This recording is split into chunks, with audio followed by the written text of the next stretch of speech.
That's why we're inviting someone who actually makes money playing this game. Listen up, friends. If you really want to make a He's being a killing, bully, just like I isn't did, he? give this slot game a try. You can start with free spins, and winning is fast. He's being a I'm bully. talking real payouts, not numbers on the screen. This is the only game I'd recommend.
November 5th, 2018 was Lisa Jeffrey's 48th birthday. It was also her last night alive. Mr. Jeffrey, tell me what happened that night in as much detail as you can remember. It was her birthday, right? It was her birthday. There was a little oyster bar on 27, so I had been drinking pretty good. At a nearby bar, Lisa and Bo Pete Jeffrey celebrated with karaoke and friends. And heavy drinking. You were on White Russians that night. How many do you think you drank? I drank 30, 40, and I was also drinking fireballs. I was drinking, but I wasn't eating. And the woman was making White Russians with the chocolate and the cologne right in front of us and shaking them up. And this might sound like a lie, but that's when they pulled my cord, and I couldn't tell you after that until I woke up in the county town of Marion County on December 8th. Jeffrey now claims that for an entire month after the crime, his memory is completely blacked out, including his confessions to police. But as police pieced together their investigation, Jeffrey's mindset and motives came into focus. I just kept following up on this case, following up, heading out there, talking to as many different neighbors as I could. How you doing, sir? Deputy Bats. How you doing? Good, sir. You stay right here. I was trying to get in contact with your neighbor, Bo Pete here, but can't seem to get a hold of him. When's the last time y'all saw him? He ain't inside dead, is he? No, he's not inside dead. I talked to him on the phone the other day. Oh, okay. Y'all seen his wife? His actual wife. Oh, the one that stinks. Y'all seen her in a while? I've seen her.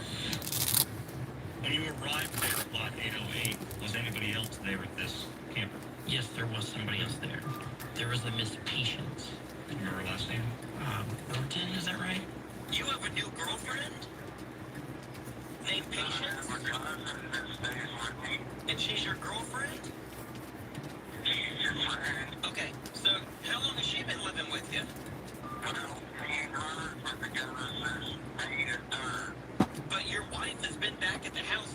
with y'all? I mean, are you and your cousin in a sexual relationship?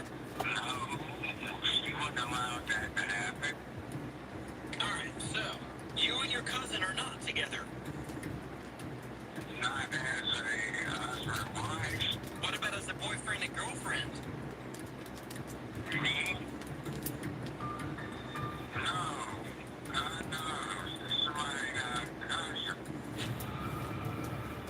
In fact, Patience Burton and Jeffrey were in a romantic relationship, and she knew his terrible secret. Patience come over to help me about a week later, and she kept saying there's a weird smell coming from up there. And I saw one of the trees, Lisa's body. And she said she'd probably do something with this. I said, don't know what to. Then, almost a month after the murder, police confronted Patience Burton at the trailer. When she saw law enforcement presence, she got extremely startled very quickly. We, explained to her why we were here, who we were looking for.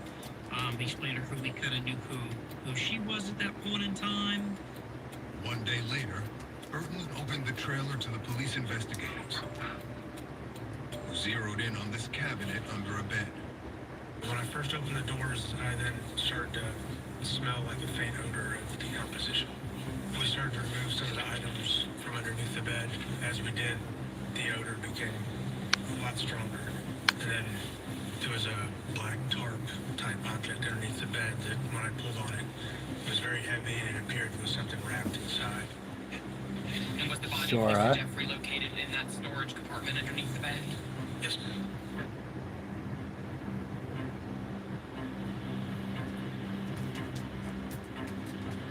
Sure, baby.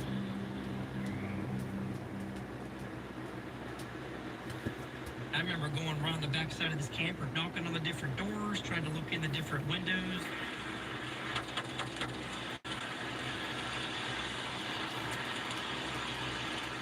It's tragic to think that she was right here the whole time.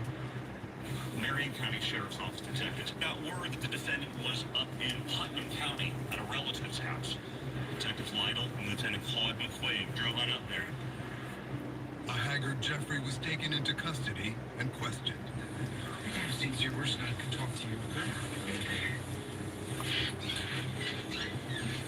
This is Lieutenant McQuaid. Hey, Detective Lytle, Marion County. You want to have a seat up here? I can't make it back up there. Need a hand or?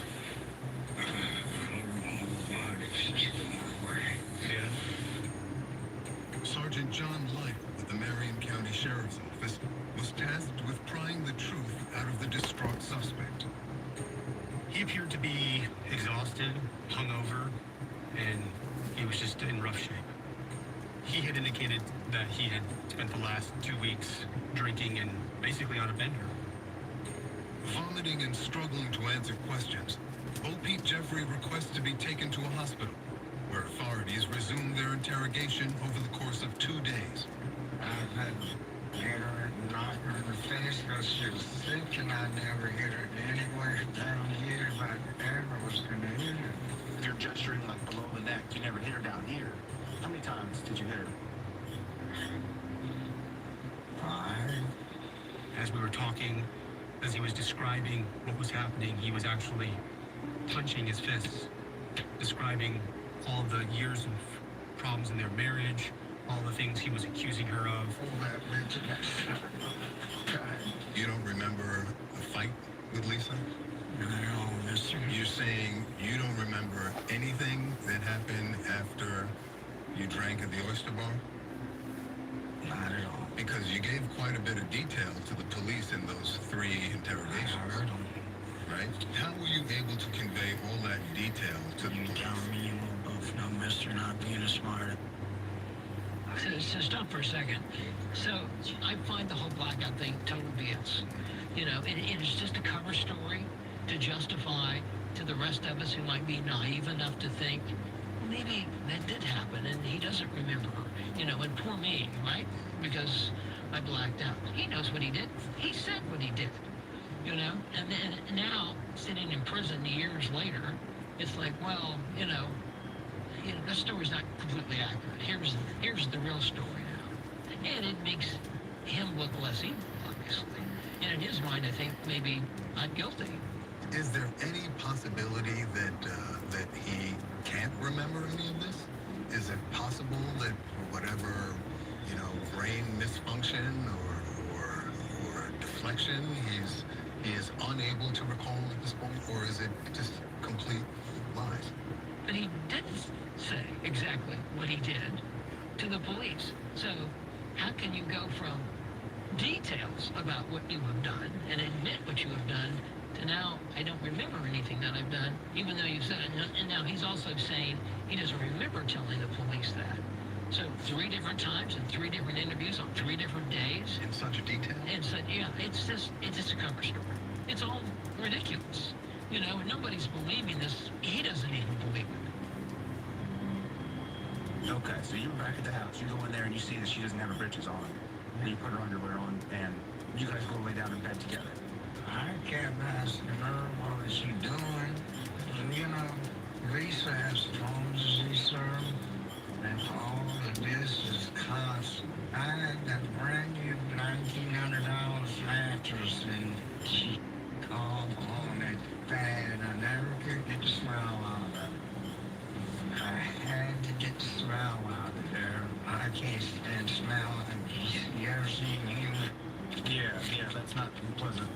Do you remember, you told them that when you got home after the oyster bar, you walk in and the first thing you see in your picture-perfect trailer is Lisa sitting on the furniture with no underwear on. That's what they told me. I said, sir. And now that doesn't sound like such a big deal to most people, but that was not a trivial issue for you. It sounds like that set you off. Do you remember that? It was her home. She run around in her underwear all the time. Why would I get mad about it? What would make you grab her by the hair, by your own admission, drag her through the trailer, and hurl her through a closet door? I don't remember doing that, sir.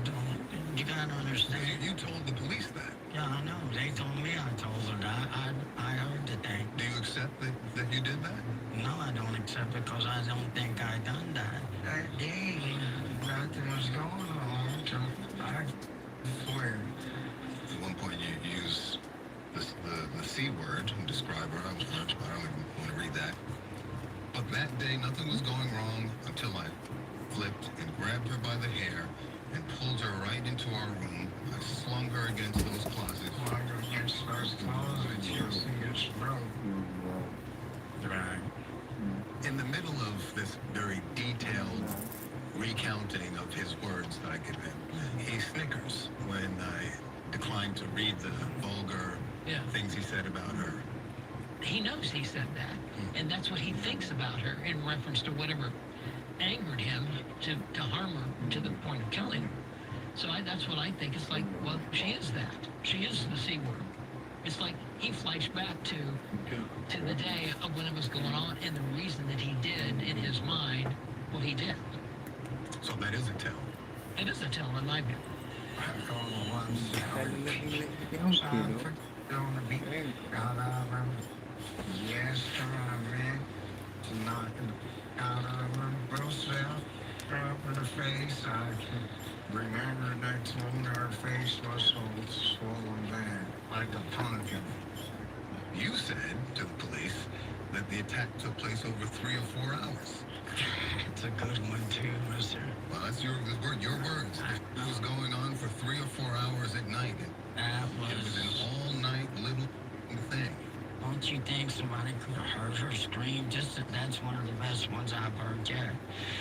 There's no way that you could have beat somebody 4 to 5 hours or did anything in a camper in a campground for 4 or 5 hours. And you're telling me that you don't remember any of it, and that whatever you said to the police, you don't accept that it's the truth.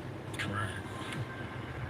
Very likely. This man knows what alcoholic blackouts are like. He has experienced them before. But the fact of the matter is, he provided a detailed account of the crime when he was interrogated by the police. It makes no sense from Sorta. a psychological perspective. Sorta. It makes no sense from a Be neuropsychological nice. perspective. It's not credible. Be 2 nice. days after Lisa's birthday, Sorta. while Jeffrey claims he blacked out. Be nice. He's caught on surveillance camera shopping for packaging supplies at a local hardware store. Let me ask you this, because the attack may or may not have been premeditated. I wasn't there, I don't know. But the cover-up certainly was. You Yeah. agree with that? I don't remember doing that. But evidence uncovered from Jeffrey's trailer documents a methodical and maniacal plan to hide Lisa's body.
You left.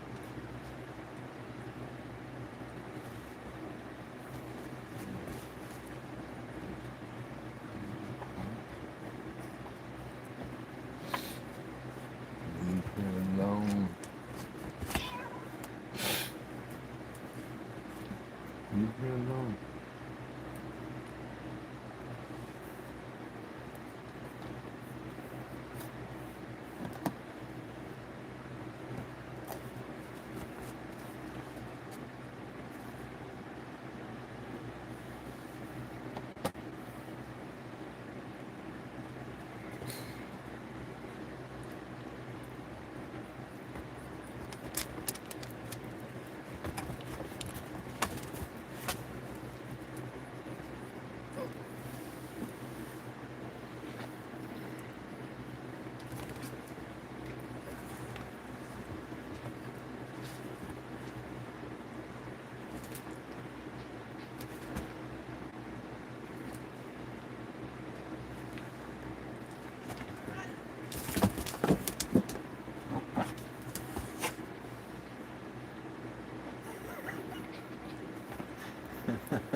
JDM.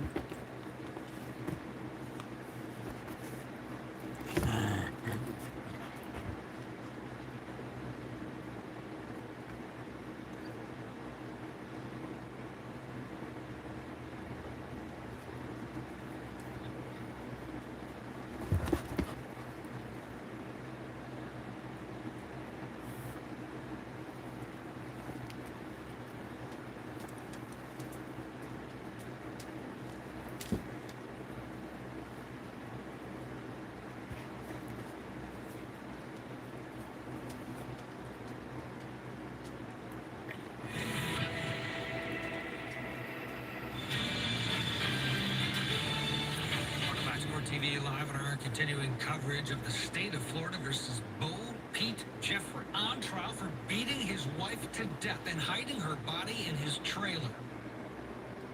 On July 21st, 2021, Bo Pete Jeffrey was put on trial in Marion County, Florida, for the murder of his ex-wife, Lisa Jeffrey. We're going to get started with our trial at this time. Over the course of 3 days, 12 jurors listened to the prosecution and defense deliver their case. Everything this man did was intentional to kill Lisa Jeffrey. He doesn't really know what happened. His wife's dead. He's scared. The state presented surveillance footage obtained from a local hardware store, the Rural King, which showed Jeffrey purchasing a box of 42-gallon trash bags 2 days after Lisa was last seen alive. The price of disposing of her body, $10.38. The attack may or may not have been premeditated. I wasn't there, I don't know. But the cover-up certainly was. You agree with that? I don't remember doing that. I see the Let me videos. walk you through it, right? That morning of the 7th, you're there. That's you, right? At the Rural King? Yeah. That's you. You're buying stuff. Then, as you describe it to the police, you lay her body out. You methodically wrap it with saran wrap and then garbage bags, and then put her in a sleeping bag, and then in a duffel bag, and then you unscrew the platform underneath the mattress and you stuff the body in there. Yes, sir. Right? You don't remember any of that, Pete? No. You don't remember what her dead body looked like laying out there in front of you? No, sir. You don't remember seeing that tattoo of your name on her wrist as her body lay limp, dead? No, sir. I don't remember finding her. I remember they even said there was blood on the trailer had white carpet in it. I don't remember even seeing no blood in there. Everything is clean. The carpets were steam cleaned, the bathrooms were clean, everything was spotless. But after we did some processing, we determined that there was more than meets the eye. There was blood on the fireplace, there was blood on the walls, there was blood on the table, there was blood throughout the house. So it was clear that a very gruesome, violent murder happened inside this trailer. You can see that there's so much hemorrhage that's present throughout her tissues that was no longer getting to her vital organs. She dies as a result of multiple blunt force injuries. Do you accept now that you did wrap her up and stuff her in that cabinet? I accept what happened to her as it comes to me, mister. What does that mean? She's dead. She was wrapped in a thing and put underneath the bed. They said I did it. So that's what I have to eat every day of my life. Just like these statements I gave. Part of the interview where he cracked and showed a lot of emotion was when I had asked him about Lisa's body. What were you going to do with Lisa's body? And that's when he completely lost it. He began sobbing like a baby, a grown man crying about his wife being dead and not being able to know what to do with her body. You say you're remorseful, right? And that means, yeah, I miss my wife. No, remorseful means that you regret your actions. You've reflected on them and you regret your actions and you take responsibility for your actions. I'm sad that Lisa's dead, sir. That's as far as you'll go. I'm sad that Lisa's dead. Breaks my heart. Lisa was everything out of all the women I ever had that I ever wanted. She was my buddy. She was my wife. She was my life. I did not want Lisa dead. I don't want Lisa dead now. I didn't want her dead. Stop. The There evidence you go. suggests that you did do these that, things. sir. I'm not saying At that. one point, did you try and get another inmate to take the fall for this crime? He told me that he would tell me that he did it. I'm like, hell yeah, come on with it. You're prepared to lie? Well, yeah, if you want to call it that. Jeffrey makes one last desperate attempt to avoid the blame.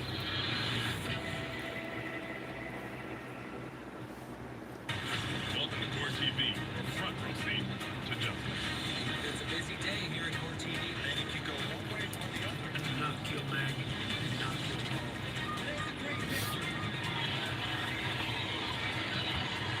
Does her story make sense?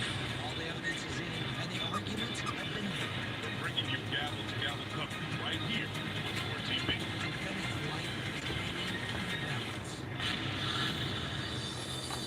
Losing. Life's boring? Relax with a game. Want to give it a shot and see if you can crack it yourself? Download now.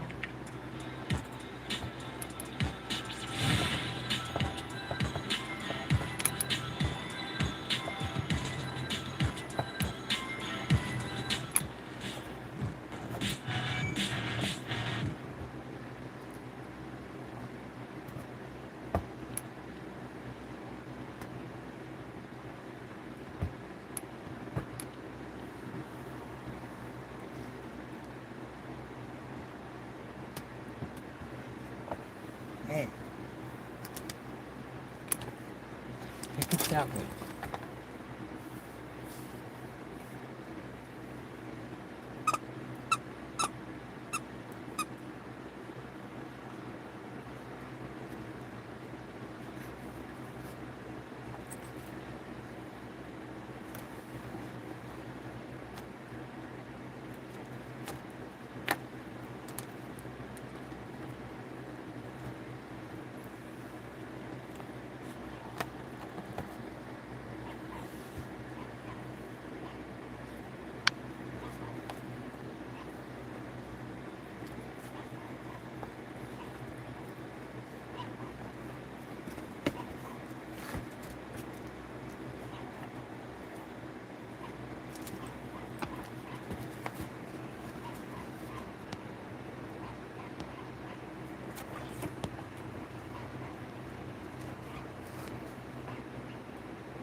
I was just waiting for someone to come on, APOC.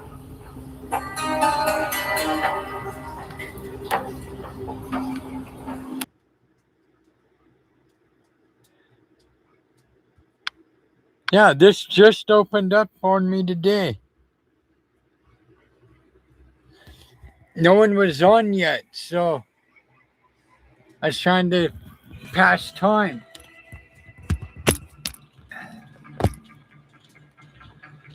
I found out what the build is. The build is a McLaren P1 GTR.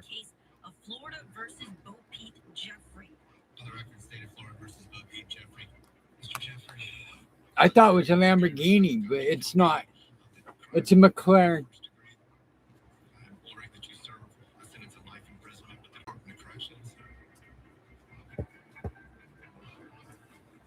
Yeah, it's a McLaren P1 GTR.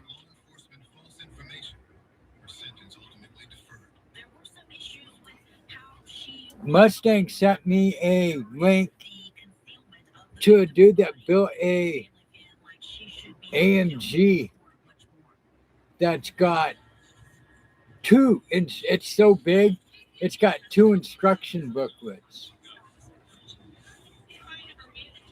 I told him I'd love to get that car and add it to the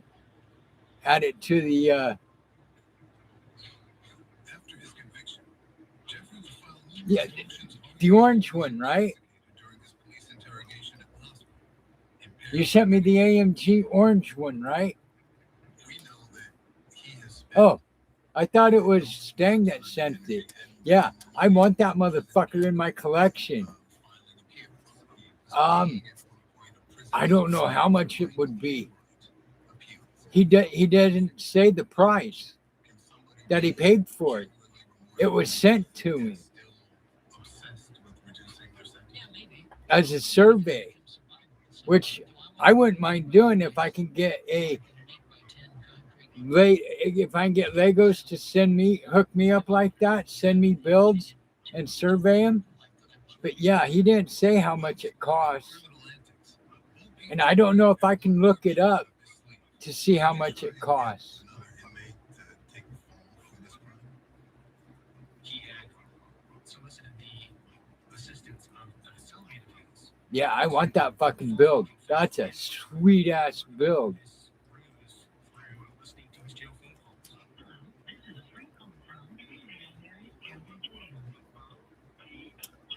He was speaking language called Okay. essentially a dead language. Speaking with family members and friends from the outside, using Anglo-Romani as a Oh, shush. There's no one here.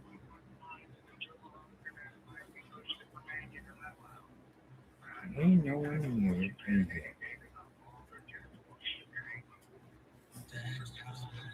Mm. And he's told me, yeah, you could say something like that. And you went along with that? He says you initiated it, but either way, if you were prepared to take responsibility, if you were truly remorseful, why would you try and Kiss it. Oh, we're gonna give you a kiss it. Stop. Mm. Stop. Pepper, stop.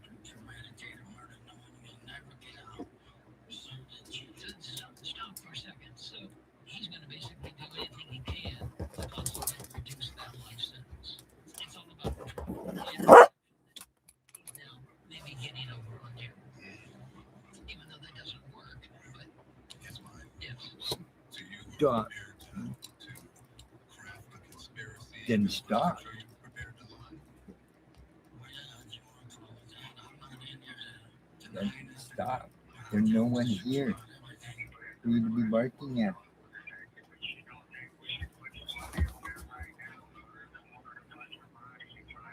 First one called the man told me that he would tell me that he did it. So for food. I'm like, oh yeah, come on, whatever. What do you think of his body language here? He's still crossing the arms, but his posture is a little more erect, and he's now dripping with contempt at me. Right. He's now energized because he's like, well, wait a minute, this guy basically stopped buying my stuff, right? And I'm mad because this is what happens when you don't buy their stuff. They get angry, but the point being, he doesn't like this. You know, the arms are folded and like, this was supposed to go a different way, and you're supposed to Nice. feel sorry for me and support me, and you're not doing that. Nice. During your conversations with the defendant, did he tell you to stop looking? Yes. What did he say? He said, don't bother looking for her. Don't worry about it no more. She's not coming back. If you What? would you believe you? If you What are you banging? you would understand what I'm trying to say to you. You're gonna have your own point of view of me. He's gonna have, she's gonna have, he's gonna have. If you're an eyes guy, I found out what the build is. It's a McLaren F1 or McLaren P1 GTR car. I can see your facial expressions looking at me right now and stuff. Yeah. That rear end on that AMG APOC is fucking. Yeah, it would scare me too. And I said I done. It seems to me he's becoming. But it would be a hell of a challenge to build. He's acting indignant because it's not live anymore, right? He's away from it now. He doesn't have to deal with it anymore. He can just think about it and think about spinning the story and maybe appealing his case.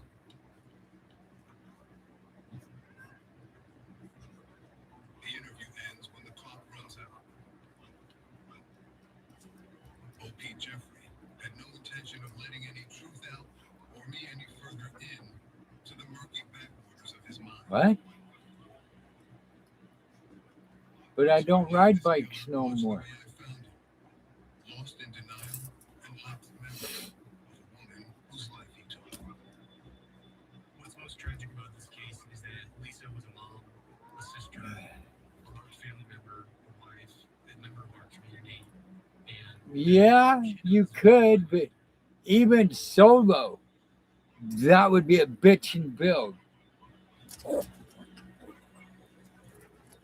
Stop.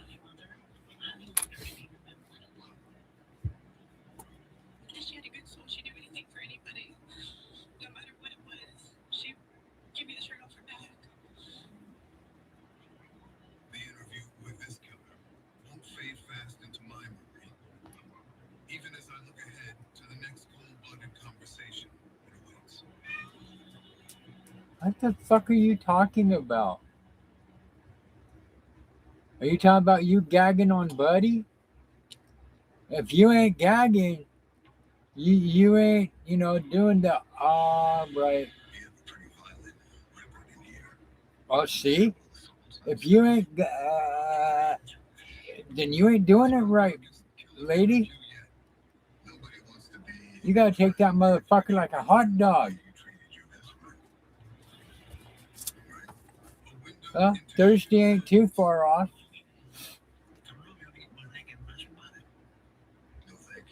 Yes, I do, APOC. Yes, I do. I do. I'm gonna find out how much that son of a bitch is. I'll get it. Watch. I will get it.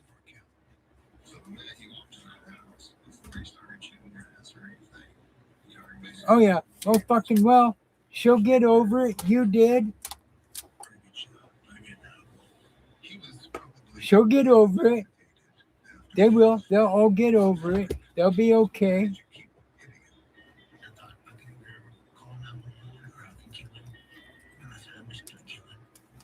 What happens when a killer won't stop at death?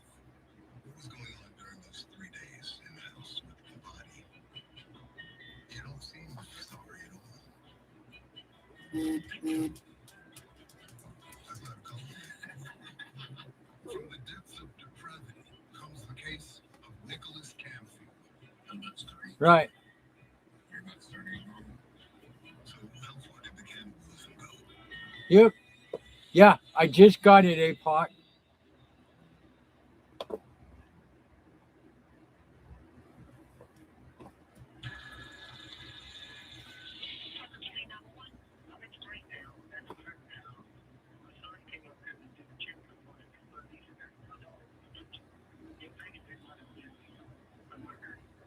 On January 16, 2013, Okay. Now make sure you turn the water on and you take your clothes off.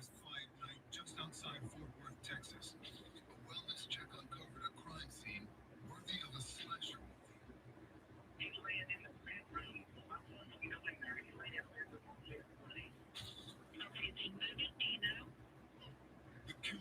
Now you got it. Now you're doing great. Great. We're making progress already. Yeah, we're making progress already, kiddo. Nicholas Camfield was known as a ticking time bomb.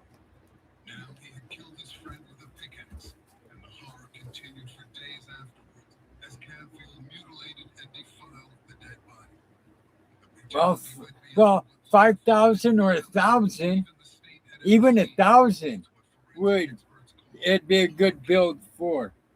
Immediately after his arrest, Camfield told detectives that he was hearing voices. I'm trying to think about killing somebody. The original voices started ticking in my head.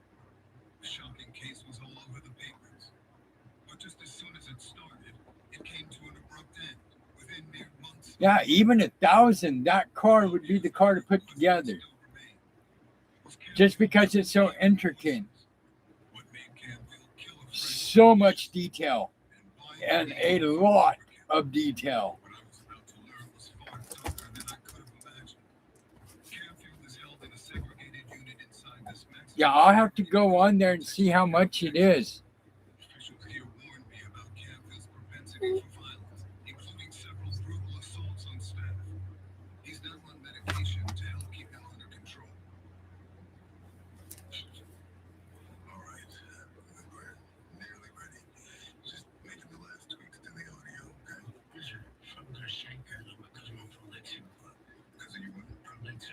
It's 350. So really, we're here, Nick, to try and understand the mindset and motivations behind your actions.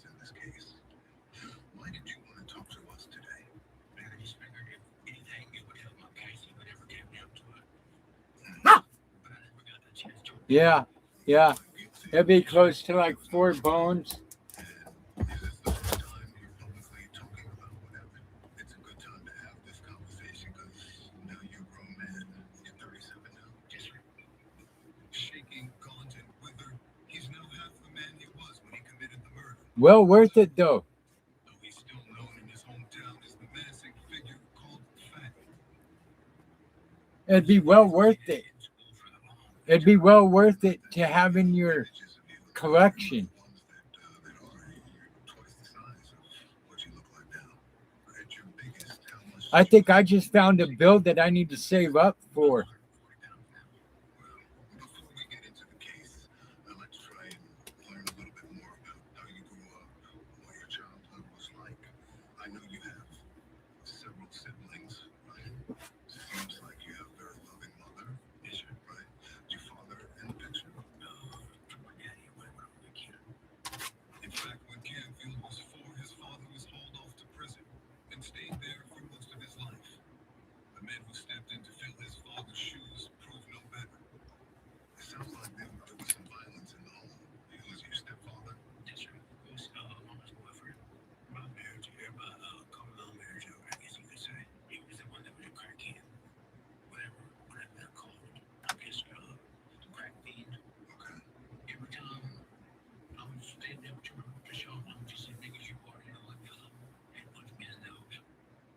His mother kicked out her abusive partner, but trouble continued for Canfield. When did the drinking and drugs start? 15. Drinking and drugs? It's only a 5,500 piece. I took some pills that were in my mom's room. And I took them to school for Valentine's dance. And it ruined the Valentine's dance. That ain't nothing. What? Because you got, I got most of it. what was it? That was my voice of the night. It was a 5,420 build, piece build. Age 18, aimless and idle.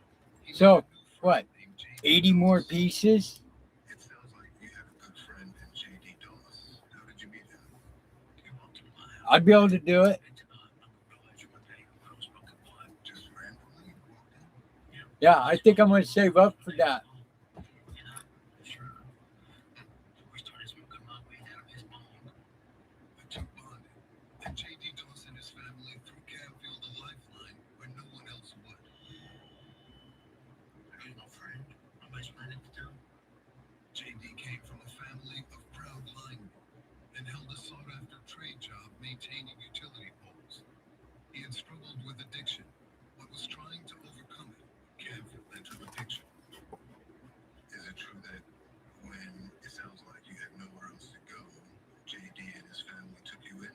Yes, sir. Is it true that J.D. got you a job working utility poles? He's dead, man. But you were happy staying with the Dawes family? What they think in the world? Why do you say that? Because it was What's up, Chelsea? like a nurturing environment. Nurturing environment. I was happy there. I mean, absolutely happy there. And how did it end? Why did you end up moving out of there? You'll get there, APOC. Trust me, you'll get there. He started using Just hanging out, kicking back, bullshit, known to induce psychosis. And when he couldn't get waiting to start the new build. he drank himself stupid. How are you doing? How's your day? He had racked up 8 arrests. Some of the DWI incidents were described, including one incident where you crashed your car into a ditch, and in the car crash, you were found drinking gin. Right? After the crash, you still drink it in the car. Did you have a good day? That's incredible. He blew a .3. Nice. I am building. The Formula One car is done. I am building a McLaren P1 GTR. His desperate mother tried to step That's what I'm building. One day she found Canfield covered in blood in the bathtub, rushed him to the hospital. 7 phases, 648 steps. How old were you then? 22. In the record, it notes that there were as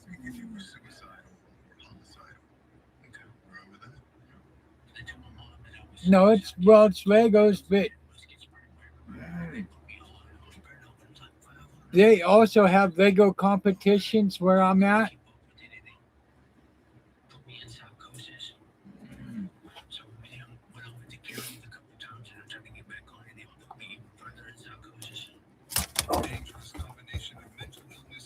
Yeah, and it passes time.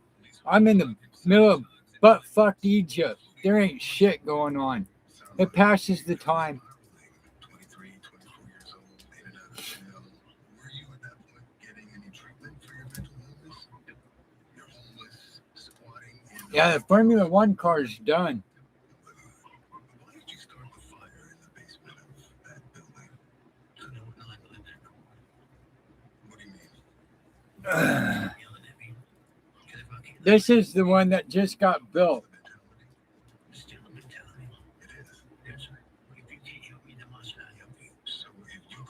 Yeah, they're all fun. This is my third Formula One car I've built.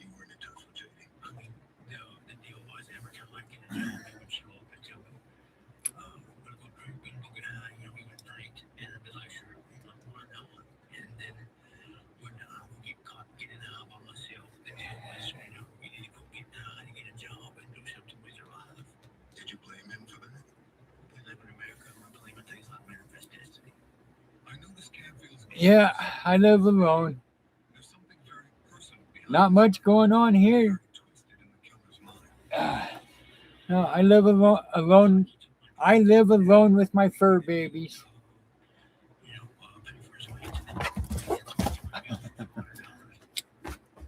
fact, it was J.D. Doss who had gotten That's what I just said. I live alone with my fur babies. he was keeping his distance from people like Canfield. But today, Canfield reverses the roles and attributes to J.D. Yeah, I have dogs. I do have fur babies. There's one. She's only 9 months old. Sorry. On January 13, Is that? 2013, Is that? No, get down, goofball. And then there's my baby.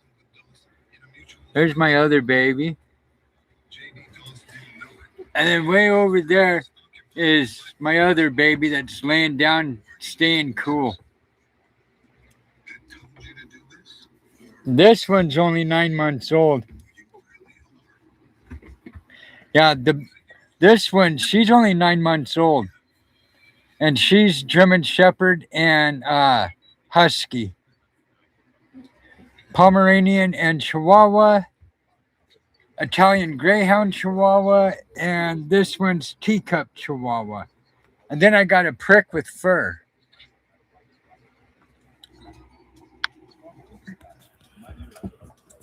Yeah.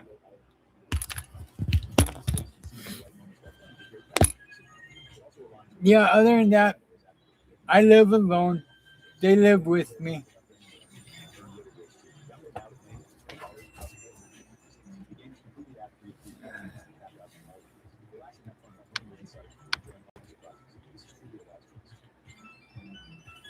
Yeah, she's the 9-month-old. She just turned 9 months.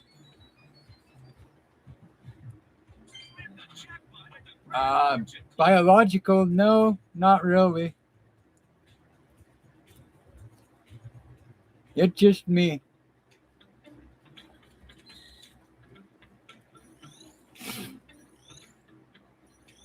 Come here, Jill. Jill, come on. Come on, baby.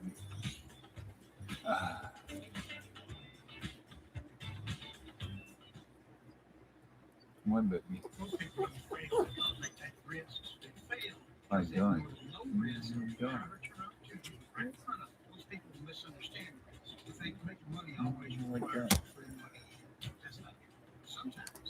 Yeah, leave her alone. Well, yeah, my fur babies are my family, yeah. And they know it. They know they're my family.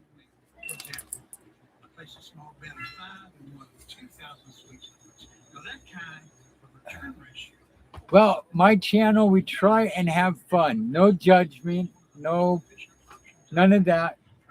Kick back, have fun, make friends.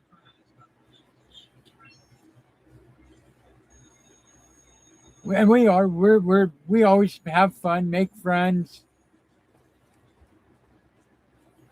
joke around with each other.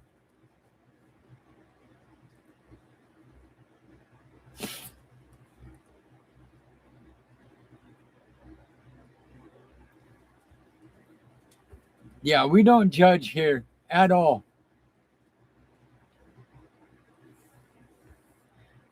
Yeah, Sarah's my internet sissy. Her and Buddy. JDM, stop. She's going to turn around and bite you.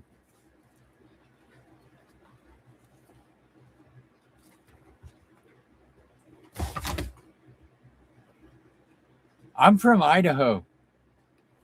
That's where I'm from. I'm right outside of Boise. I'm in Mountain Home.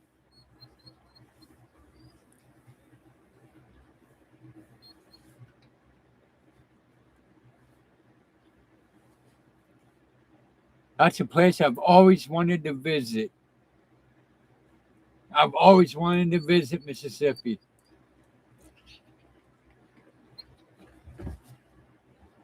Yeah, you got your whole fucking hanging. What the fuck you talking about?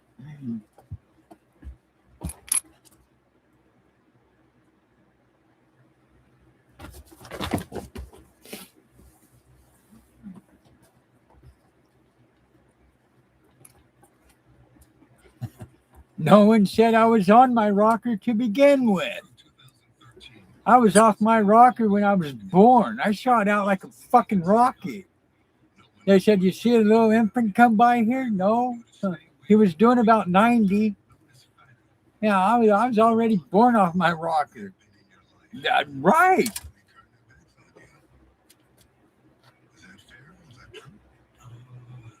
Yeah. M&M's is where you leave a trail for the female to follow to get to you.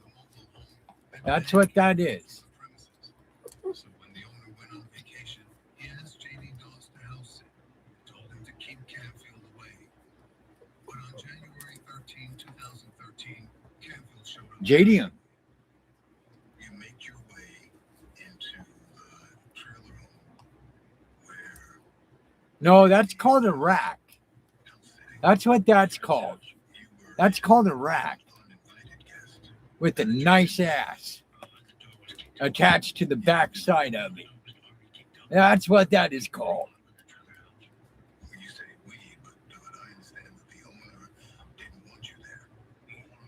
Well, it's not a fucking asshole, that's for sure. That's lower down. That's on your lower extremities. Just a few hours later, JD Doss, the house sitter, arrived to check on the property and found the intruder making himself at home. Is it hot in Mississippi, Chelsea? I have 20 after 9. That's my time. I think you might be either an hour behind me or an hour ahead of me. You're either ahead or not behind me. Yeah, I'm just now starting to get hot.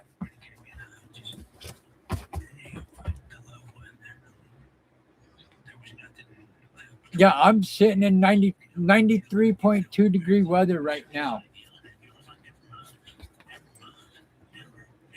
And then we have a cool down.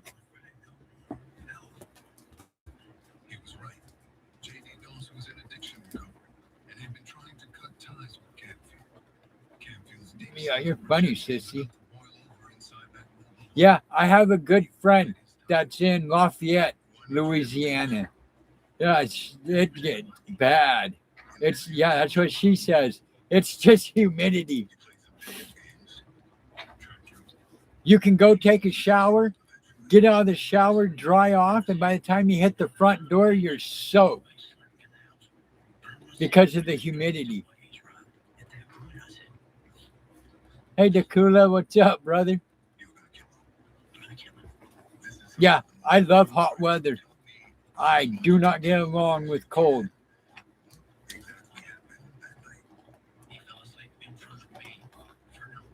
Hey, now, your definition of getting wet may be different from my definition of getting wet. So I don't know which one you're preferring to.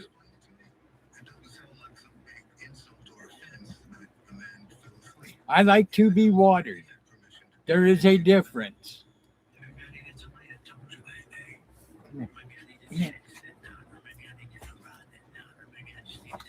Come here, you want to see, don't you? There you go.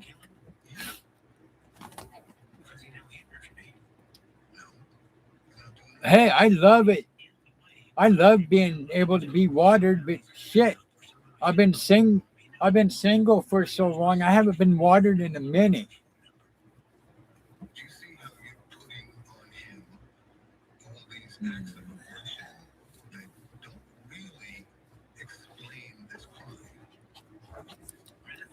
It's been a minute. I'm 53. I just turned 53.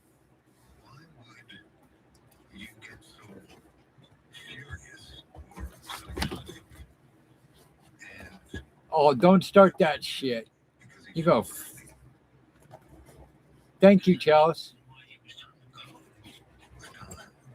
No, you. No, I was almost thinking, APOC, you were Sarah. I was gonna say, you're not.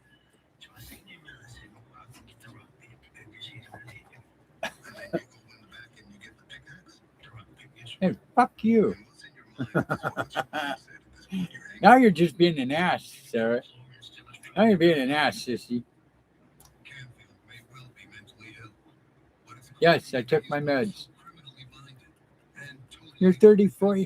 You're not old. My darling, you're not old. 30s are great.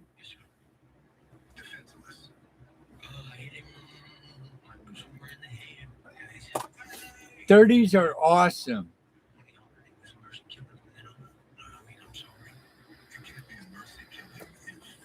They were. My 30s were awesome. 40s were even better because I kept getting carded going places.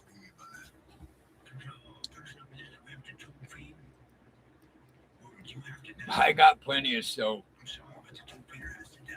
The fuck are you talking about? Oh, yeah. Well, when you think you can wash my mouth out with soap, come on. Yeah. I am actually. Yeah, don't get scared. You want some? Come get some. You don't like me? Bite me. You little shit.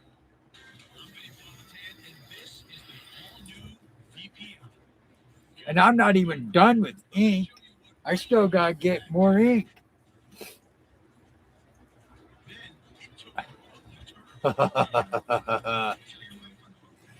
You'll be changing your mind when you're trying to unwrap yourself from 5 rolls of duct tape. Not enough. Not enough. I still want to get Iron Maiden's Eddie right here and right here.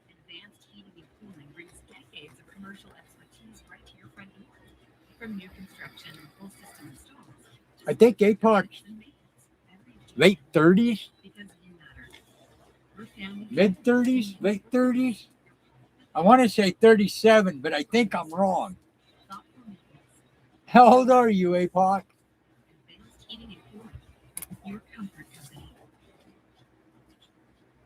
Okay. I was high.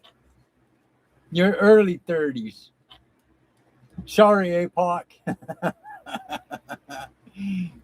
Don't shoot me, bro.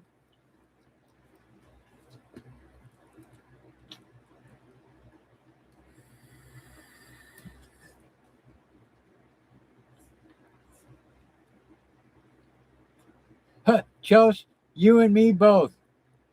I wish I was 26, 27 again. I do. I had some fun times in my 20s.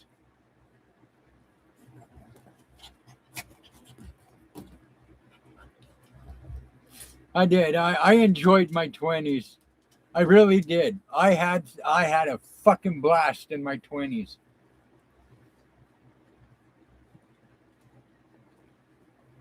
I'm not wishing my life away. Looking for a better day.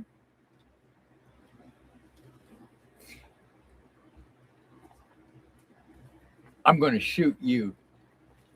I've had a hard life. Yes. Did I like it? No. No, I'm just in a regular RV park. I own my own motorhome. I own a 28-foot motorhome.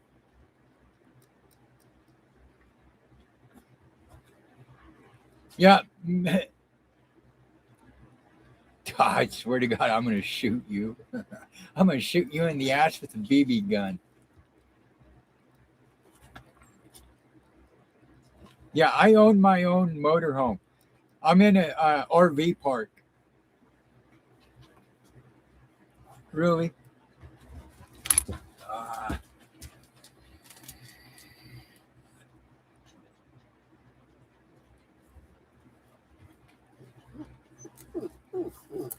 Yeah, I own my own motorhome.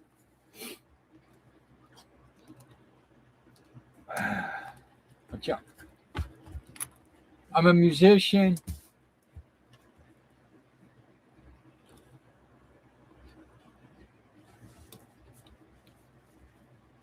I'm a semi-retired musician. So that's how I make my money. My band is on Spotify, Chelsea. It's called we're called Jagged Wire, Jagged, and then Wire, Wire, and the song's TV Land. And we're on Spotify.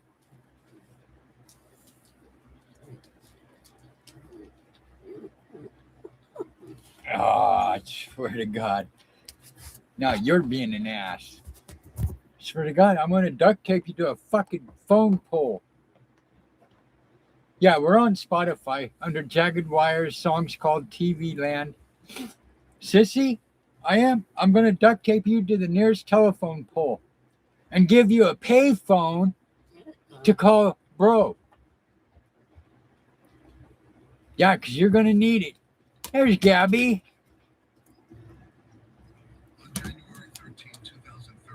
Okay, Gab, have a good night. Sleep well. I hope you have a good night. Well, go get some rest. Hold on, guys. I got to take the pups out. I'll be right back. No, what's back on you, kiddo?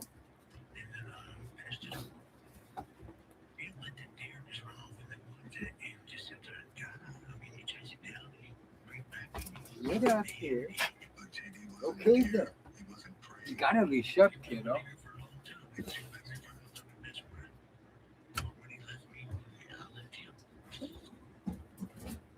excessive force used in the murder puts Campbell's case in a special category of homicide, what forensic scientists call overkill. But death itself is not enough to satisfy the killer's bloodlust. Overkillers are motivated by a perceived sense of rejection or a grudge, sometimes coupled with a prolonged state of psychosis.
Get him.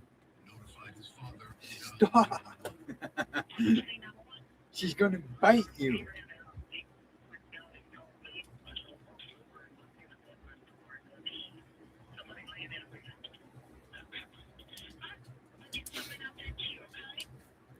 J.D. Doss's body was discovered.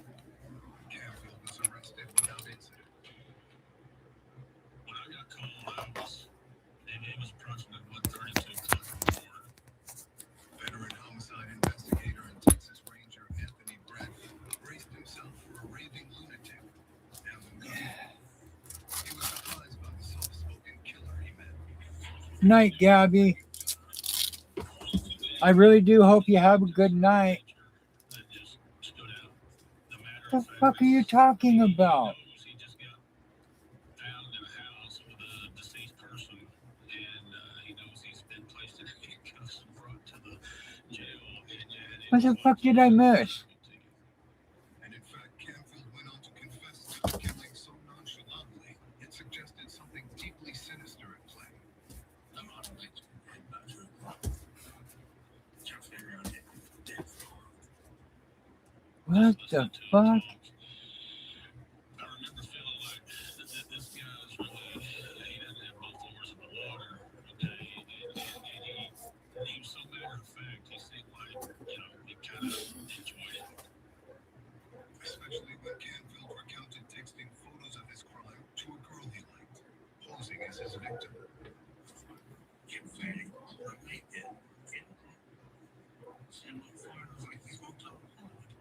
I think Buddy wants you to go bite him. Feeling himself to be a proud killer.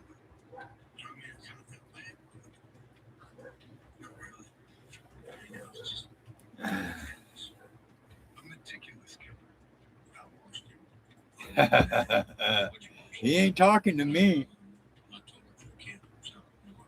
And a sick and twisted one. Yeah, I don't think so. Homie, don't swing that way. Dicks are for chicks. That's probably the most disturbing description Now, he ain't my sugar pie. You gotta be, no.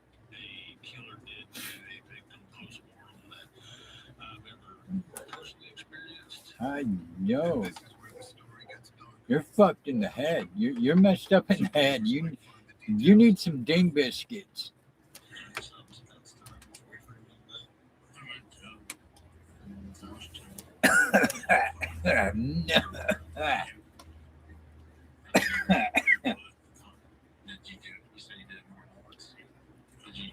I'll never look at muffins the same.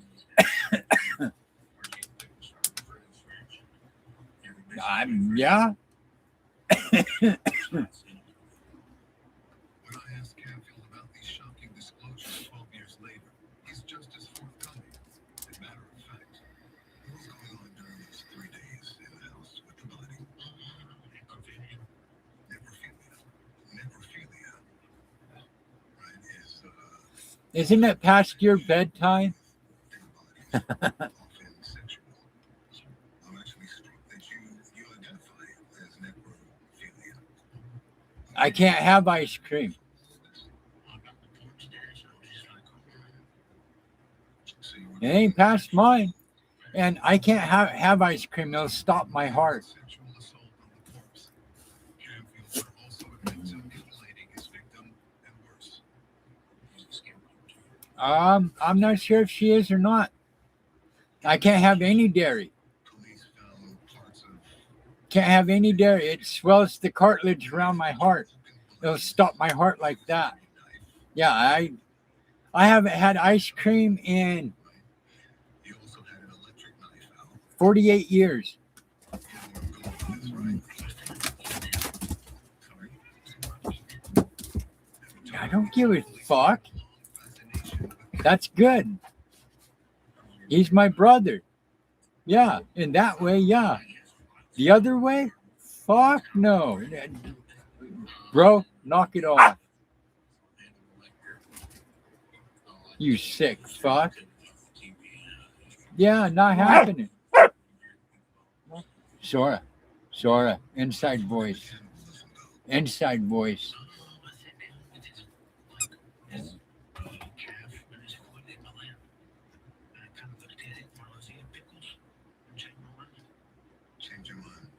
No. If he's fucking throwing kisses and hearts at another dude, yeah, he needs ding biscuits. Lots of them.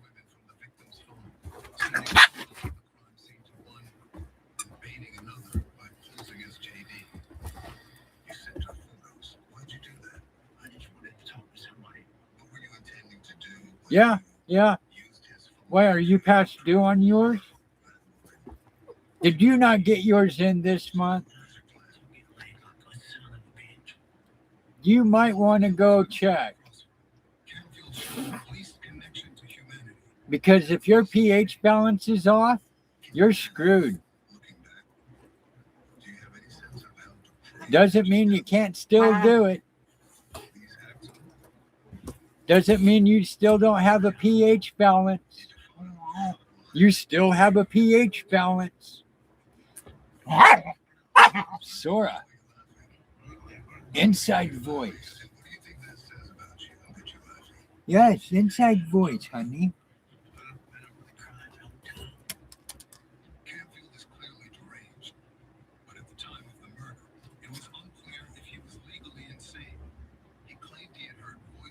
Stop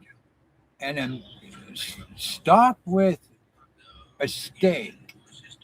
The fuck's that mean?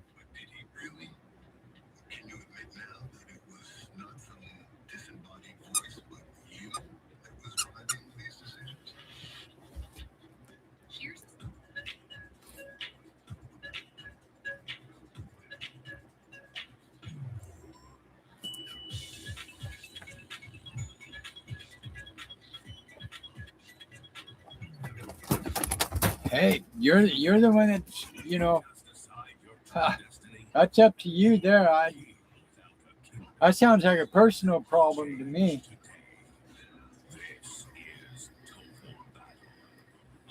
I bet it does.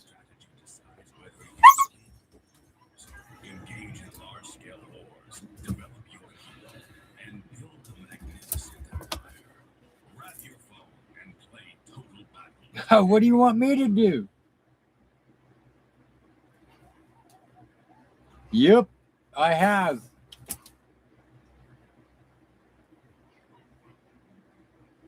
Yes, I have, Apot. Sword, get down. That is not for you. Yeah, water's good for you. Too much water and you can drown. And you can drown on it. No, it is not.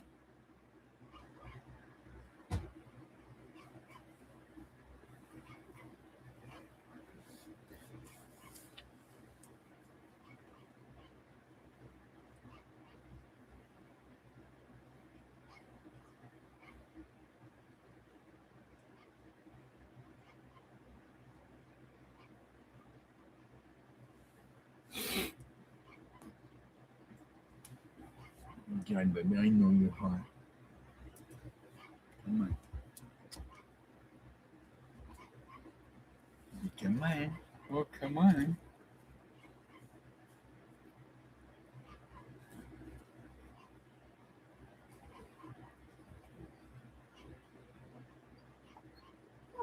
What?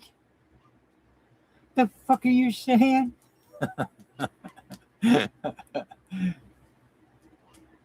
Have you been drinking tonight? Because you're not making a damn bit of sense.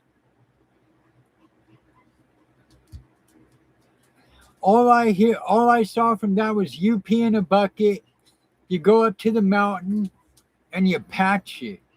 Whatever the fuck that means. That's what I got out of that. I know you're hot. I know. It'll cool down. It'll cool down. I promise.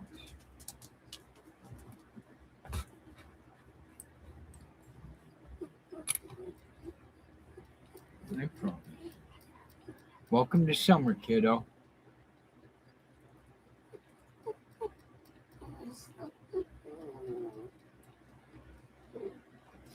Who the fuck is Linda?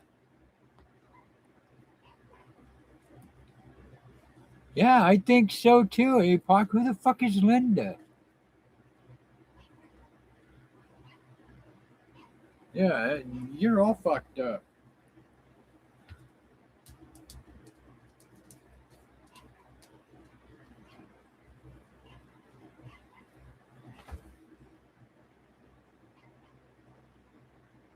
No, no, I did not.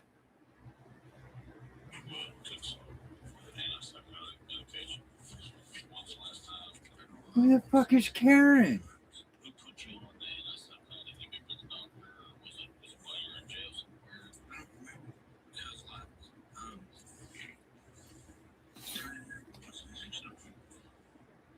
An hour and a half into being interrogated, Killer Nicholas Canfield, who had appeared sober and clear-minded, suddenly mentioned hearing voices. Gideon, stop.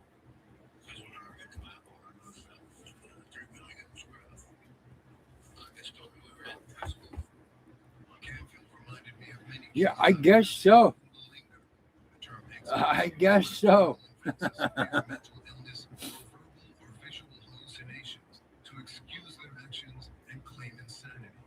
Were you hearing voices in your head? No. You told police. You're denying it now, but you told police that you were hearing voices that told you to do this. I'm saying maybe the voice in your head was really you. And isn't it convenient to blame it on some voice or the devil You gotta go get your flies. rather than just own up to the fact that it's you driving these decisions? There you go. What do you think about that? There you go. I don't know. Maybe it's just that I Give need it to y'all. Give it y'all. Where you come going? to my circumference. Where you going? Come on. I need to find myself. Oh, get my juice. Can you admit now that it was not some disembodied voice, but you that was driving these decisions? No, you can't admit that. Oh, get up here. Get up here. Give me a juice. God wasn't the voice, right? Your actions in this case were so Yeah, and then she turns around and gives it to me. that it makes me think It's a revolving door that never shuts. you hear voices that told you to do this? Or was that voice who you really are? Was it your voice? To rekindle. Yeah. I don't know. This finally had the ring of truth. There was no disembodied voice, just Canfield's own deranged mind, consumed by feeling scorn and driving him to overkill. I was abandoned.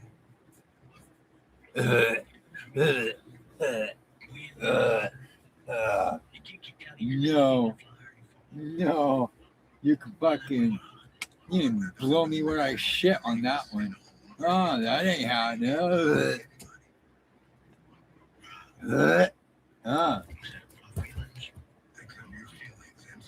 Sorry, get down. Sorry, get down. Sorry, get down. Sometimes the motive is shockingly and simply evil. Canfield murdered J.D. Doss and defiled his body, enraged by a sense of rejection. And at 37 years old, do you think that? Oh, you're fucked up.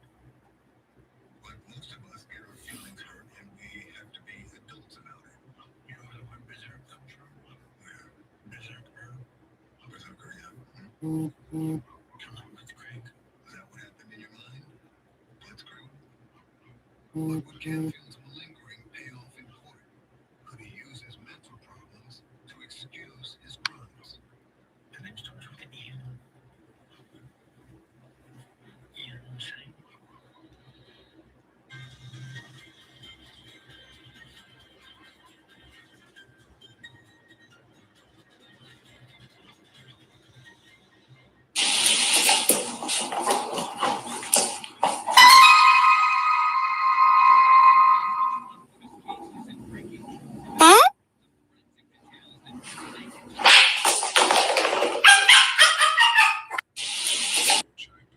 Yes, my lord, I replied shakily. My husband, Duke Edgar Collins, opened the door, and the closer he got, the more nervous I felt. The way he looked at me. For the first time, I felt truly seen. But as he stepped towards me, he said something next I did not see coming. Are you ready to make an A of this, Sandra? To listen to the Duke's Mass Cry, download Pocket FM now.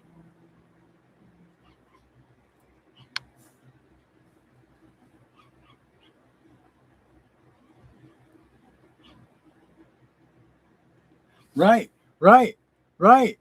See, that's why I tried saying APOC.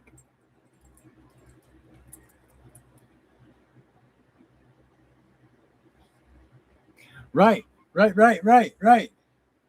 Yeah, I like that pick. Fuck off. APOC, I told you. You get one or two pens. You get one or two of these. Or you get one of these off just a little bit. It will throw the whole build completely off, and you'll have to backtrack to where it happened and fix it and then rebuild it. Yes. It's happened to me thousands of times. I'll get to step 50 and realize that I messed up on step 45. So I have to go back 5 steps, fix it, and then rebuild it. Yes, it's a bitch, especially when you've gone so far.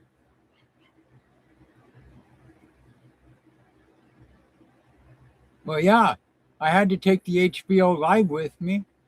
Where else am I going to put it? Just like this build that I'm doing now, the McLaren P1, this one. If I get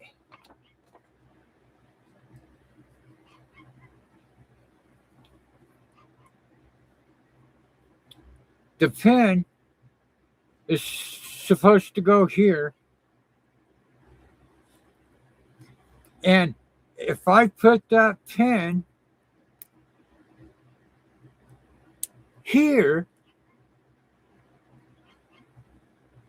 and build on that when the pin was supposed to go here, I'm going to have to go all the way back to step 1 when I'm on 25. Frustrating. Very frustrating. No, I get it, APOC. Yeah, it's a bitch.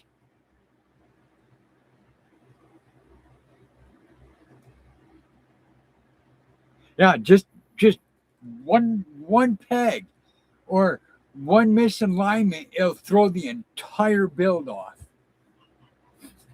Nothing will line up. Nothing will go together the way it's supposed to go together just because you put something in the wrong part. Guys, stop. Stop. It's probably Travis. For prosecutor Nikki Groth, the Nicholas Canfield case was personal. We don't have murders often in Stop. Parker County, and that's a good thing. But when someone does take a life, I wanted to be one of the people that made sure that justice was done, that the death was answered for. In this particular case, There ain't no one out I here, looked at guys. Canfield's criminal history, and I knew that there was more to this story. This was a person who Stop. continuously You too, stop. engaged in criminal action. We grabbed that thing and some kind of fun inside of her head. By the time we came to the house, you know, they said, JD's the only person you killed.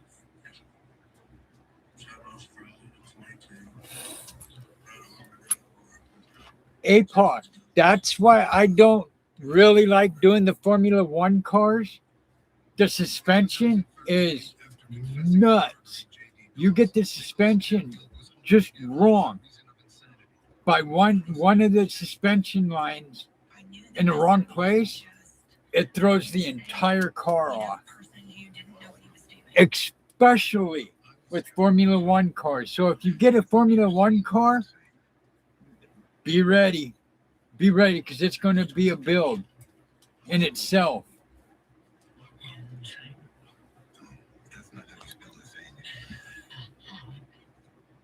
Yeah, see, that's what I do. And at the same time, I study my book.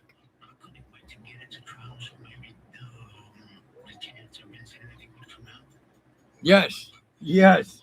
I hate those little bastards. Until someone said, hey, they're numbered. What?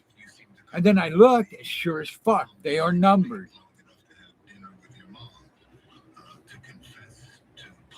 Even those will throw the build completely off if you get a wrong degree. It calls for a 4 and you got a 3 there, it's going to throw everything off. No, I don't know what the kids were going off about, but no one's here. Come on. Gio, come on. Come on, baby. There you go. There you go. It's not even tiny yet. It's not tiny yet.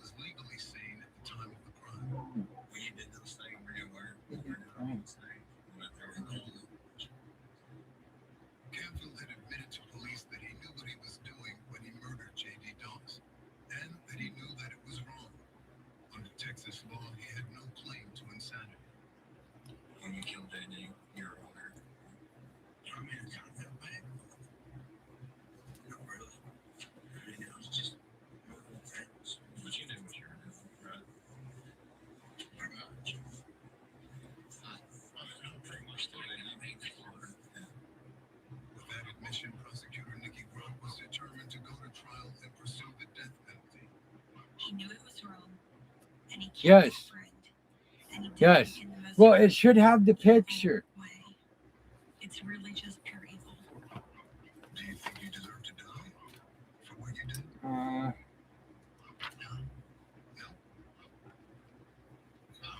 I had a bad day. A bad day? What about taking responsibility for your murderous action? In the end, the two sides struck a deal. Just 5 months after killing his one-time best friend, Canfield agreed to plead guilty to capital murder and accepted a sentence of life without parole. As much as I think that this evil I'll show you, A-Pot. deserved the death penalty, there are reasons that he was given a plea. We listened to the family and what they wanted, and they didn't want to have to go through years and years of an appeal. You're Which is good. what happens when somebody's, given the death penalty in Texas. Appeal after Where those little appeal, bitches come into play at? I hate them. They give me a hard time even now. couldn't fathom given what they'd already been through. Canfield also agreed to one final condition: to close out the case forever. He can never appeal his sentence. Do you think you deserve Okay, your I know sentence? they're in here. The victim's father declined our request for an interview, but gave former Assistant DA Nikki Grote his Oh, permission to bullshit. speak for the Where are family. you? It's been 13 years since I've seen him, and I knocked on the door and I saw his face, and he knew who I was. And we sat on his front porch. And yes, I want people to know who my son was. And the world deserves to know.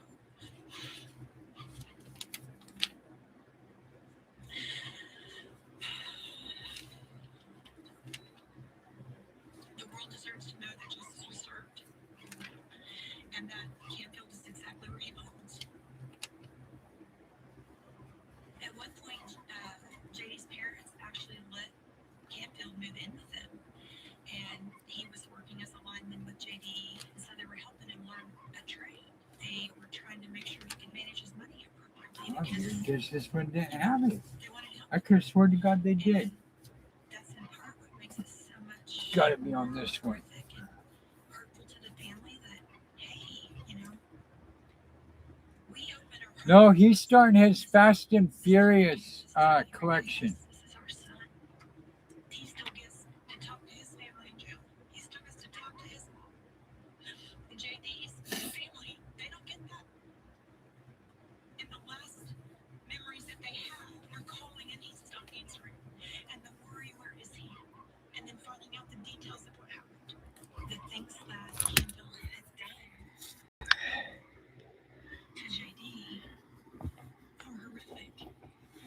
Just like this one, APOC. That's a number 4.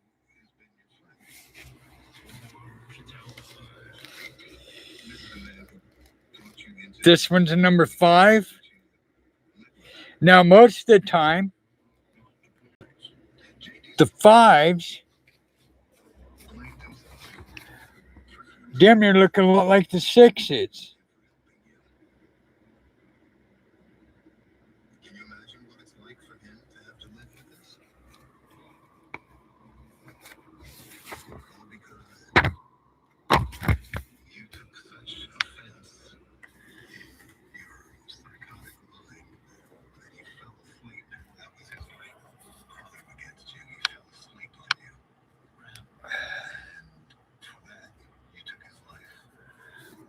Yeah, I think APOC is working on his various collection.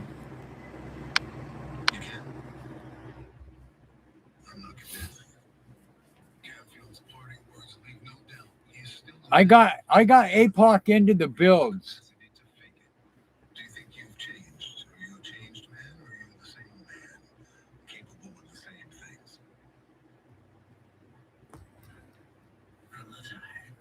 That's the 5. That's the 5. You just gotta match up the numbers. 5X is the 5.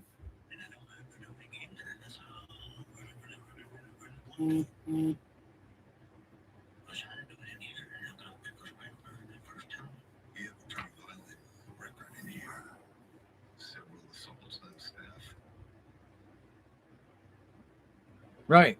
Right. Right.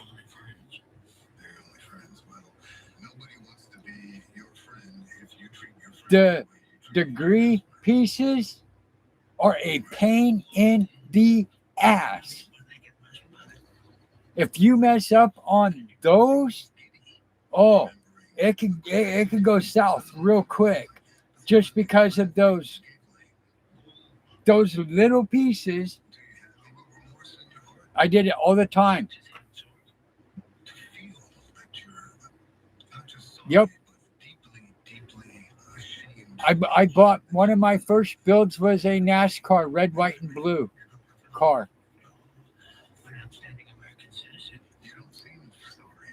897 piece build.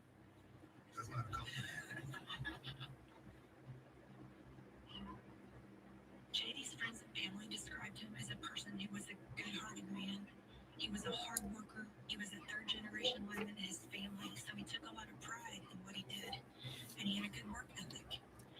And his friend said that, you couldn't ask for a better friend. He was a good listener.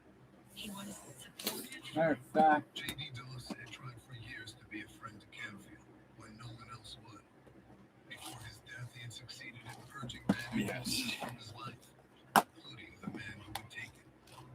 Nicky Grote and his family see a tragedy in the timing. Everybody struggles. these are a pain in the ass. But the day that JD died, These ones right here. Just barely has a curve on it compared to that strong person, that person who was making a better life for himself, that was making the right choices. That's the person that died that day. this is a 2. This is a 3. And thinking about the men and women who have to supervise him for the rest of his life, as Canfield kills again.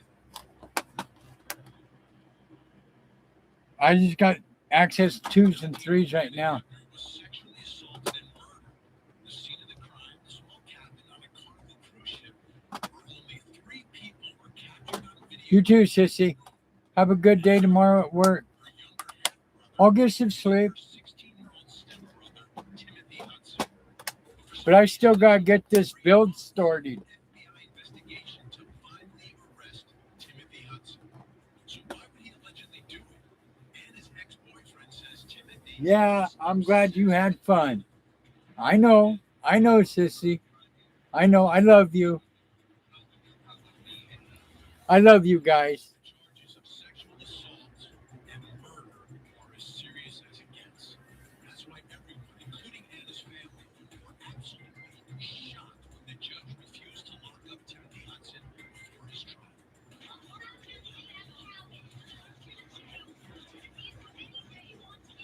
Okay, sissy. Have a good night. But now a major reversal by the federal judge in Miami. Whatever helps you, I would do it. If labeling them with piece of tape, 5s, 3s, 1s, 2s, 4s, 6s, do it. Hudson has been locked up. Basically, the judge found he could snap at any moment. Those are powerful words and kind of scary when you think about it. Anyway, we're going to take a look at this decision, analyze the facts, the law, take a look at the prosecution's evidence, and figure out if Timothy Hudson has a defense to these charges. I'm Vinny Politan. Let's investigate.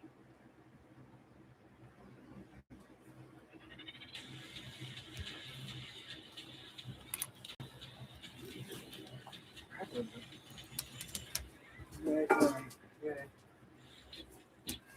mean, to talk about this story, you have to talk about the crime scene and what happened. This was a violent death. Absolutely violent. And think about the scene. We're talking about a family member accused of doing this. Someone who perhaps you could have some level of trust with, someone she was sharing the room with, but to be sexually assaulted and then strangled to death, knowing that you're fighting for your life, you're fighting for your breath. This is as personal and as violent as it gets. We deal with gunshot wound cases all the time. Sometimes people know it's coming, sometimes they don't. And it's instantaneous. But think about the allegations here and what Anna Kepler went through as a 19-year-old young woman. First of all, being sexually assaulted, absolutely horrific. But I think as that's happening, you're not thinking that you're going to die as a result of that. Until those hands are around your neck and you're fighting for every breath. You have to understand that because that's such a big part of this case and the decisions that we're going to talk about here as to whether or not Timothy Hudson should be walking free.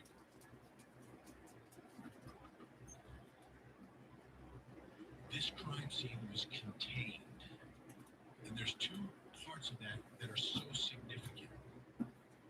The first being, she has no escape. There is nowhere to go. There is no help coming. You are trapped. You are trapped inside this very small room. No one's going to hear your screams. No one's going to be there to help you. The other part of this contained crime scene is the evidence, the forensic evidence. And it begins, of course, with Anna Kepler and the evidence that prosecutors were able to get from her, unfortunately, her remains. But that evidence is powerful and strong because it's preserved in this contained crime scene where she was found relatively quickly.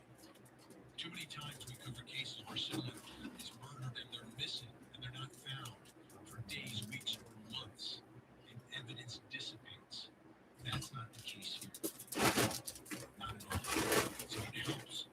On the one hand, it helps the prosecution. On the other hand, it created a trend for Anna Kepler. This whole story, when I think about it, to me always comes back to this blended family and what the dynamics. And to me, that's a big part of the. Dave, you want food? Come on, buddy. How under one roof one Dave, member of a blended family do you want food? allegedly attacked, tortured, Okay. another Here, member. Pep, Pep. There had to be something wrong with it. If prosecutors are right in what they're Yeah, saying, here, there has to be Pep. something wrong with this young man. Who does this? Here, At age 16, Here, blended family. Your mother married this man. This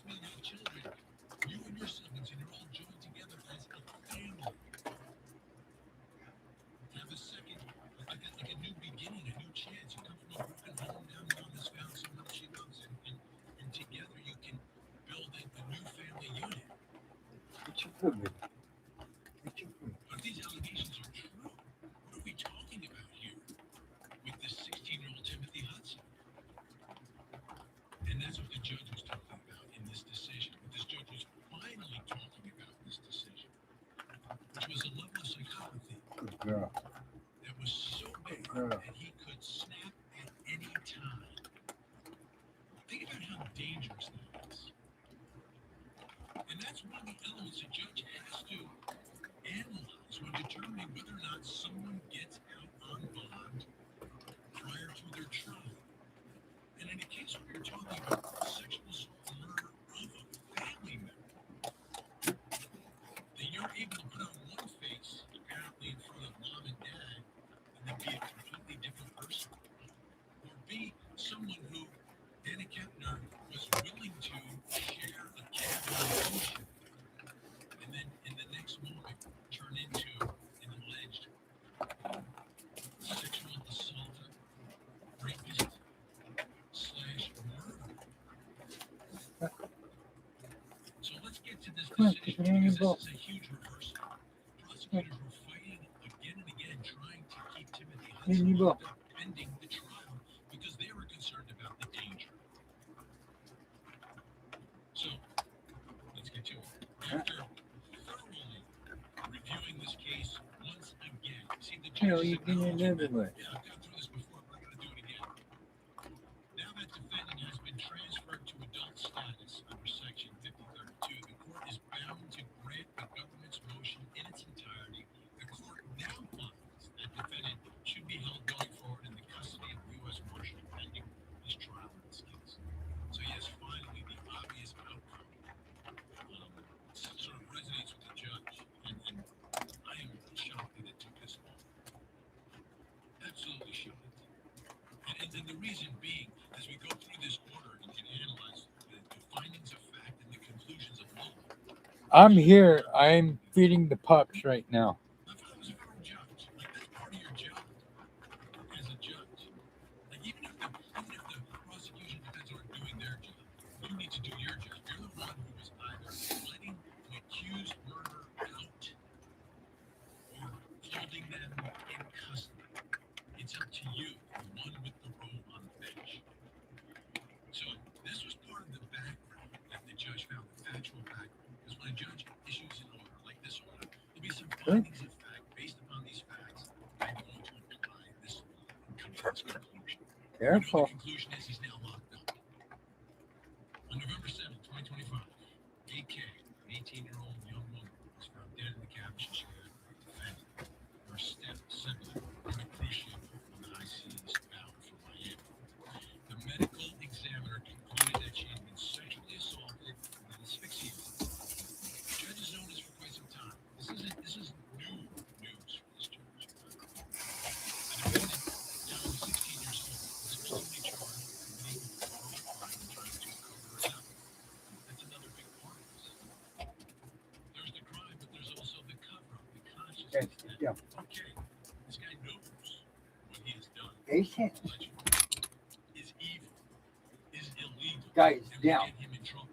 And he's doing whatever he can to cover it up so he doesn't get in trouble, so he doesn't get caught. That should add to the level of dangerousness Want some more educating, baby? that he's mature enough to realize what he's done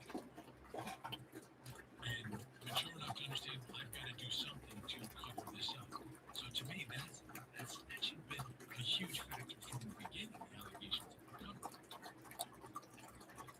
Because he was under 18, the only federal vehicle to charge him under U.S. maritime jurisdiction was through the Juvenile Delinquency Act. And that's where it starts, right? You're 16 years old.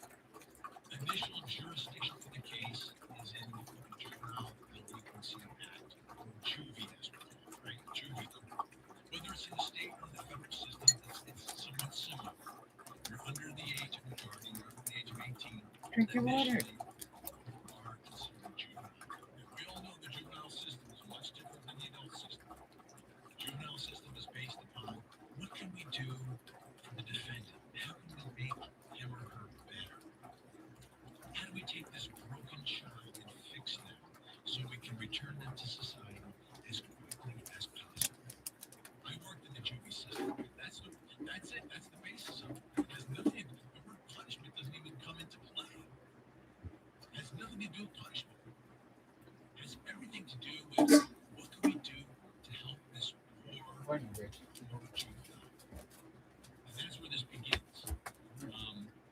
United States proceeded by information on February 2nd, alleging first-degree murder under USC 1111 and aggravated sexual abuse. Okay. That's when things escalate. When juveniles of a certain age are charged with crimes like this, it becomes an obvious basis for prosecutors to try to get them waived of court. And it's been held to be constitutional that yes, you can take juveniles of a certain age and bring them up and charge them and treat them the same way you would treat adults. The only difference being when they're locked up, they're segregated from the adults. So you have like the young offenders, youthful offenders who are together sort of in one area of whatever prison or jail they're in. And then the scarier, I guess, adults are in another section until you're Yeah, but I mean, in a way, I agree. But you're going to spend more time opening bags than you are building. Sorry, get down. No, I there's some builds I wish they would have did that with. It is the gravest crime, and it is the one by its nature involves violence and bespeaks I mean, they're numbered. The bags are numbered, but not the way I would think they would be numbered. They're locked up, usually without bond, because it's a murder case, because of the potential danger in the allegations. We're still presumed innocent.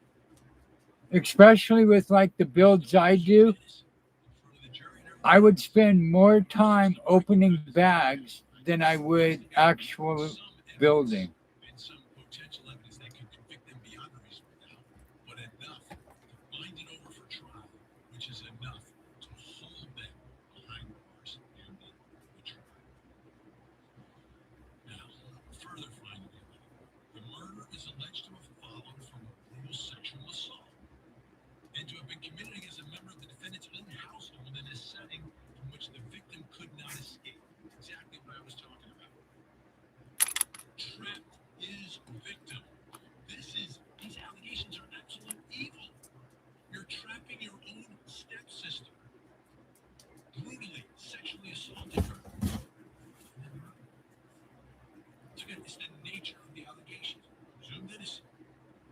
The nature of the allegations are as serious as it gets. And it's not just the seriousness of the crime, but these crimes, if someone is not locked up, now you risk subjecting another innocent person in society to this individual. The strength of the Right, right. No, I agree. I agree. The like smaller builds, the 300, 400, 600, even the 800 piece builds sometimes are like that. But not all builds are going to be like that. I figured from trial and error and experience on what not to do and what to do. That's how I came up with my way of building. I look at the part, I know what container it's in, I get my part. I don't have to rummage through a bunch of loose pieces to find it. It's already there. I know where it's at. Like my system works for me. It may not work for you. I can suggest it to you, but through trial and error, you'll have to figure out what works for you and then run with it. And then eventually you'll get faster at building it. I don't know if there was some sort of evaluation of the defendant that is subsequently. Yeah, it's. And that might be part of what the defense is doing 25, They may want to 50. evaluate it, because I don't know what their defense is going to be. I'm going to get to that in just a little bit. Let's see. But when you're talking about That's whether or not 50. someone gets detained or gets out I of paid line, $100 for my containers. ankle monitoring situation. The biggest factor is the danger to society and the seriousness of the offense. And none of that, What's up, Chef? unless there was some sort of a new evaluation that someone wrote this judge up. Getting ready to start the brand new build, bro. And having a sense of at least what the prosecution said. That's the new build. Wow. You know, it's a strong case. Conclusion. It's a McLaren P1 GTR. 18 USC 5034, which is the It's a 3,200 piece build. It's a big build. the Bail Reform Act now controls. This to me is the shocking part of all this. He was waived up a while ago. Right on, Chef. That once that happens, like the law is clear, and here the judge. Yeah, it's McLaren. It doesn't look like a McLaren, but it's a McLaren P1 GTR. That's a little troubling to me. Because we like to think about the federal judges as being the cream of the crop, the best of the best, the smartest of the smart, be on top of it. Like, and there are times, I get it, where a lot of times Yeah, here's the Formula car. to make certain arguments and rule their arguments, but judges have an obligation. And federal judges, I know, because my dad was a federal judge, they have law clerks, they have two law Finally got it done. who can do all the research on every case, independently of what the prosecution, the government, or the defense has provided. And I know my father would always have his law clerks do independent research of every issue, because you can't believe what either side is necessarily saying. Coming up next, at 7:58, Canada enters the house. Labor Day weekend voting results Boss time. suffered serious injuries. We are watching the boat crash manslaughter trial happening in South Florida. The case against Oh no!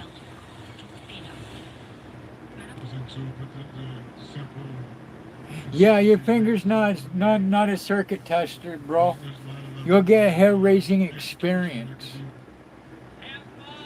You may be a little crispy around the balls, but yeah, not a good tester.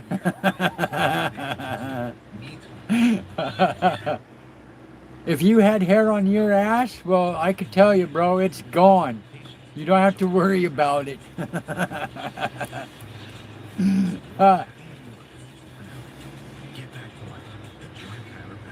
Oh, I bet you do. I bet you he went bing. What the fuck was that? This is better than Blue Chew. Yeah, yeah. You gotta be careful with where you put your finger, bro. Yeah, you're gonna have a fucking woody now until probably tomorrow. That just won't go away no matter how hard you beat it. Yeah, get the fuck down. Go to sleep. You'll be banging that motherfucker on the bed. Go to sleep. It's okay. Tell your doctor if you're nursing, pregnant, plan to be, or taking birth control pills. And before scheduled procedures with anesthesia. Let's see. Let's see. Sora. Fine. See how Mounjaro performed against Ozempic. Visit Mounjaro.com/compare. Make your move. Ask your doctor about once weekly Mounjaro. You won't let me look. Come here. Sora, come here.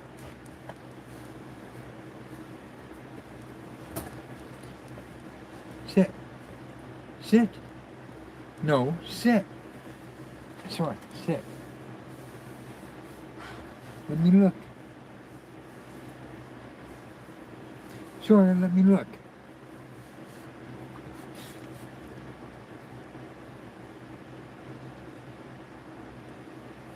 You're good in that ear. You're fine. You're fine, baby girl.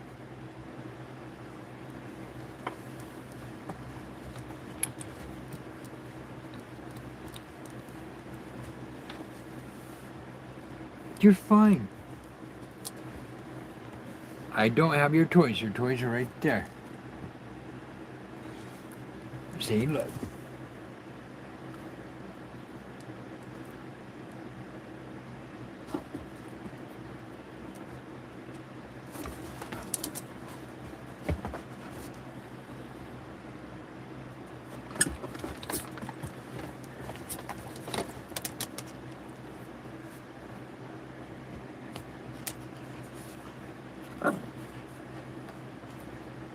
From static electricity?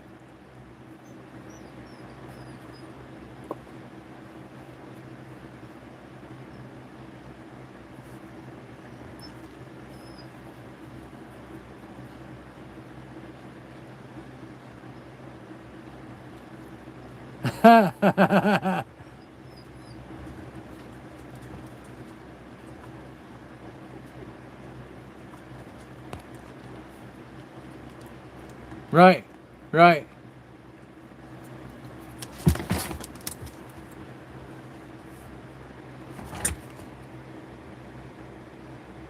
APOC, you probably get from static electricity with Kyra. So how strong is the case against Timothy Hudson? Like, if I had to go 0 to 10 on it, I'm a former prosecutor, based on what we know and what I'm going to go through here, I would put it at like 9.5 in terms of strength. I never go 10. I never go 10. Because I never know what those 12 people are going to do inside the jury box, right? But this is like a 9.5. That's hormones. Yeah, that's hormones, APOC. She probably ain't gonna let you for a good minute. And this is just what's been made public through Some women, transcripts of hearings and motions that have been filed. We know that on November 2nd, Anna Kapner and her family deported. oh yeah, I bet they weren't happy with you. You disturbed their home. APOC, some women get really, really, really fucking horny during pregnancy, and other women, they don't get as horny. I mean, they'll get horny, but not like it was before. Yeah, I feel for you, brother. So those are the three that are sharing the third cabin for the family. The family returned Especially if she's still going through morning sickness. for dinner on the ship. This is November 6th. During dinner, Anna said she wasn't feeling well. She complained of pain from her braces. Again, showing how young everybody is here. She's got braces and an upset stomach. So Anna was not feeling well. So she left the family dinner a little early. And she left to return to that room, that cabin that she was sharing with the half-brother and stepbrother, Timothy Hudson. Cabin number 8343. And what's important and what is going to be powerful inside this courtroom is the video evidence. Right? How do you prove a timeline when you've got a victim who cannot testify, a victim who has been killed? Well, you've got video. And like I've been saying, a contained crime scene, whether you're talking about the whole ship being a contained crime scene or the cabin being a contained crime scene. Nice. This Nice. makes the investigation Sit. from my perspective Sit. should be much easier. Somehow, some way it took 3 months here. I don't understand that. But it should make it much, much easier because everything is in one spot. And you've got surveillance cameras everywhere on this ship. Let's take a look at some of that footage. 7:35 p.m. Timothy Hudson enters. I don't have. Who? Wait a minute. Who? 7:38. Anna enters. APOC, I think she's talking to you, or they're talking to you. Last time she is seen alive. So she goes in. Okay, I was gonna say I don't. Exiting that cabin. She goes in there and there's just two people. I wish I did. Timothy and Anna, the defendant and the victim. 7:51, Anna's half-brother Yeah, I wish I did. I was going to say, I don't. I promise. Three young teens. He goes in the room, so now there's three people in the room, but then he quickly exits. Why does he quickly exit? That's an important I've fact. seen the name. Answer to that? I got an idea, but I'm not for sure. Incredibly important witness in this. It's not going to be easy for him either to understand. It's going to be difficult. 10:13, we're flashing forward. There's no activity from No, I wish I was. 2 hours, 2.5 hours. Nope, I wish I was, though. And is seen looking left and right down the hallway. He's looking from side to side down the hallway. You can make Sarah. Okay, I was right. That's, if it's who I think it is, Sarah. make sure no one's out there. Why else would you poke your head out to see who's there before walking outside? The artist And then for, he walks outside. yeah, Between 10:23 and 10:49, Timothy enters and exits the cabin 2 more times. Again, no, I wish I did. going in and out of the cabin. No one else. Just Timothy. The half-brother is nowhere to be seen. Be careful, Chef. Laying there for a couple moments, Be careful. and then he left. And then it's 2.5 hours. Timothy and Anna I would love to know you. I'd love to get to know you. leaves. It goes in, goes out, goes in, goes out. 11:07. Timothy re-enters the cabin. I think it'd be awesome. 11:21 to 23. Anna's half-brother. Now this is an important moment again. The half-brother returns and enters and exits 8340. Yeah, yeah. He tells the FBI he did not see his sister Anna while he was in the cabin at this point. So he's in there. For Not a problem, Chef. Much love, brother. Much love. We know where she was found. Be careful. She was found hidden inside that cabin. She's never exited the cabin. There's no video of her leaving. So she has to be in there. She's either alive and hiding or dead and hidden. 11:23, the half-brother leaves. 8 minutes later, Timothy leaves the cabin. 13 minutes later, 11:44, Timothy re-enters the cabin. There's another important moment, and it's going to be important testimony from the half-brother. Let me tell you, I feel so bad for this kid. Like, I know from personal experience, No, feel free, brother. how difficult I ain't going nowhere either. when you're 14, 15, 16 years old, that's going to be defending 16 years old. You be nice. There's a lot going on. And now he's got to deal with this. You and be he's got to nice. be an extremely You play nice. witness in this case. 12:09, Come Anna's here. brother attempts to enter the cabin, 8343, and is observed, There. meaning video, Knucklehead. not being let in. So you got video of him trying to get in the room.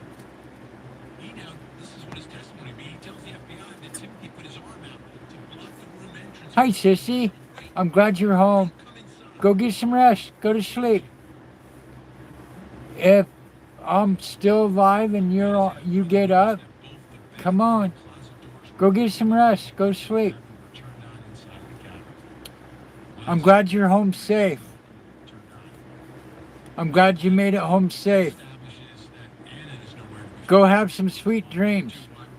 Maybe drink some tea, do some puff, and go to La La Land. Minutes before Timothy allows to re-enter the cabin. He's finally let back in.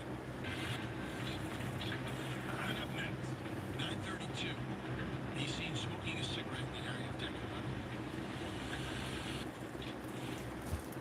11. Honestly, we should have postponed. We had the strength. Honestly, we've been Sissy, this build, this car, it's a McLaren P1 GTR. It's a McLaren. I should ask him what his HIV status, but Yes, yes. honestly, I looked it up.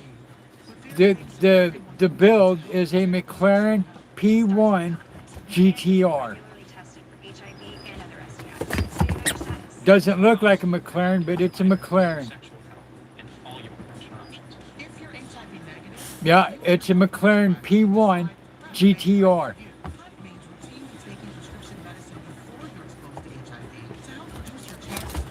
Gonna be a beautiful build. I'm gonna get tested and find out about all my prevention options. Because honestly, Yeah, I seem to agree with you, sissy. And I'm already ready to build. I got steps 1 through 5 out, so I'll start making videos on my channel.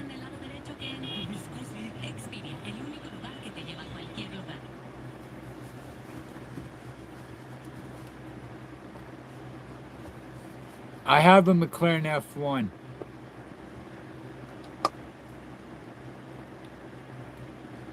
Yeah, I'll start building tonight.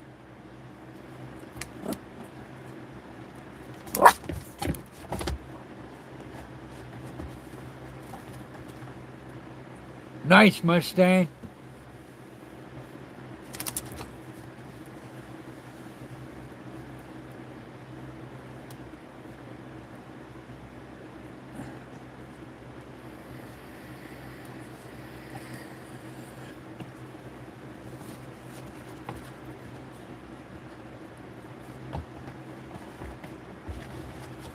Oh, damn. Oh, damn. Mustang.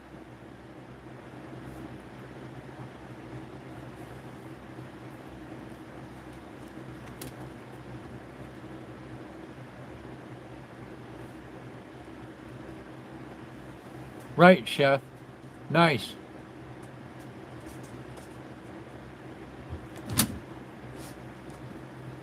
Oh, that's bad. That's bad, sissy.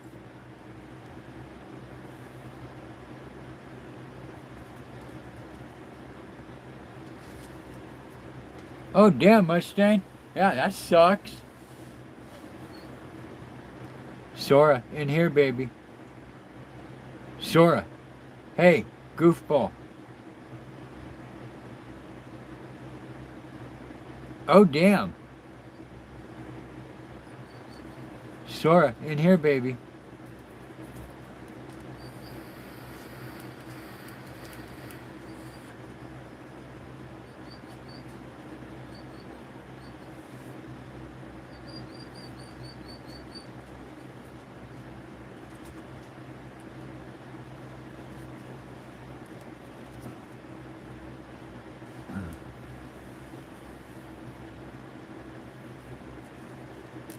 Yes, she gets her surgery. And you get to go pick up Jenny and drive her. I'm super excited for you on that, sissy. I want to see you back in Jenny.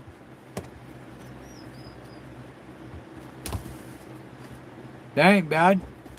Under an hour to do a truck, Mustang.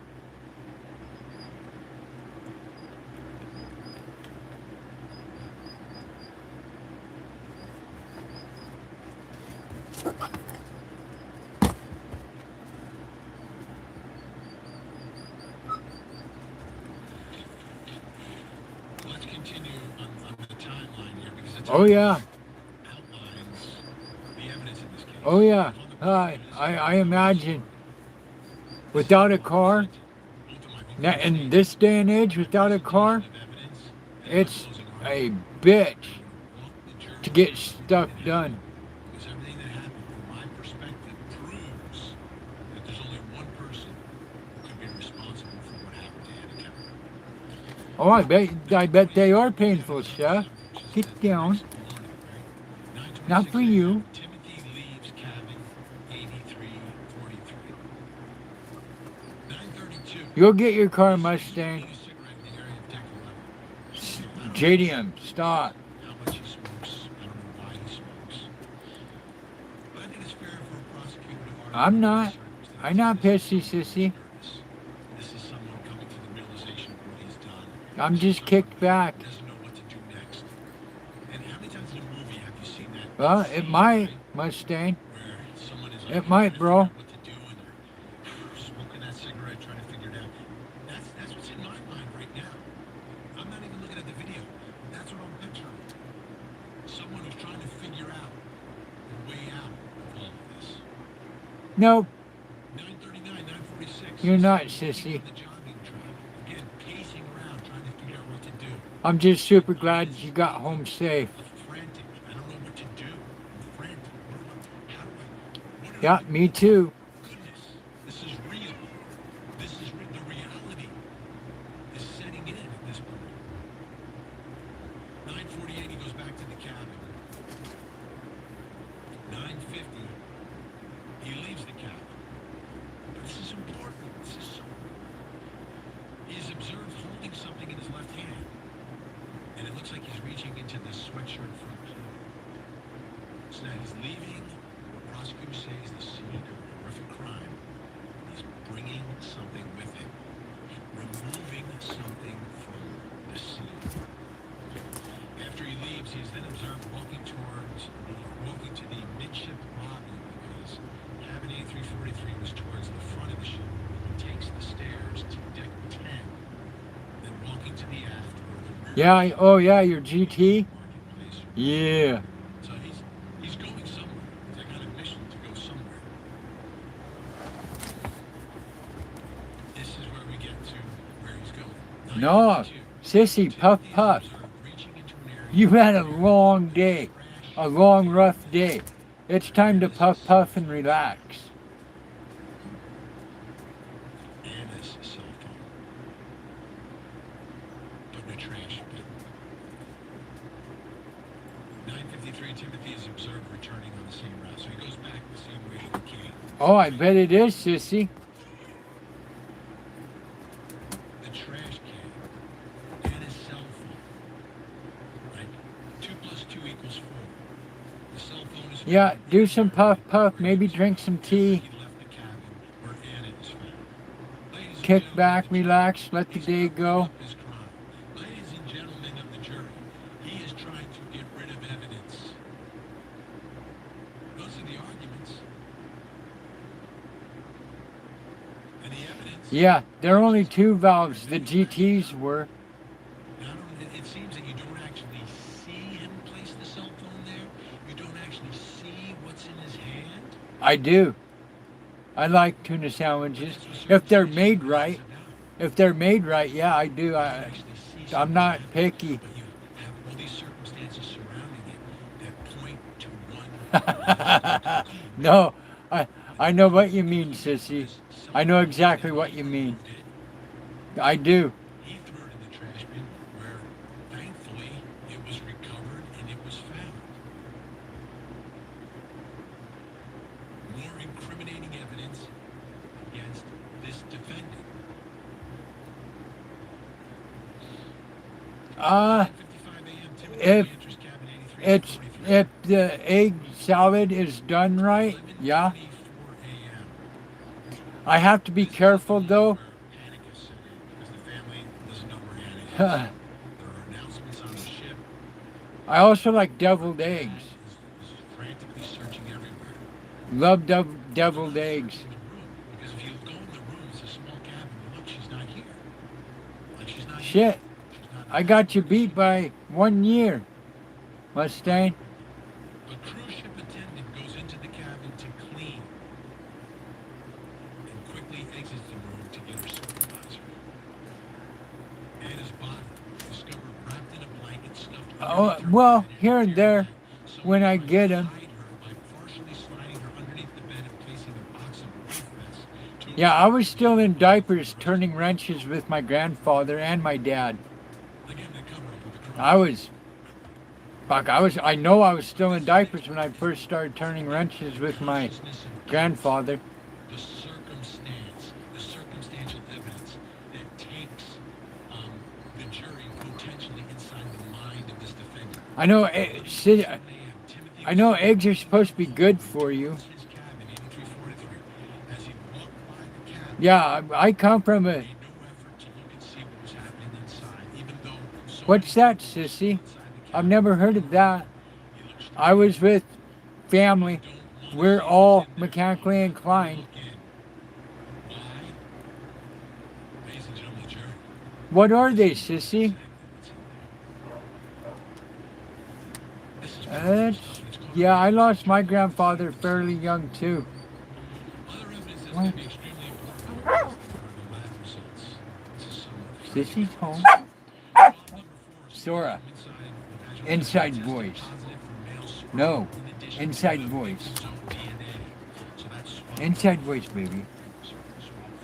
Swab number 5, the second Inside DNA swab voice. from the victim's vaginal canal were negative for sperm, but did test positive for male DNA.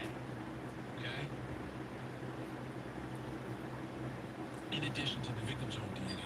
Based on these preliminary results, the FBI obtained a search warrant for Timothy's DNA. DNA swabs were also obtained from a minor who lives out of state with whom the victim had sexual intercourse while on the cruise. Okay, that's a significant fact. She engaged in sexual conduct with another person on the ship. That Yeah, person my needs dad to be died investigated as well, right? As part of what the FBI was doing.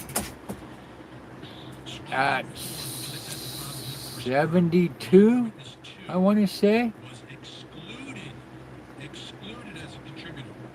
The results from this item had very Hey, strong get support down. for the inclusion Sora. of Timothy as the contributor of the male DNA in the mixture. You know better. Swab 5 came back negative for sperm, positive for male DNA. Minor witness 2 was excluded. Results from this item had very strong support for the inclusion of Timothy. Coming up next, sexual activity occurred, no evidence of abuse. I'm Vinny Politan, and this is the all-new VPI. All of this was captured on video. Nice. Watch weeknights on our TV. Did you? Behind every strong I've business never had is that strong before, marketing. sissy. At Ataraxis, we partner with organizations to take on the complexities of payroll, HR, benefits, workers' comp, and staff. Nice, That Mustang. means less time managing challenges and more time leading your business forward. For over 15 years, businesses have trusted Ataraxis to be a reliable partner in growth, efficiency, and peace of mind. Ataraxis, are you ready? Yeah, I've never had that, sissy.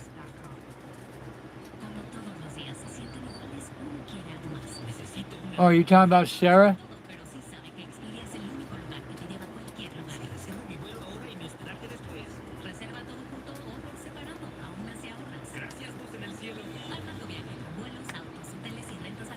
I like talking to her, but she never sticks around.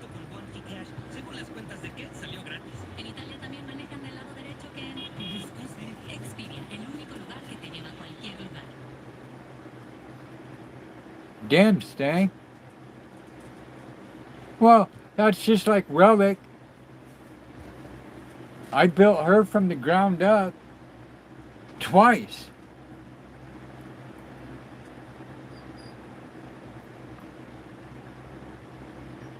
Nice, sissy.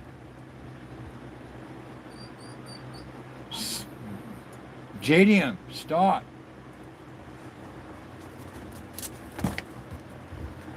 Get down. No, get down.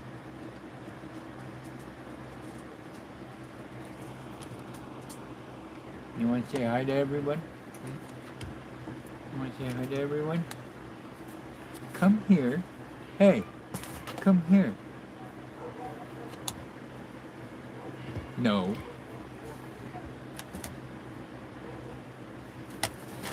No. Sora, stop.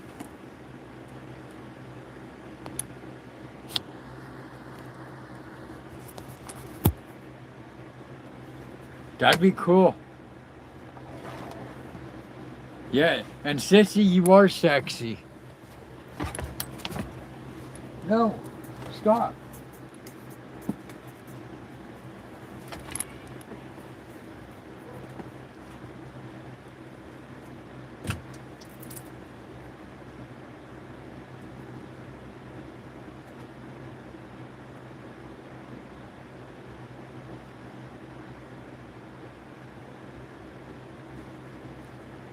Sora, stop. Stop.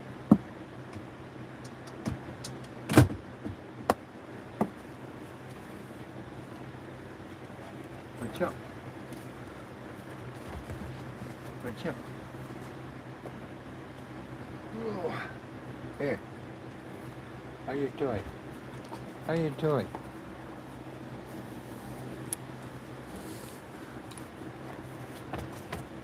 I thought there was some shit going on outside.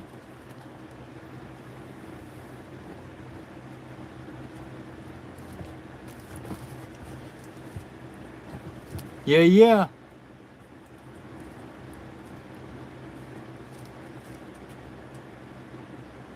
Haha.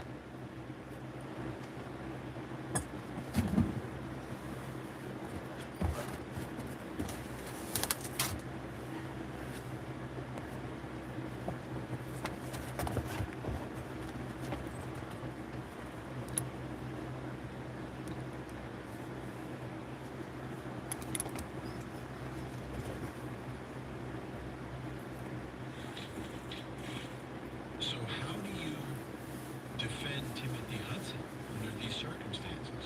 There is some powerful prosecution evidence, the timeline, the video surveillance, and everything else. Well, I think the approach is going to be twofold. You have to deal with each of them as very serious charges. And let's begin with the sexual assault charge. Right? The prosecution's basis is that there was some level of obsession by Timothy Hudson with his stepsister. That he was obsessed with her. And I think for the public, for a lot of us, we believe that to a certain extent, based upon what we heard from Anna Kepner's ex-boyfriend, who Yeah, that's right, Mustang. Fuck the trolls. was the memorial for Anna Kepner, and he was speaking outside to members of the media, members of the public, about what he knew and his own experience in witnessing conduct by his stepbrother, Timothy Hudson. Take a listen.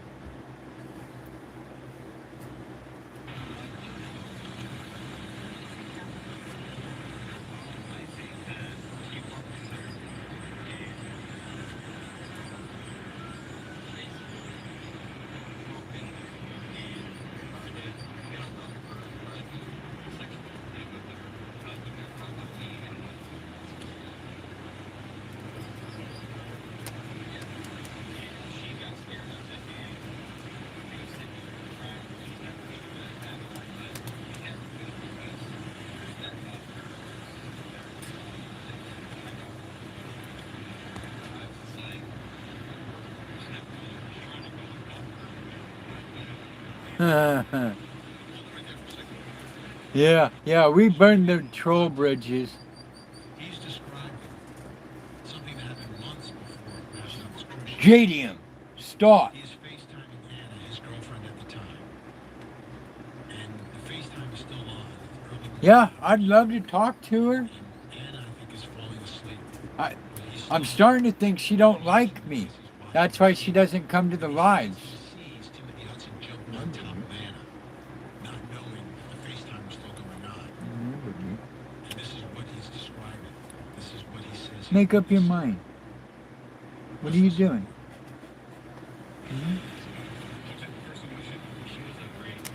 Oh, good girl. Yeah, no, no. Good girls. Good girls.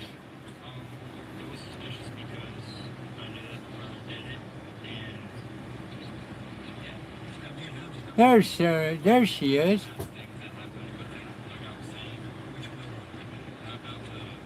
Yeah, that looked cool, Shell. I thought you were mad at me or something, Sarah. That's why you left.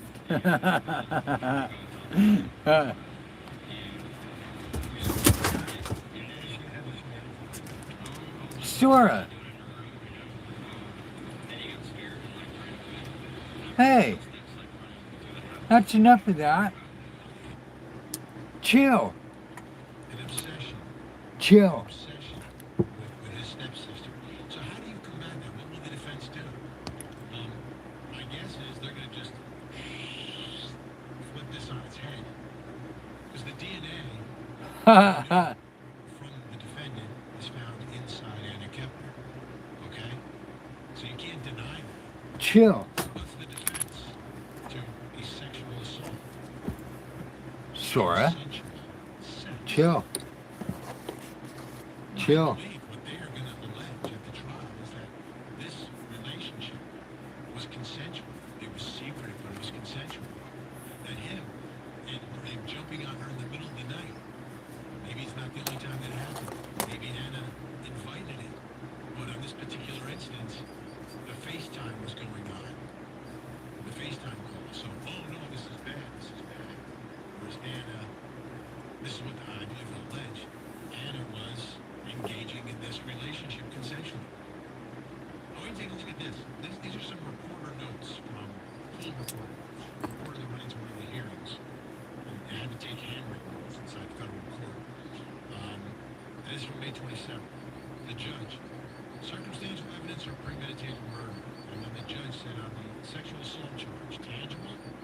And then we believe from the notes here that this was an argument made by I will. defense counsel. I'll check out his video when I in my live. I'll go check out shows videos so I can comment and like.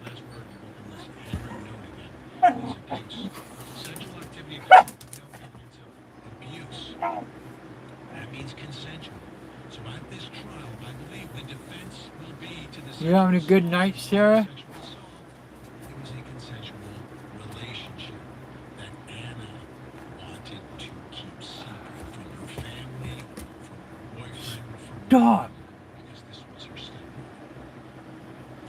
Now, how about the murder charge? Where are they going to go with the murder charge? Ready?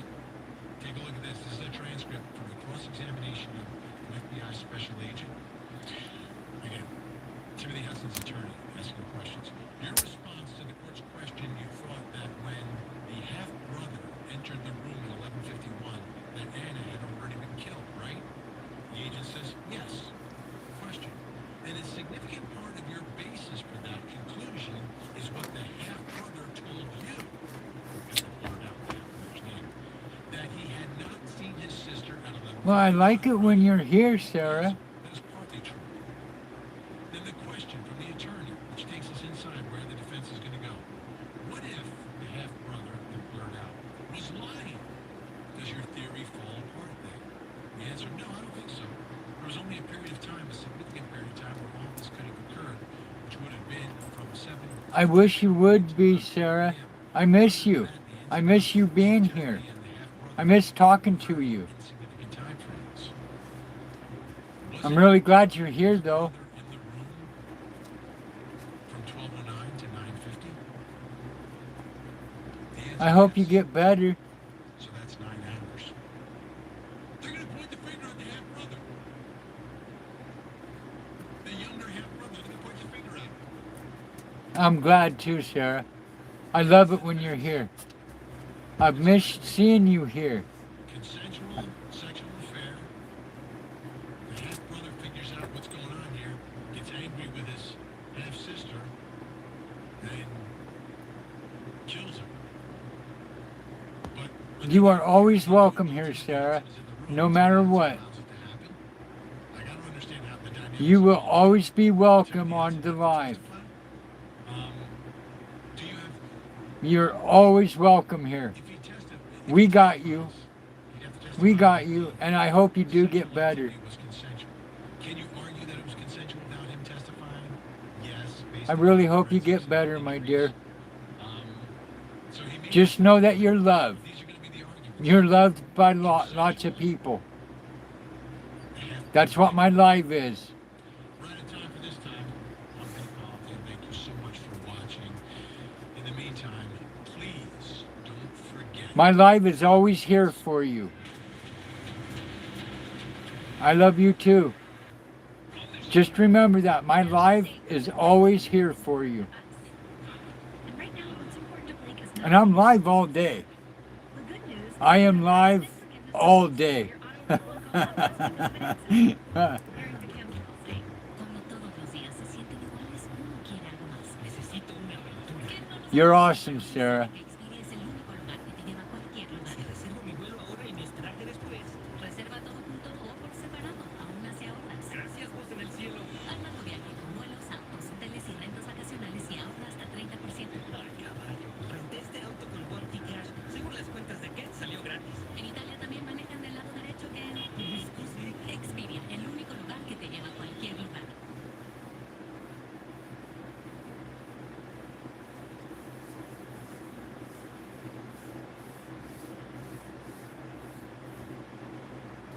Oh, before I forget, guys, I have physical therapy tomorrow, so I probably won't be on live from 3 p.m. my time till probably 5 my time, because I have to go do physical therapy.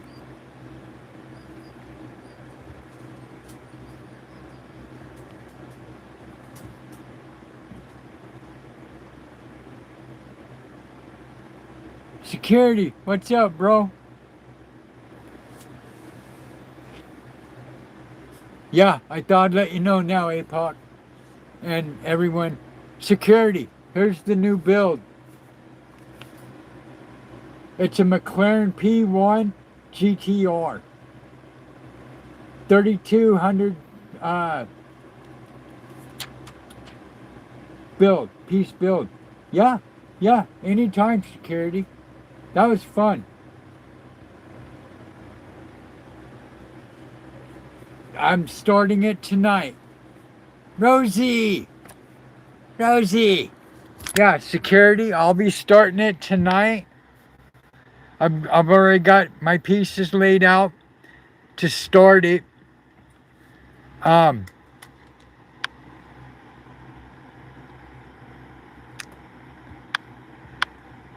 I'll get it started tonight and the new build will be on its way. Rosie, what you doing, girl?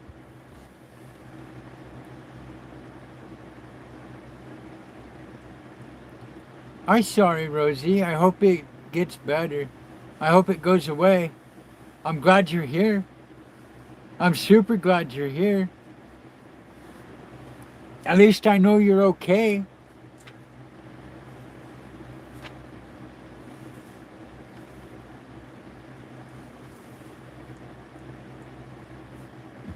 Come on. Headaches suck.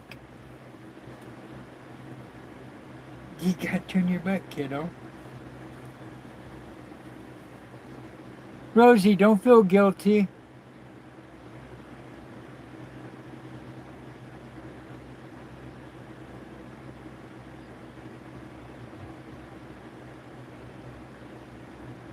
Sarah. I'm just now starting to understand emojis. Hi,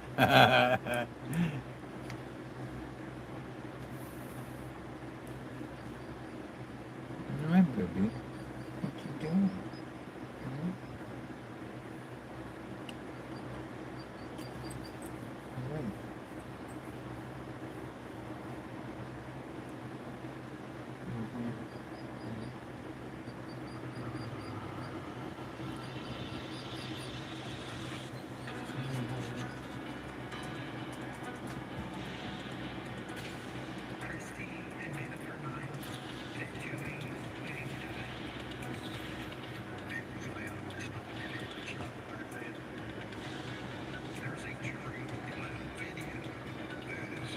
That's awesome, Rosie. I'm glad. Yeah, I still don't understand most emojis. Ashley. Well, at least you know your plumbing's working. At least you know your butthole still stretches to push a turd out.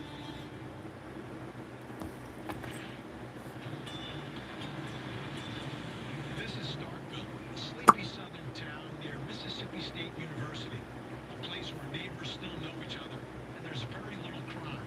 But back in 2003, a 13-year-old boy was accused of helping his sister kill her husband. But did he actually pull the trigger, or was he the fall guy for a crime that those who knew him say he would never Lemon water is actually good. Tyler and my daughter went through school together till the 8th grade when this happened. He was a very bright, intelligent child, very sweet. Oh, he was precious. He was blonde-headed and just had the sweetest face. I had the biggest crush on him. You know, he was a lot of fun. Tyler's mother, Sharon, was raising him on her own. You haven't heard from Butthead Rosie? Well, that's, I guess, a good thing. The closest family that Tyler had was his half-sister, Christy Fulgham, who helped him Yeah, see yeah, his yeah. father against his mother's wishes. I had asked Tyler one weekend if he wanted to hang out that weekend, but he told me he couldn't. He was so excited he would go to his sister's house. It was kind of like a big event in his life, was going to his sister's house for the weekend. I can remember him saying Right here. she was kind of his only family. Christy lived nearby with her husband, Joey, and their 3 children. When Joey met, It's a miniature. he was really committed, felt had a And I finished the other miniature too. Yeah, it's a little miniature. Christy was not a woman who was happy in her marriage. You know, she had plenty of Yeah, this is the first build that came with the case. impact on their marriage. Her spending time with other people, having affairs, moving I put it together in one day while finishing the formula card. There's no question that Christy Fulgham was an incredible manipulator, especially her husband, her many lovers, and certainly her 13-year-old half-brother who adored her. I can't think of the word that people groom. I feel like she was kind of grooming Tyler to even And then her little here's the better. Was Formula One car. like she had him brainwashed almost, basically. There were early signs that she was not mentally ill. Yeah, I have tattoos. The extent of what can really only be described as evil, the extent of her evil activity, nobody suspected that. One weekend, Joey's brother Shannon and his wife Kimberly grew worried when they had trouble contacting him. On Saturday, Joey was supposed to go to air show. Yeah, security. Here's the Formula One car Was not like him. that I was working on. And then the next day was Mother's Day. My Black Panthers, my cat tattoos. Something was wrong. Shannon and his wife Kimberly went over to the house. Why are you jealous, Jasper? This gruesome scene. They make a frantic 911 call, and of course authorities show up very quickly. Well, I was at home and I got a call from the deputies who had responded. They called me to the scene. Oh, you're gonna love this McLaren car. He was in the bed and he was laying on his stomach and he had been shot in the back of the head. Didn't look like he ever moved. He got shot in the head, knocked it. Security, you're gonna love this one more. It was emotional, but he wasn't ranting, right? As a matter of fact, something happened to his brother and he felt like he knew, didn't he? Shannon believed that person was Joey's wife, Christy. We said, "We're looking for Christy. We found her. We found her in Little Rock, Mississippi, at her mother's house." I sent men to Little Rock, Mississippi and talked to her that night. Yeah, it's a McLaren P1 GTR 3,224 piece build. To get a warrant for her arrest. But before they could serve it, she showed up here voluntarily at the sheriff's office in Starkville. Christy told police what she said had actually happened. Yeah, it's gonna be a beautiful car when it's done. Raged when she told him that her husband had been abusing her. That night, Tyler waited until Joey was asleep, crept into his bedroom, raised the rifle, killed him with a single shot to the back of the head. When police brought Tyler in for questioning, he initially denied any involvement. And then Investigators say point blank to Tyler, Christy says you did it. He doesn't believe it, so officers bring Christy into the room. Christy says, Tyler, tell him what happened. At that point, after she leaves, Tyler's story begins to shift. the police recorded what Tyler confessed to next.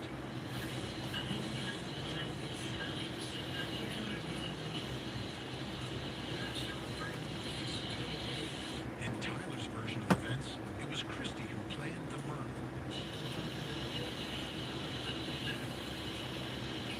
Yeah, me too. Late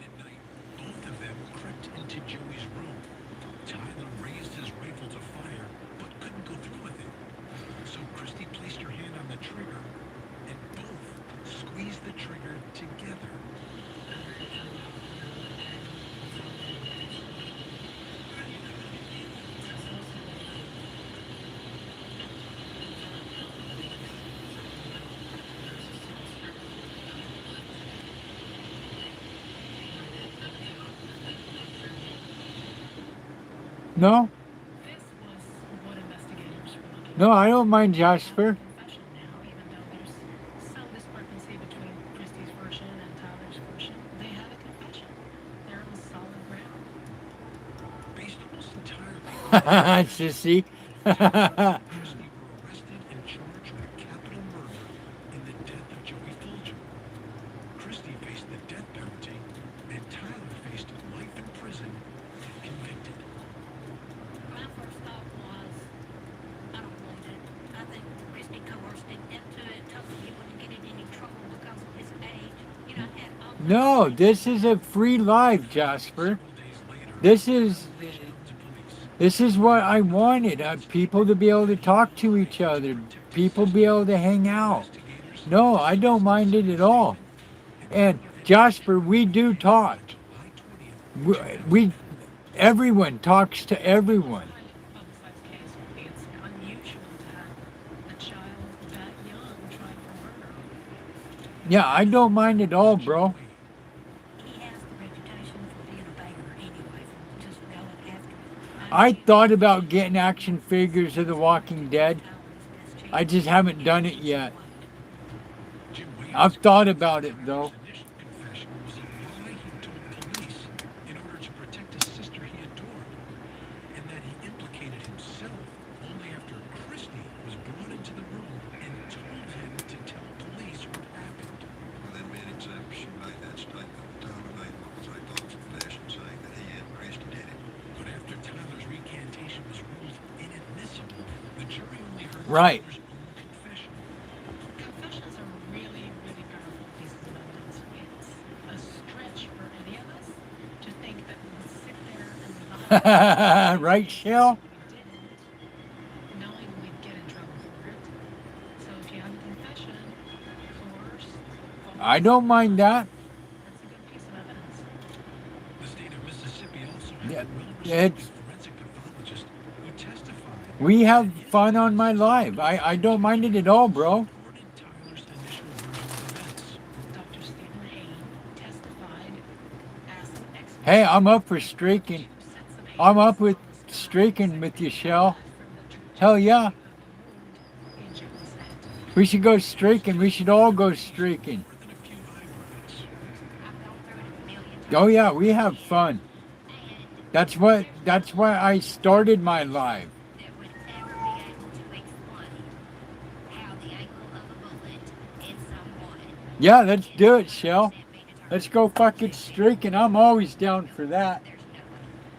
I mean, sounds I was born naked. Why the fuck do I need to wear clothes? could have played a pretty big part in the direction. Yeah, me and APOC. Yeah, I think we spend more time together than anything besides Sissy when she's not at work. I was so convinced that he was innocent. When Sissy's at work, it's me and APOC and Shell and Mustang. It's also the motto of my favorite team, Sometimes Sarah, which is convenient. but yeah, Gold PT.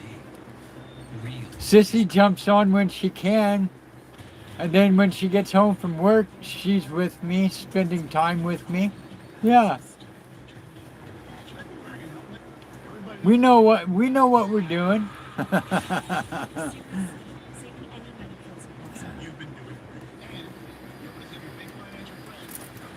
Love you, Sissy. I really appreciate you guys. Appreciate every single one of you. So it's important to all stay. Drive safe. Congrats. You save. Drive less. More savings. Multiple vehicles. Savings. If it's important to you, it's important to us. You're in good hands with us. You guys make my day just like I make some of your guys' days, so it works out. That's where you make all your best memories. Nice work, you two. All right, security. To you, it's important to us. Have a good night, brother. Your live was awesome, by the way.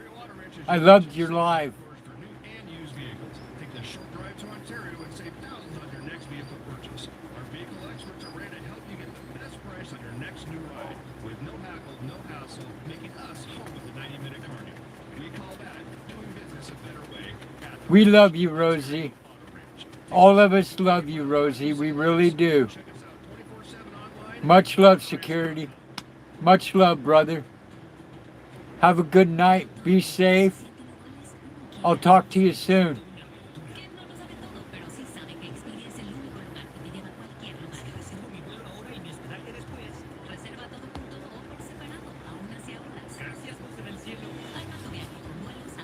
Yeah, what?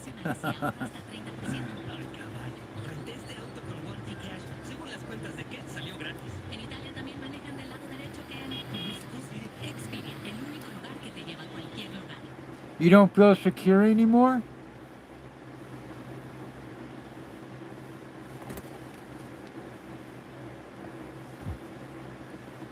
I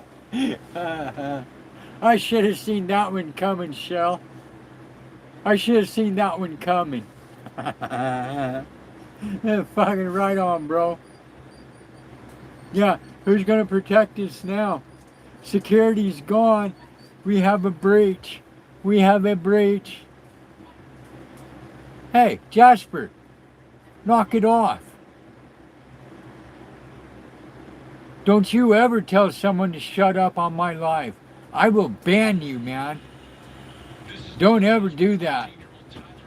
That is not okay on my live. I will ban you. Don't you ever tell someone to shut up on my live.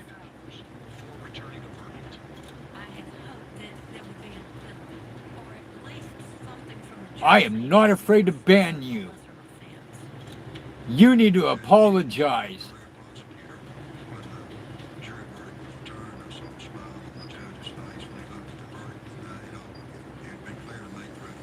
Right, Rosie?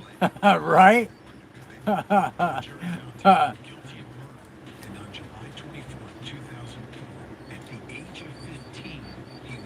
APOC, did you just time him out?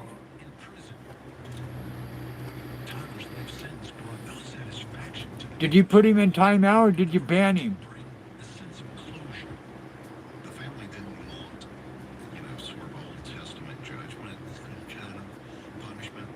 Yeah, that's one thing I will not tolerate. Okay. Yeah, you will not be disrespectful. No, don't reverse it. No, APOC, absolutely not. Absolutely not. We will not stand disrespect. That was uncalled for. Rosie didn't do a damn thing and he did that. No, that's no. I will not. Nuh-uh. Rosie did not deserve that. So no, thank you, APOC. No, you're fine, Rosie. You're fine, Rosie. We love you. Yeah. Yeah, that was completely uncalled for. Nobody. That is not what my life's about. And I will not tolerate it at all. We love you, Rosie. Yeah, thank you, APOC. No, I'm not even going to question you, brother. You're a mod for a reason. Hi, baby.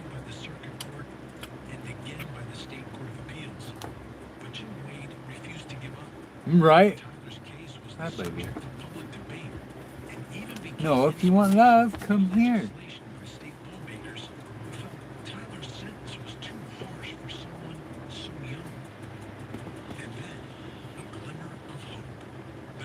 Yeah, no. That's why we're here. Do you want in the bedroom? Is that what you want?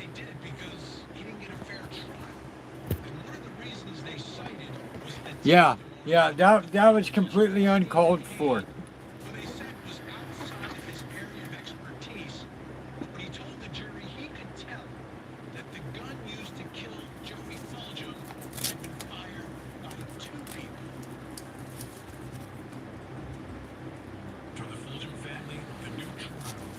Yeah, well, he just found out. It's just for him to say what happened. We just wanted closure about what What are happened. you doing? More so than we cared about, punishing him for the rest of his life. The state of Mississippi offered Tyler a plea bargain. If he would admit his guilt, he would have served a drastically reduced sentence. But Tyler chose to go forward with the retrial. Guys, I gotta take them out. I'll be right back. Come on, baby. You want to go out? The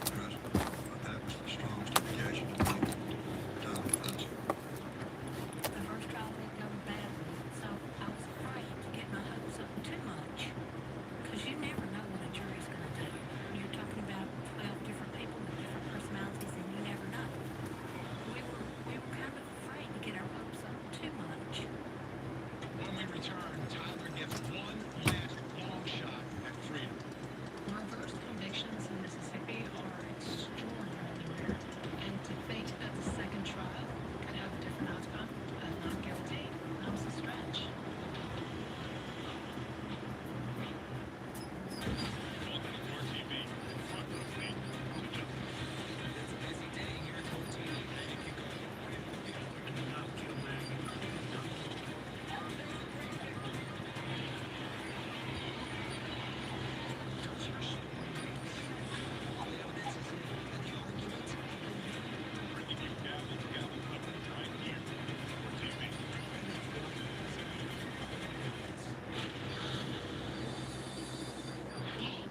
Let's get on to business.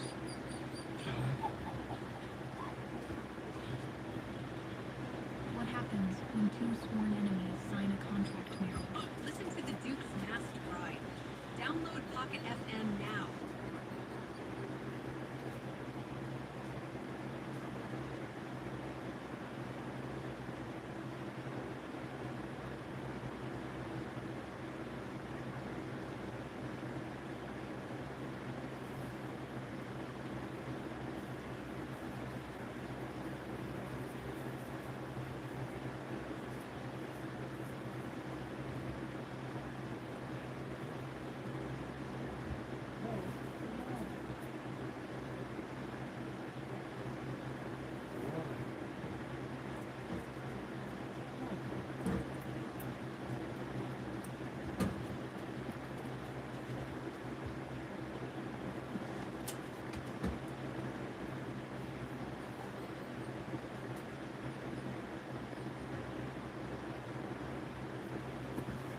You stay in here.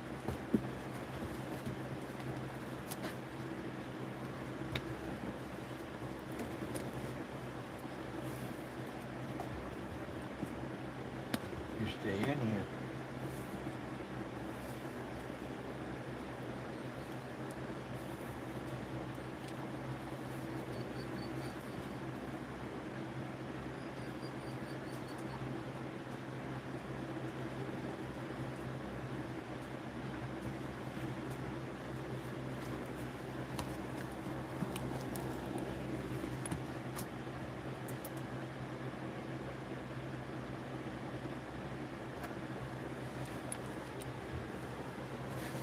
No. No.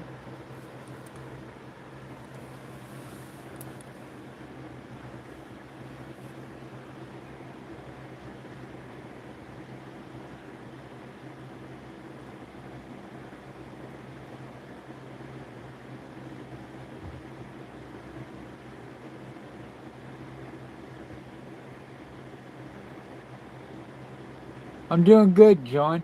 How are you doing, bro?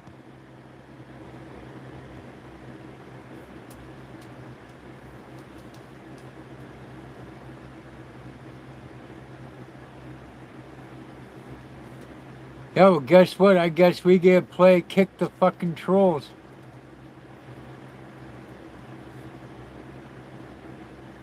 Yeah, well, that won't happen on here, Rosie. I fucking booed him. Did he? Is that the one that's retracted? Tyler Edmonds' new trial began on October 28, 2008, here at the courthouse in Starkville, Mississippi. For Tyler, the second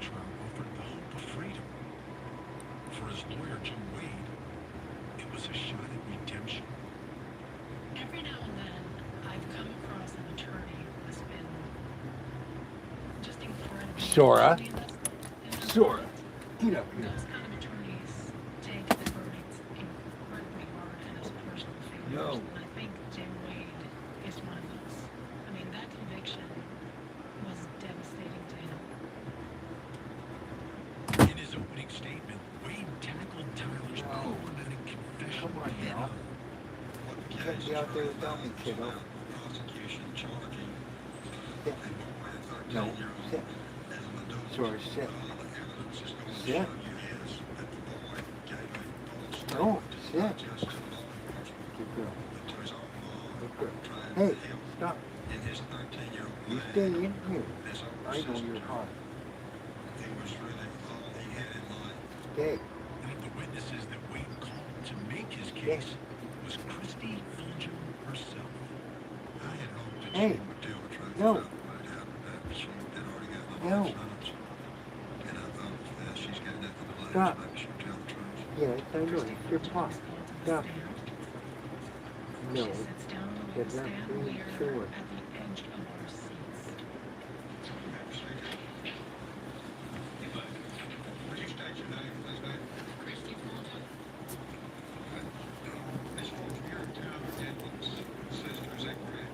And she takes the bit to every question.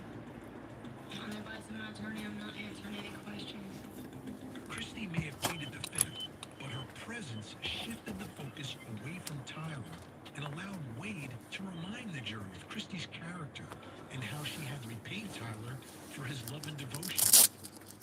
Why would you put somebody that young in that situation if you had any kind of feelings for them at all? If you had any thought of what it would do to the other person, why would you do that? I think she was just completely self-serving. I think Christy was out for Christy. She was trashy, just to be honest with you. I'm not going to sugarcoat it. I believe she was just pure white trash. So.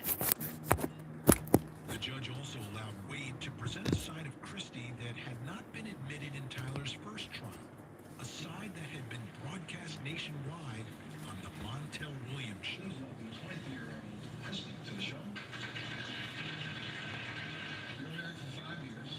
Yeah, I'm sure it's happening to you too, Rosie. On the Montel Williams show, Joey and Christy, aired all their dirty laundry. Haha, nice, Sarah. Nice. That Joey knew about. And you two both moved to Texas. Yeah. You went to Texas and one of your friends went along, right? Yeah. And I should say that this friend was also the best friend of your husband, Joe. Yeah.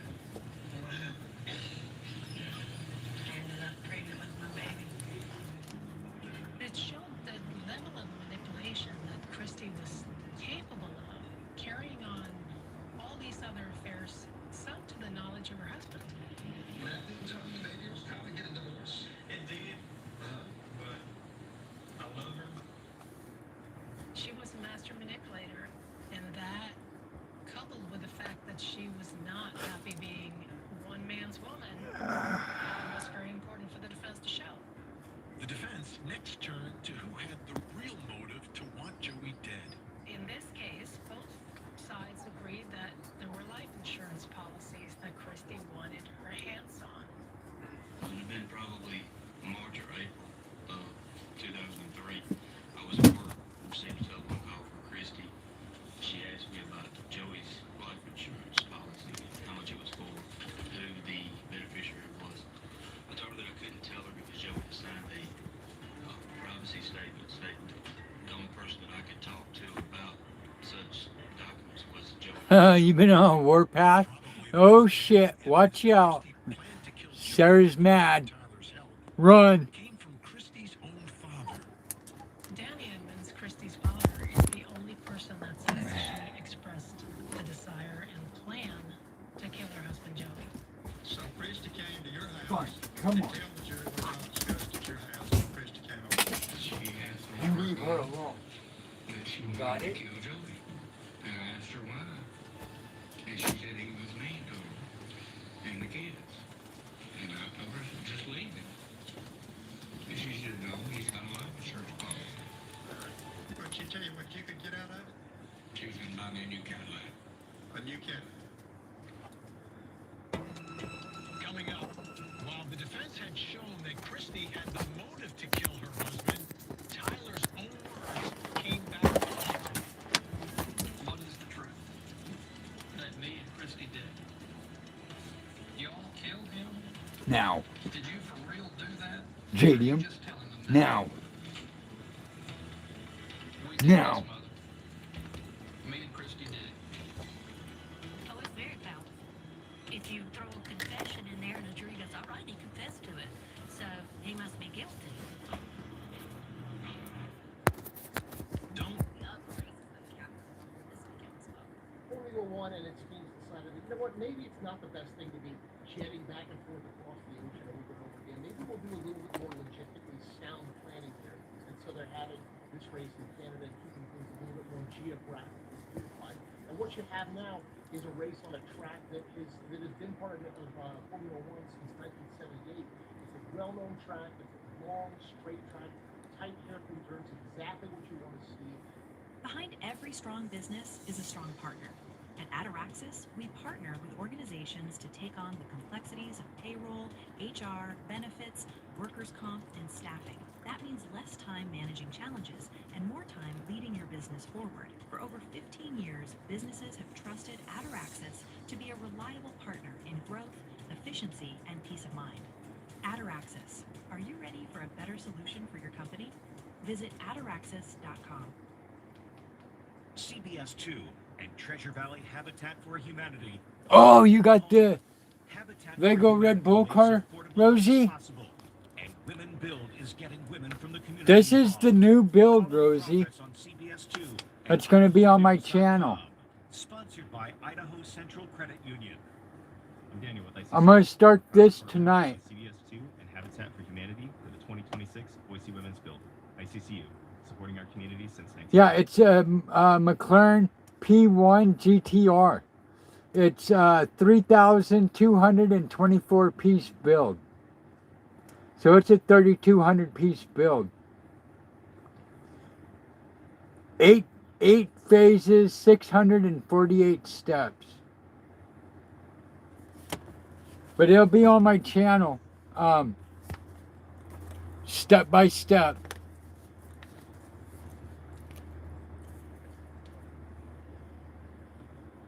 I don't think they have one, Shell.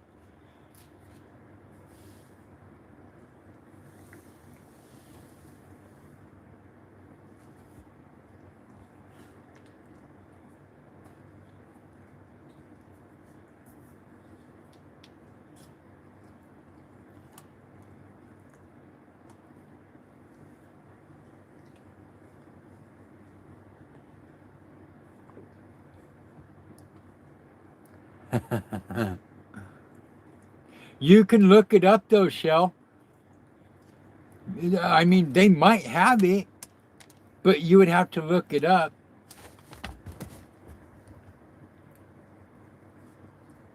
What are you doing?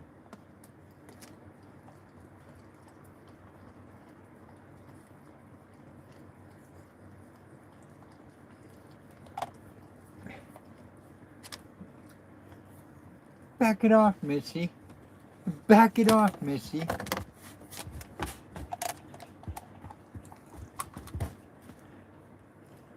Here's the other.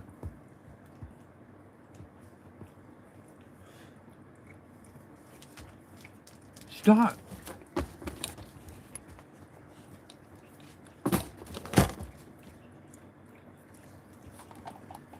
Stop. During Tyler Edmonds' second trial, God damn it.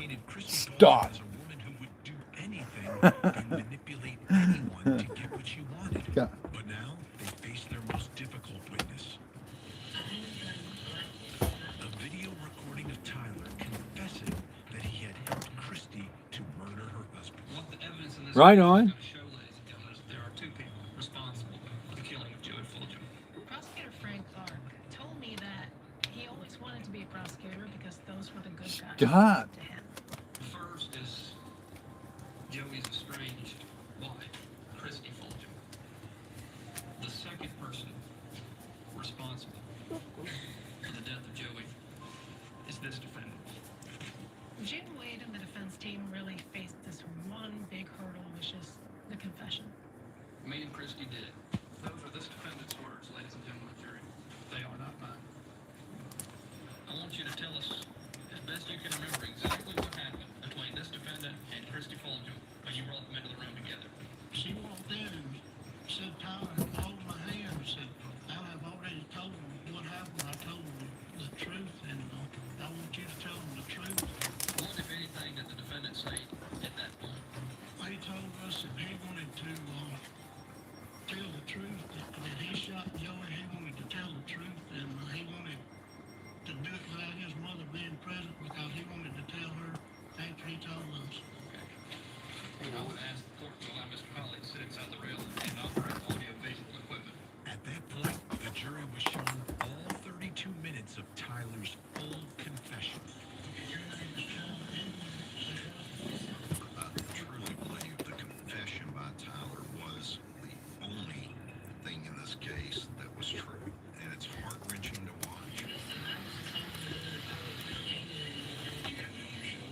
Killer clowns out of space. It wasn't just the confession Stop. to police that was damning. When Tyler's Jadium. mother comes into the room, this Stop. incredibly emotionally Come on. charged moment, Jadium. she gets on her knees, she says, Jadium. "Tell me what happened." Good boy. I know. She's in heat, but you're too big to tag her.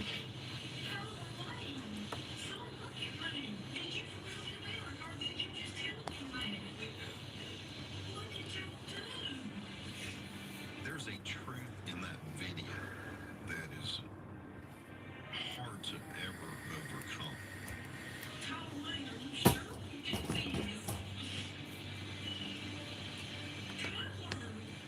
To prove Tyler's innocence, his defense team needed to convince the jury his videotaped confession was false. But the judge refused to allow any testimony from an expert on false confessions. For Jim Wade and the defense, it was a huge blow not to be able to call this expert witness in false confessions. If the prosecution was going to base their case on the confession, Wade decided to turn the inconsistencies of Tyler's words to his client's advantage. One of the few pieces of physical evidence that actually plays into the defense's favor is Tyler's account of what he saw right after the shooting.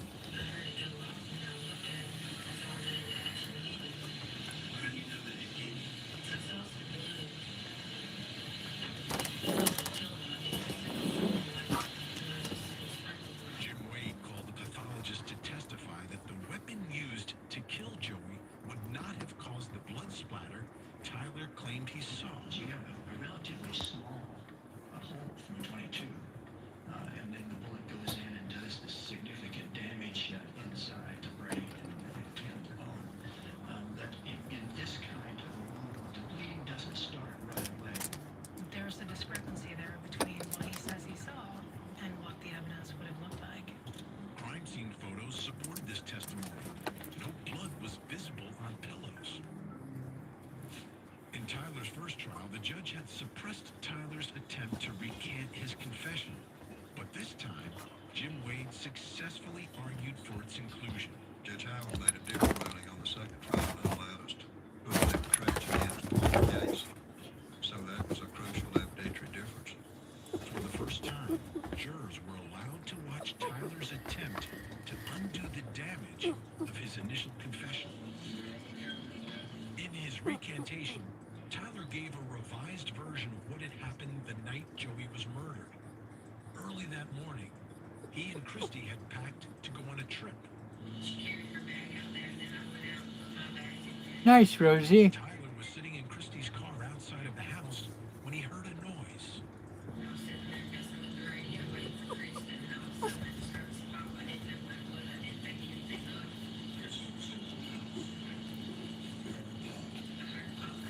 Stop.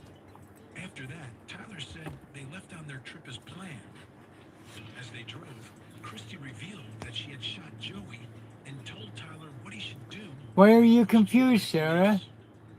According to the defense, Tyler was coming clean. Why are you confused? What are you confused about? But according to the prosecution, Tyler's shifting story proved their point. not easy to believe somebody that looks like him committed this crime. There's only one person in this courtroom who is an admitted liar, and that's the person sitting over there in between his two lawyers. His whole defense is, I'm a liar. Folks, somebody who will lie to protect his sister will lie to protect himself. It would all come down to which version of Tyler the jury believed, which made Jim Wade's next move even that much more risky. When we return, Tyler Edmonds takes the stand. Please state your name. Huh. No, me too, Sarah. Me too. And that moment is so hard for me to watch. Because I know what was coming. You know what? I ask myself that every day. I ask myself every day that question, Sarah.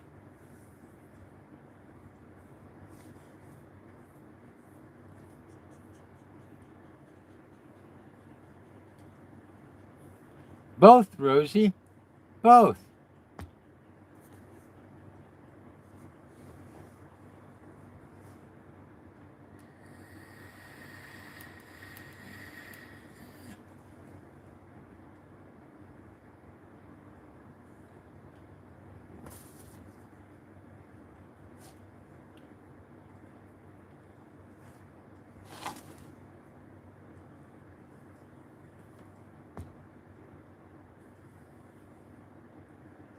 Yeah, I know how you feel, Sarah.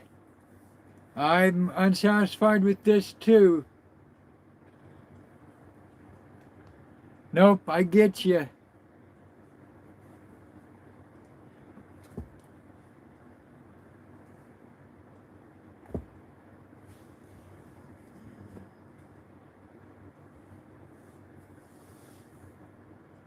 Yeah, I feel the same way every day.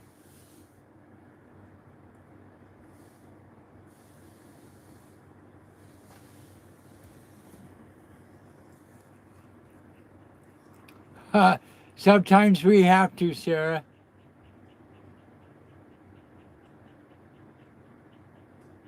Right, right. I agree, Shell. Same. Same here.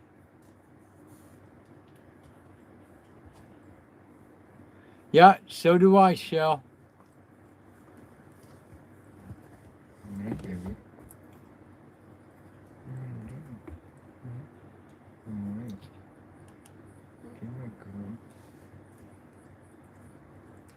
I know. He wants to tag you. So bad.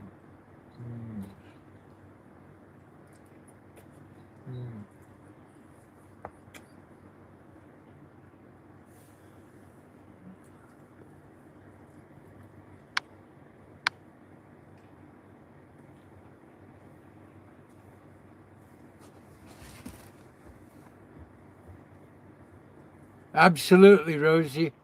Absolutely.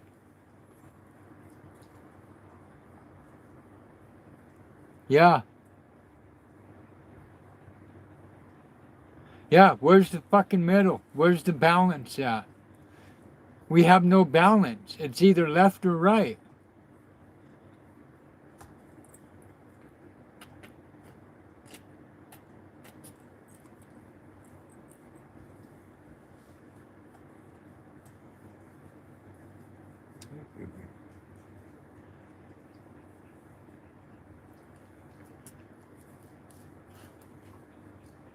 I'm Benny Politan, and this is the all-new VPI. All of this was captured on video. Guilty of first degree. Weeknights on Court TV. You can't reach that, can you? On Friday, October 31st, 2008, the last day of Tyler Edmonds' retrial for the murder of his half-sister's husband, Joey Fulgham, Tyler took the stand in his own defense. Everything rested on whether or not the jury found him believable. Tyler Edmonds is called to the stand. There was a hush over the courtroom. Yeah, I'm with you there, Shell. Beer and fornication. As he sits down, it was quite a moment. Tyler, you were present on the courtroom when the statement you gave to Leave her alone. the jury. Yes, sir. Did you lie when you gave that statement? Yes, sir, I did. Yeah. Saying that I had something to do with the murder of Joey Fulton. Why did she lie? To protect my sister. Why did she tell you that you had to take the blame for it? Because nothing would happen to me because I was under 18 and that if I didn't then they would kill her and that I would never see her or her kids again. She indicated to you that you should take the blame. How were you supposed to know what to tell the police? She told me to say that it was an accident at first. Christy told Tyler that she would give him a cue when it was time to change his story and take the blame. Tyler believed that cue came when Christy was brought into the room by police while he was being questioned. She was sitting on my right, I was on her left, and she reached over like this and said, hold my hand, and I held her hand. And then she said, tell him.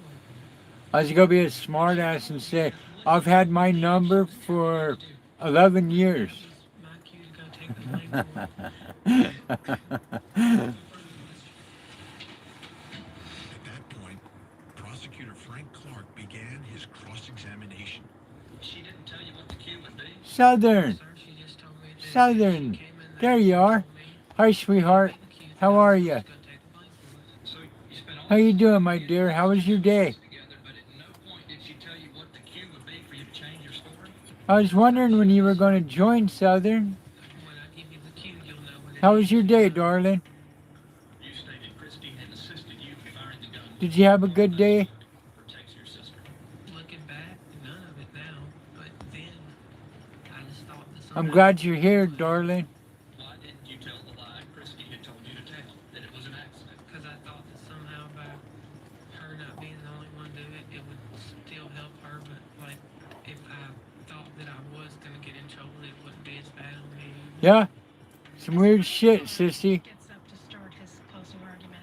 There's no doubt how passionate he is about this case. Christy Fulton did not act alone. She found someone who was willing to go into that room with her with a .22 rifle, pointed at the back of Joey Fulton's head, and then as that defendant said out of his own mouth, we squeezed. And the question now is whether someone will be held accountable for that. The question becomes whether someone who doesn't look For like who, sissy? he doesn't act like we expect a criminal to look. The question is, though, is he to be held accountable? Who's stalking who? For Tyler, everything's at stake here. Tyler's entire life is at stake. Then, after 5 years of work on Tyler's behalf, Jim Wade presented his final defense to the jury.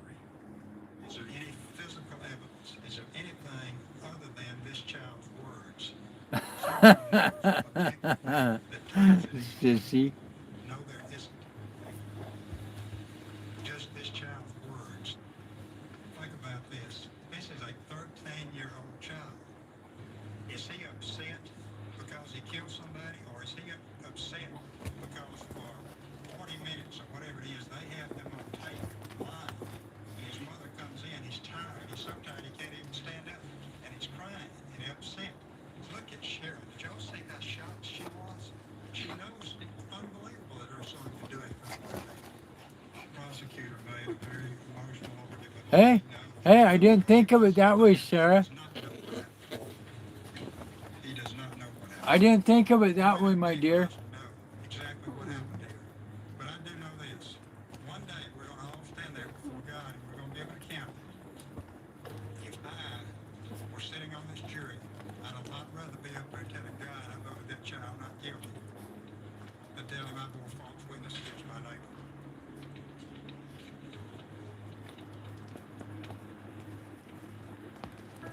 After the trial concluded, Tyler Edmonds still remembers the long wait for the verdict. I remember sitting outside the courthouse with my mom and just thinking, like, surely there's enough good left in the world. Like, surely there's enough good left in the world. I think it was somewhere around 10 a.m. We get word that the jury reached a verdict. And walking back into that courtroom was, like, emotionally deafening. There's so many emotions.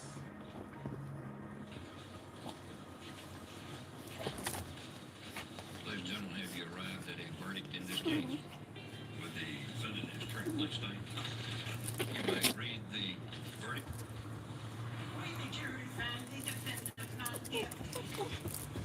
JDM? Returned a verdict of not guilty. You are hereby, and the sureties on your bond, discharged. You may go. Court's in recess. Not really. Not really, APOC. I love my long hair. Summertime, it doesn't bother me. I can still hear the court clerk's voice in my head. I can still hear her voice as clear as day when she read the verdict and said not guilty. And I remember hearing that and then just wanting to get out of there. I just wanted to leave. That was probably the first time that I just absolutely just like, because it's just the whole weight of the world had just like been lifted off me. For years, I was just. Sora. Sora. I'm relieved. I've been praying for this for almost 6 years. And it's been torture. I'm just right after my moment in my life. You be nice. God is good, and I've prayed till I couldn't pray anymore. God is great, and my family and my friends have all supported me. And we prayed for 5 years. He took care of it.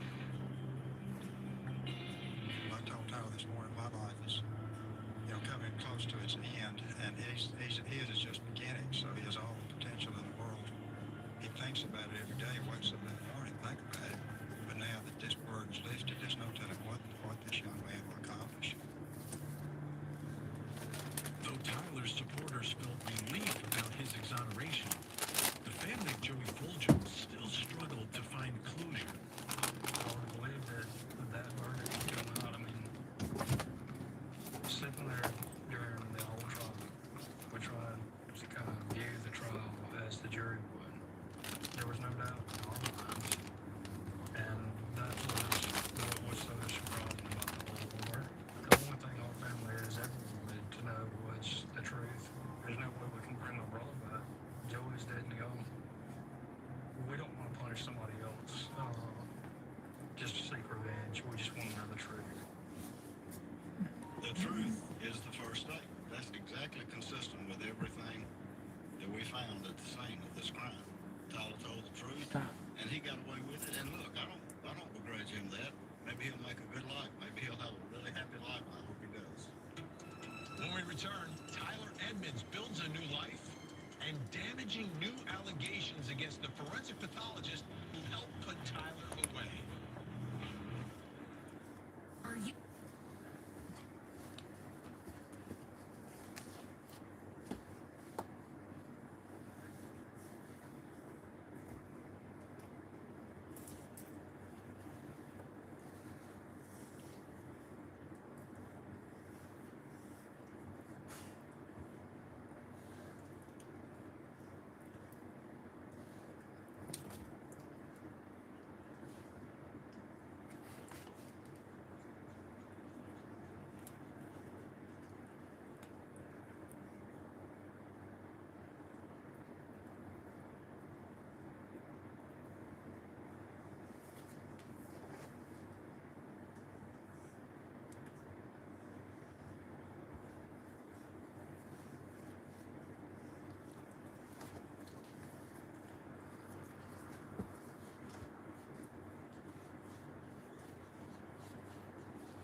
Actually, yes, APOC.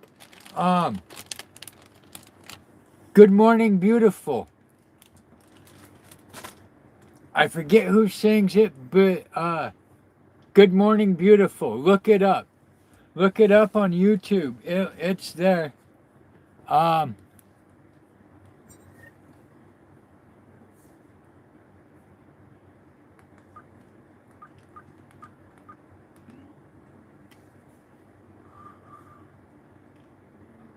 I don't know if you've heard that song before or not.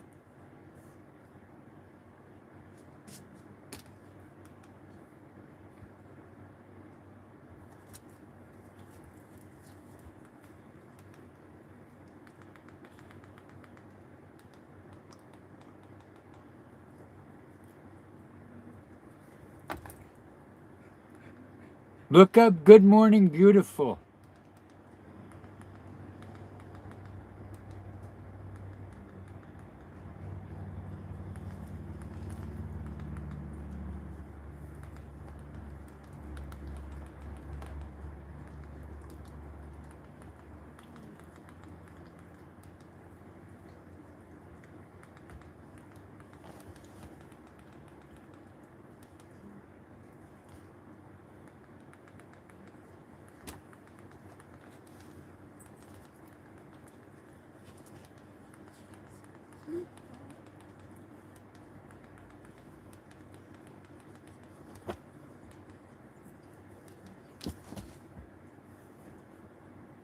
Steve Hawley.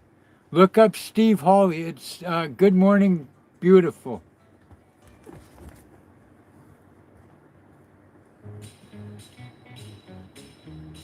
Scrubbing bubbles. That's the scrubby way. Taco Bell's Lutz boxes. Iconic Lutz for $5. Decadent Lutz for $7. Extravagant Lutz for...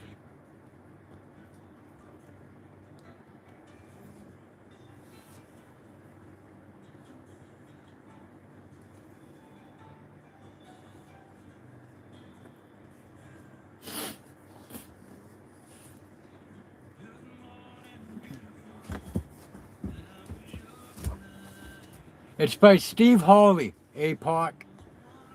It's called Good Morning Beautiful.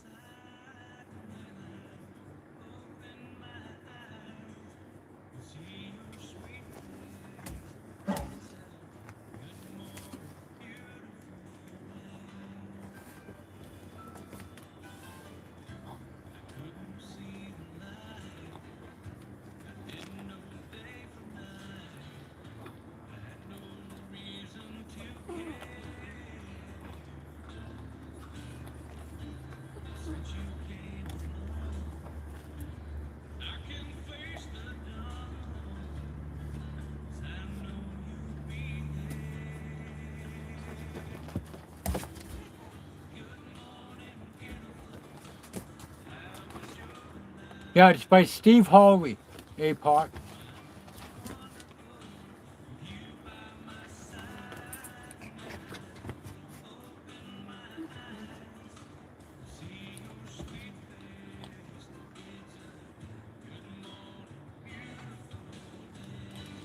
Yeah, I'm listening to it now.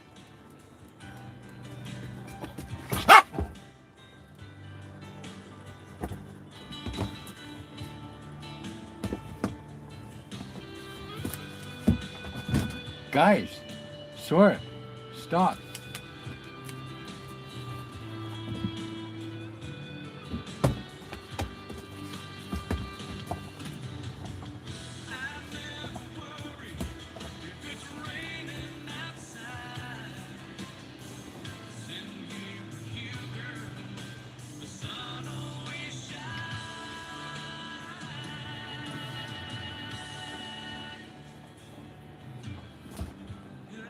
How are you going to do that, Mustang?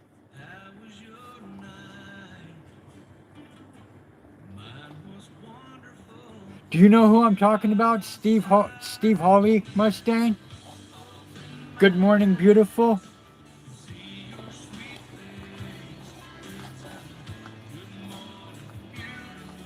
Yeah, that'll fuck with their mind.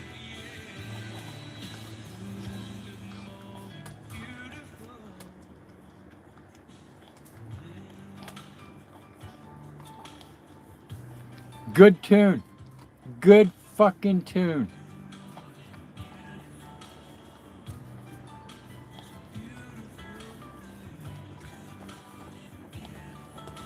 It's not...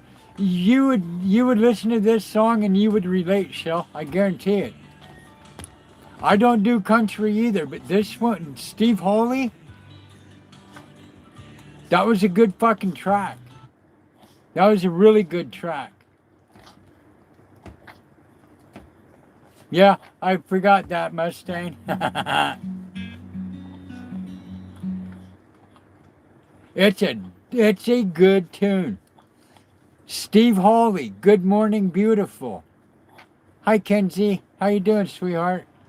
Shell, look up Steve Hawley, Good Morning Beautiful and listen to the track. How you doing, Kens?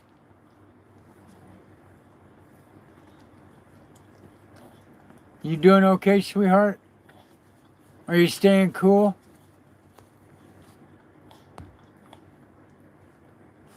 Right, APOC. But the track itself, that is a good tune. Really good tune.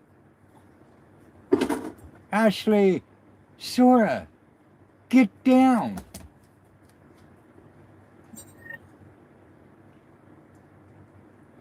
Yeah, she's probably gonna shit, Mustang. Probably gonna shit, bro.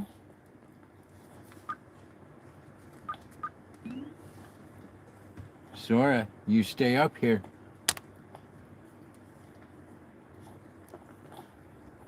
Planned it.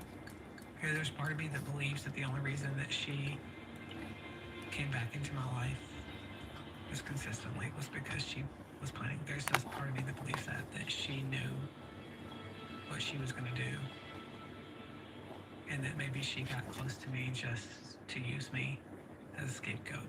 There's part of me that honestly believes that. Oh man, I understand the lyrics word for word, and I know how to play it. It took me 7 minutes to figure out how to play that song, note for note. Good fucking tune. It was a really good tune. Sora, stop.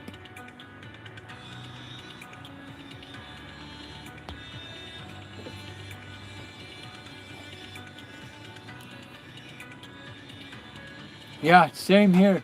I'm still at 90 degrees inside. Well, right now, 89.1. Oh, yeah, me too. Me too. Me too. Absolutely.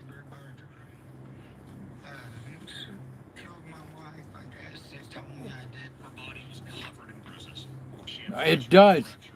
It does. It right there. What would make you grab her by the hair, by your own admission, drag her That's a good fucking tune.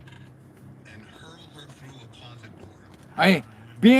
Being a musician, I'm flexible.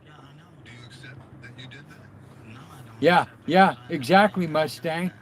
It's a man who's in love, who's in a tumultuous relationship, and is snapped. Yeah, it just fucking being a musician. I can go from the 1920s and 30s swing all the way up to thrash metal. Wide variety.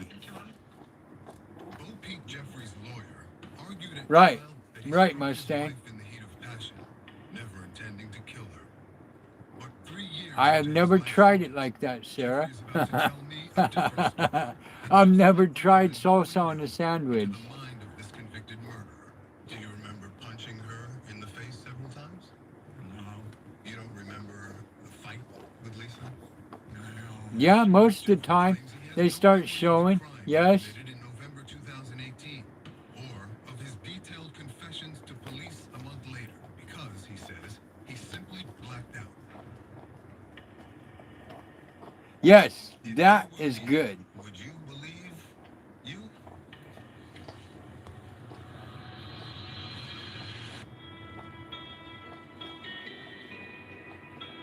I need to try that, Sarah.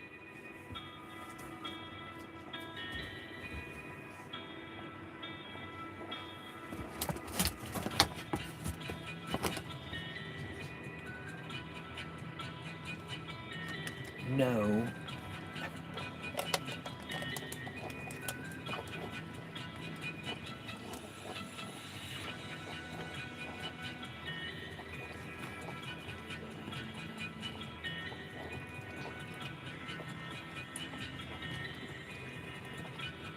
You're spoiled.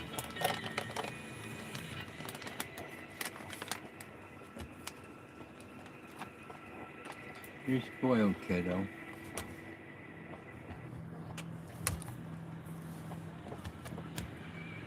You're spoiled.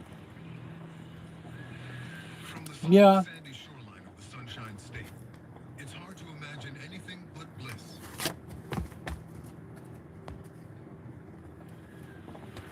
Yeah. She's spoiled, little shit.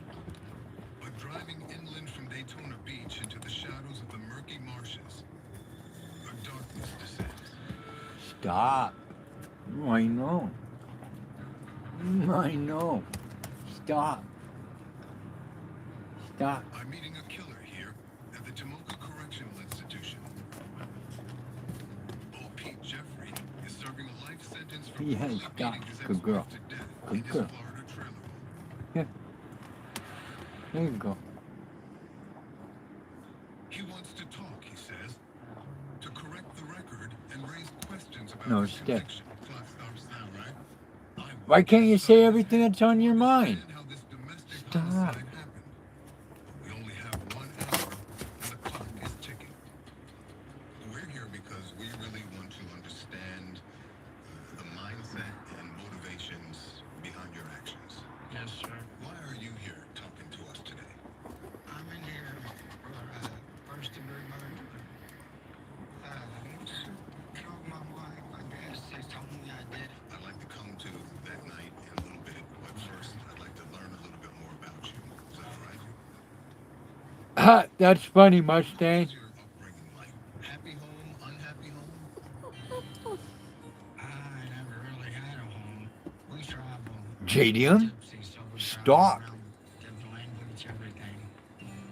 Jeffrey descends from a long line of Romany or so-called gypsy travelers. And a hard scratch. Why can't you wear white anymore, Sarah? Where does the name Bo Peep come from? My dad was the only one who could read. The only book he could read was the story Little Bo Peep lost her sheep. All right, Ken. So when I was Get some born, sleep, girl. they named me Bo I'll Peep talk to you later. because they nicknamed my daddy Bo Peep when he was a little boy. So he was Big Bo Peep and I was Little Bo Peep. And you were Lil Bo Peep. Right. You mentioned two... Only if you want to, Sarah. You don't have to if you don't want to. That's completely up to you. If you don't want to say, don't say it.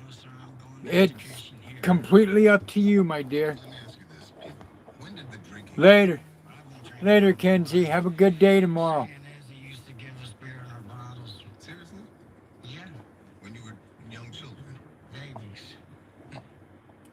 you had, over the course of your life, at least 5 DUIs, right? I had probably, but yeah, I've had quite. Are you a she-devil, Sarah? And you've had... Is that what it is? You're a she-devil? There was an aggravated assault when you were 19 that was Is that why? I don't remember that one. criminal trespass in 2000. Okay, Mustang. I'll be here, bro. Did you get mad and kick in the closet door? Yeah. Yeah. That would be a good reason not to wear white. Yeah, she's my she-devil. Yeah, yeah. If you're an artist, yeah, you don't wear white. You'll come out looking like a fucking rainbow by the end of your painting. I get it. Yeah, don't wear white. No, I would just say all of those things there is sort of what I do for a living. Well, yeah, maybe that too, but that's not here nor there. That's just out there. Unsuspecting Floridians. They do shoddy work, or incomplete work, or no work at all. I just hope nobody else says these people come in and scam them like they did me. Jeffrey was brought up in the asphalt paving business, a trade he says was handed down in his traveling community. We was raised in laying asphalt driveways. The Da Vinci Code. Oh, I'm glad, Sarah. I'm glad you're here, Sarah. But his business model was swindling elderly homeowners, a felony crime that sent him to prison. And then, Yeah, after you yeah. got out, you met Lisa, right? Tell me about her, Pete. What was she like? Her personality, her looks? I'm not sure where Rosie went. Your dream woman. just the way she talked. She was cheerful. She was raised the way I did, raised in asphalt. We was like we was married all of our lives, known one another all of our life. Did you love Lisa or did you hate her? I love Lisa to the day, sir. Because you told the police I was actually waiting for Lisa to die of natural causes because I hated her that bad. Get up here. Cookie. Zepbound? Watch this. Zepbound helps adults with obesity lose weight and keep it off. Watch this. I know you're hot. And data shows that people taking Zepbound lost up to 48 pounds. Don't share needles or pens or reuse needles. Don't take if allergic to it or if you or someone in your family had MTC or MEN2. Tell your doctor if you get a lump or swelling in your neck. Stop Zepbound and call your doctor if you have severe stomach pain or a serious allergic reaction. Severe side effects may include inflamed pancreas or gallbladder problems. Tell your doctor if you experience vision changes before scheduled procedures with anesthesia. If you're nursing, pregnant, plan to be, or taking birth control pills. JDM. Taking Zepbound with Stop. mononuria or insulin may cause low blood sugar. Side effects include nausea, diarrhea, and vomiting, which can cause dehydration and worsen kidney problems. Ask your doctor about Zepbound. Zepbound? Watch this. The place you call home is important to you, so it's important to Allstate. Home is where you make all your best memories. Nice work, you two. If it's important to you, it's important to us. You're in good hands with Allstate.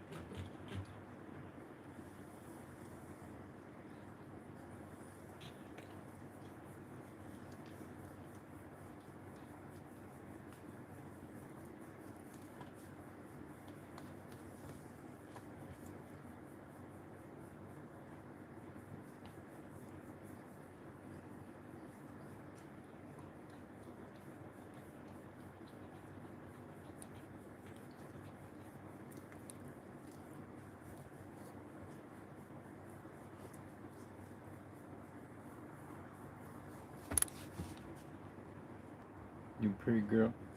Huh? Go.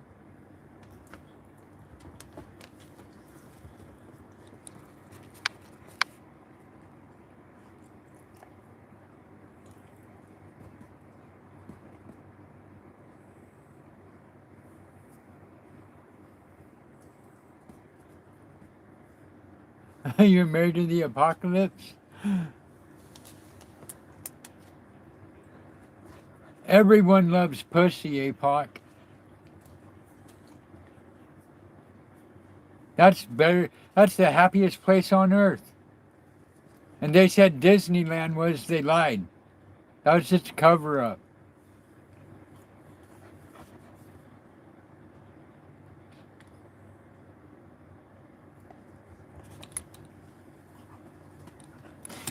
Stop. What are you doing, child? What are you doing? No, but me.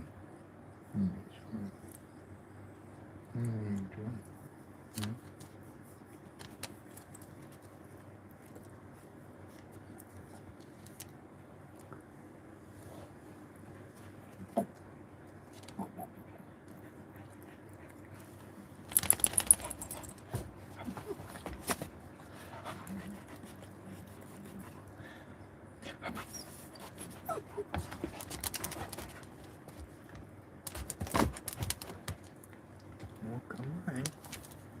Come on down. Here. There you go.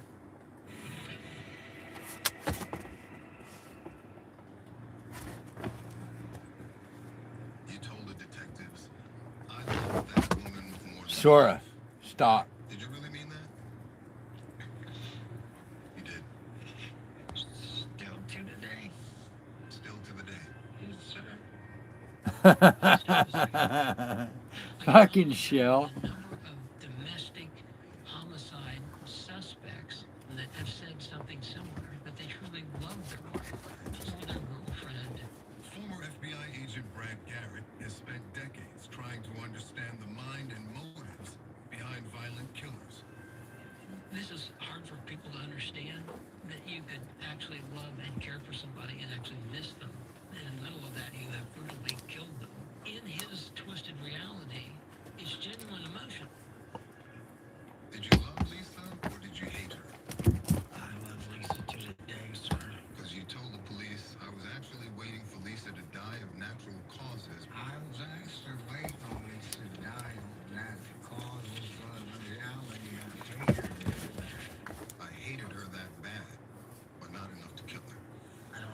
Yeah, I can't help you with that, Shell.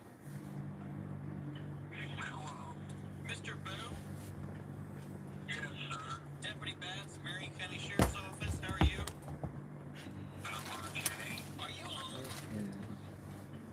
No. Okay, do you have a few minutes to talk to me? Yes. I'm trying to talk to you about your missing wife. When Lisa's family failed to make contact with her in the weeks following her birthday, Deputy Calvin Batts began to search for the missing woman. It came in as a citizen's assist call from Miss Lisa's aunt. She was honest with me. She explained that Lisa had some troubles in her life and was known to disappear for a day or two max, but would always return her phone calls, would always get back in touch with her. At that point in time, it was about 3 weeks since she had heard from her. So I made the phone call to Bo Pete Jeffrey.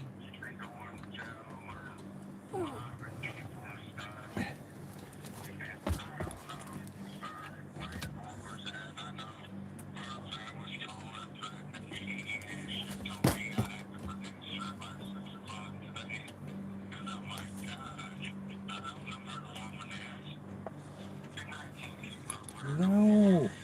He would say that she's sick, or she's sleeping, or she just wasn't there. Do you ever sound concerned? We never sound concerned. And finally, I was just, somebody needs to do something. I would ask him a direct question, and he was feeding me a bunch of nonsense. What he was telling me definitely elevated my level of suspicion by the end of that phone call.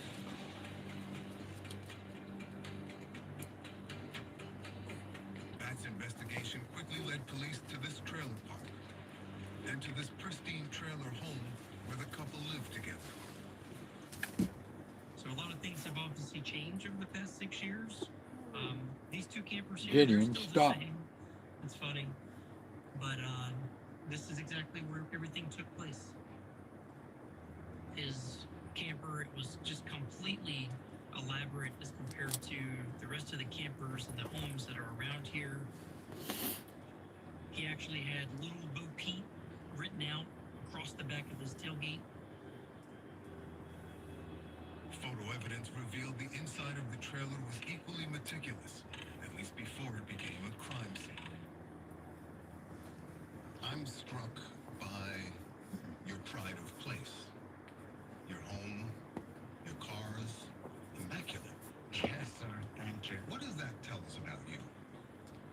Well, I love life. I love responsibility. I love to enjoy things about stuff. The way I was raised, we always kept new vehicles and customized camper trailers. Tell me about your home. I've seen pictures of it. Yeah. It looks on the inside like a lovely suburban home. It's an apartment on wheel. I'm the only man ever had a 50-foot travel trailer. Take me inside.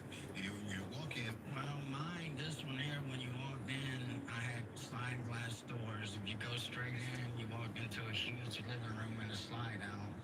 This way was a quarter with china cabinets and easy boy chairs. I had custom Damn. bathroom and a bedroom. Then when you come back in the living room over there was a slide. Bubbles, what the fuck you talking about, Shell? You talking about Bubbles from Trailer Park Boys? Mine had LED lights in the roof, central heat, 2 air conditioners. They used to have little places called mini homes. Mine was a mini mansion. Many mansions, yeah. Nicest in the park, I'm sure. Yeah, you don't get no better. Yeah, Trailer Park Boys, Bubbles. There's trouble in Jeffrey's Fuck trailer you, park Shell. paradise. Bo Peep Jeffrey was an alcoholic, and Lisa fought a losing battle with drug addiction. You describe her crack binges. You take my money and go down to the crack bottom until everything was gone. Prostitution? Yeah, fuck you. Fucking prick. Goddamn prick with ears. Yes. You said she would. No, I don't remember you doing that. Did you ever do that? Nice try. Nice try, bro. Take these bags, Fucker. bags, and I'd throw all my keys in them. I would hide it. I used to Hide it from her. Yeah. That must have pissed you off. That was a good one, Shell. No, I never. Like I told you, I understood Lisa, and I knew where she was at. I would talk to Lisa. I bet he did. I loved Lisa so much that I would never do anything. Did you rub the top of his head while he was, or did you grab his ears? Which one? Or did you do both? Say that they did witness you roughing her up at times. In 2016, she was trying to take your truck, and they say you said, "I'll kill you if you take my truck." Hey, even better. Crystal Collins says that she showed up in Indiana with a broken nose and a horseshoe imprinted in her forehead from a ring that you used to wear. I used to wear rings on all my fingers, and Mr. Why they hit somebody with my hand? First of all, the prayer hands would have got you first, and the $5 gold piece and the horseshoe ring wouldn't have did nothing to you because it was just a little bitty thin horseshoe. So where that one come from, I'd like to know.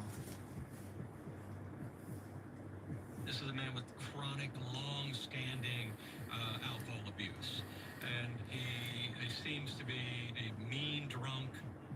Dr. Robert Hanlon is a forensic neuropsychologist who analyzes violent criminal offenders, including domestic murderers. You pretty girl. It seems to be very clear in multiple reports that he would frequently abuse her. I don't know this for a fact, but I strongly suspect that most of the physical abuse that he executed on her was fueled by alcohol, and perhaps it was at times in reaction to her behavior when she was high on crack cocaine. Never know nothing about crack cocaine in my life till I was around Lisa. They're both chronic substance abusers. It's a huge factor in the relationship between him and her. I looked down one time. Yeah, yeah. No shit, APOC. At least he's getting something. We had the hardwood stuff, and I'm like, what is all of this? And it was Brillo pad. You know what I mean? Brillo pad. Yeah, I guess that's what they put into the crack pipe, the smoke pipe. After 6 years of marriage, Lisa was in and out of jail. And a female relative What's wrong, Sarah? was spending more time in the trailer just as Bo Peep was losing his patience for Lisa. Let's go to 2018. You've gotten closer to patience. Yes, right? And it seems like at some point you're ready to move on with your life from Lisa. Yeah, I'm with you, Shell. Me too. Me too. But even in a 50-foot-long double-wide trailer, 3 can become a crowd. Were the 3 of you living in the trailer at the same time in that period after the divorce? Yeah, the front bedroom, but she never lived in there. She had stayed there, but there was no... But you all were together as a couple? You have a new girlfriend? Named Patience? And she's your girlfriend? What are you sleeping for? Getting up to know with there, baby girl. I'm Dan Abrams, and I want to show you something you can't find anywhere else. Getting up to know with Our there. case files give you exclusive access to the evidence vaults of today's most infamous cases and breaking true crime stories. Actual crime scene photos, surveillance, court testimony, the cases everyone's talking about with the depth no one else provides. The facts are here, the files are open. The conclusions, those are yours to make. Download Law and Crime Plus and stream the full case files now. Ladies and gentlemen, twice yearly prep is here. One office visit every 6 months. 2 times a year for HIV prevention. That's 1-2 prep. That's Yes2Go. Yes2Go is an injectable prescription medicine that helps to protect against HIV through sex. One office visit every 6 months. One during your summer sun, and one during your winter fun. One during your summer glow, and one during your winter glam. You must be HIV negative to receive Yes2Go and get tested for HIV before each injection. If you think you were exposed to HIV or have flu-like symptoms, tell your healthcare provider right away. HIV testing may be needed. Yes2Go does not prevent other sexually transmitted infections. Practice safer sex and get Yes2Go as scheduled. Missing doses increases your chance of getting HIV. Tell your provider about your medical conditions. What's Zen?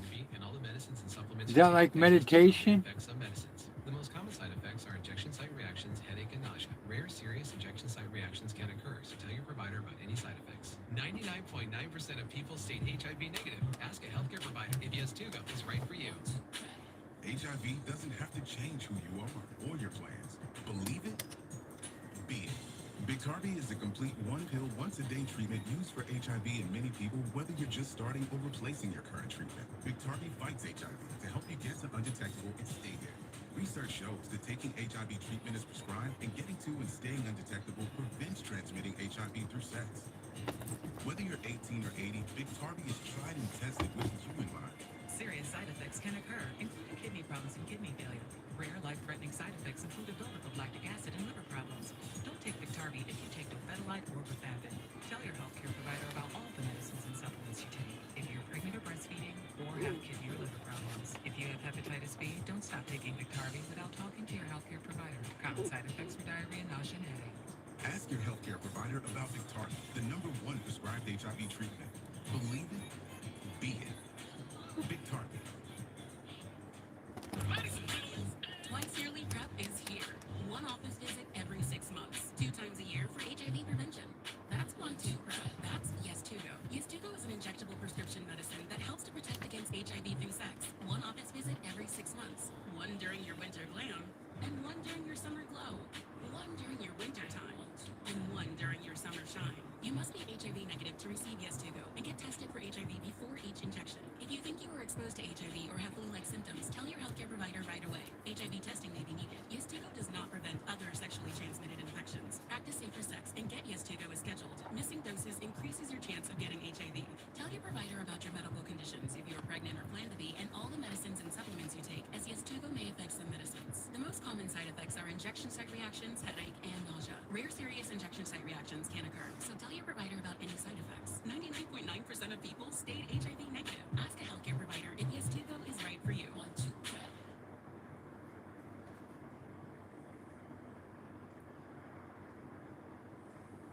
What, bro?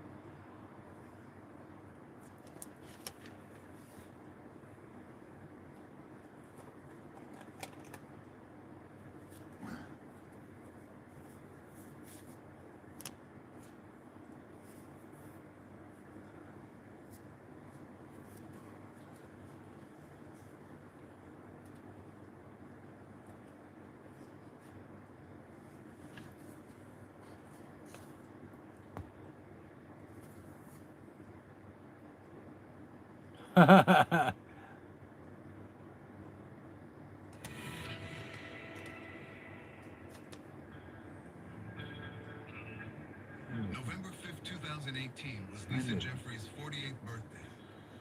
It was also her last night alive. Mr. Jeffrey, tell me what happened that night in as much detail as you can remember. It was her birthday, right? It was her birthday. There was a little oyster bar on 27, so I had been drinking pretty good. At a nearby bar, Lisa and Bo Pete Jeffrey celebrated with karaoke and friends. And heavy drinking.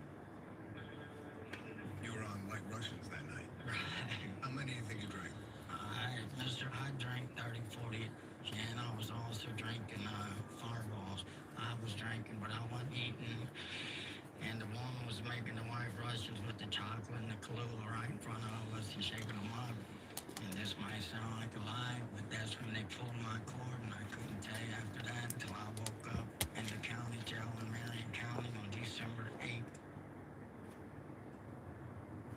Jeffrey now claims that for an entire month after the crime, his memory is completely blacked out, including his confessions to police. But as police pieced together their investigation, Jeffrey's mindset Hey, and Pock. motives began to focus. I just kept following up on this case, following up, heading out there, talking to as many different neighbors as I could. How you doing, sir? Deputy Bats. How you doing? Good, sir. You stay right here. I was trying to get in contact with your neighbor, Bo Pete here, but can't seem to get a hold of him. When's the last time y'all saw him? He ain't inside dead, is he? No, he's not inside dead. I talked to him on the phone the other day. Oh, okay. Y'all seen his wife? What's about?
In fact, patients Burton and Jeffrey were in a How's it still all over your hands, Sarah? his terrible secret. Patients come over to help me. About a week later, and she kept saying there's a weird smell coming from up there. And I said, well, wanna know the truth? Lisa's body. He said, she'd gotta do something with this. I said, don't know what to. Then, almost a month after the murder, police confronted patients Burton at the trailer. When she saw law enforcement presence, she got extremely startled very quickly. We, explained to her why we were here, who we were looking for. Explained to her we kind of knew who she was at that point in time. One day later, Burton opened the trailer to the police investigators, who zeroed in on this cabinet under a bed. When I first opened the doors, I then started to smell like a faint odor of decomposition. We started to remove some of the items from underneath the bed. As we did, the odor became a lot stronger. And then there was a black tarp type object underneath the bed that when I pulled on it, it was very heavy and it appeared there was something wrapped inside. And was the body of Lisa Jeffrey located in that storage compartment underneath the bed? Yes, ma'am.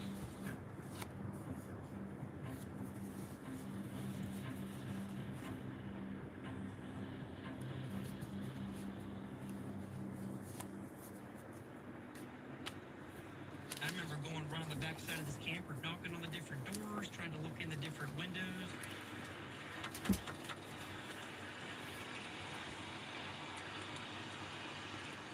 It's tragic to think that she was right here the whole time.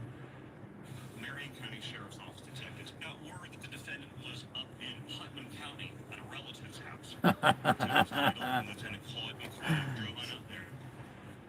A haggard Jeffrey was taken into custody and questioned. You were a Circle K cashier, Sarah? You were a cashier for Circle K? That's why you sold all the cigarettes?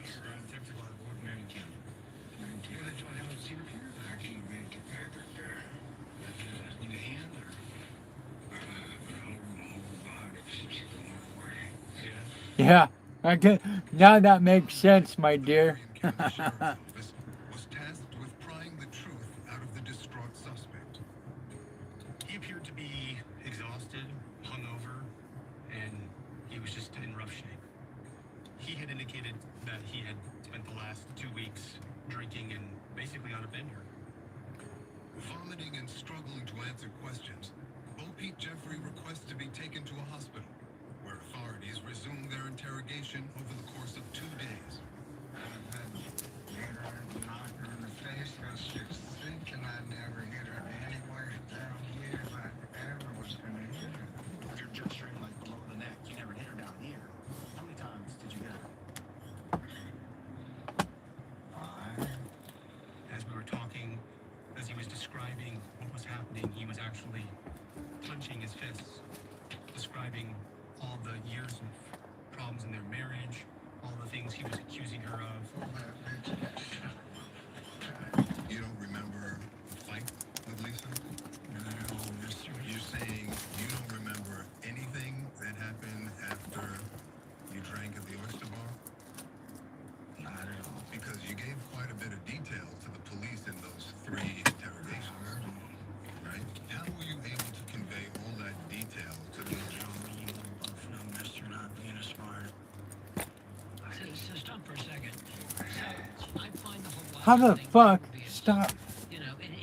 How the fuck do people do these? To the rest of us who might be naive enough to think maybe I don't get how to do these fuckers. for me, right? Because I blacked out. He knows what he did. He said what he did. And then now sitting in prison years later, it's like, well, the story's not completely accurate. Here's the real story now. And it makes him look less evil, obviously. And in his mind, I think maybe not guilty. Is there any possibility that that he can't? Man, it's got all these fucking numbers right here. Brain misfunction Hey. No. deflection?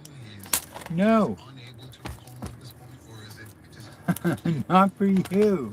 But he didn't say exactly what he did to the police. So how can you go from details about what you have done and admit what you have done to now I don't remember anything that I've done, even though you've said it. And now he's also saying he doesn't remember telling the police that.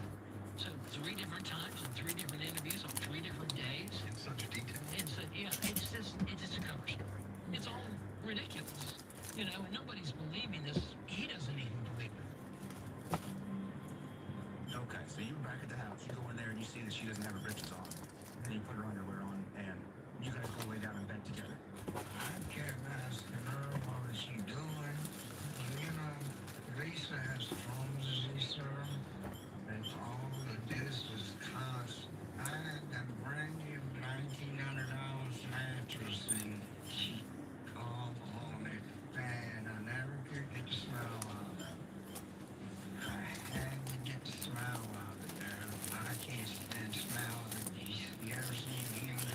Yeah, that's not too pleasant. Do you remember you told them that that when you got home after the oyster bar, you walk in and the first thing you see in your picture perfect trailer is Lisa sitting on the furniture with no underwear on. That's what they told me. I said, sir. I heard. And now that doesn't sound like such a big deal to most people, but that was not a trivial issue for you. It sounds like that set you off. You remember that?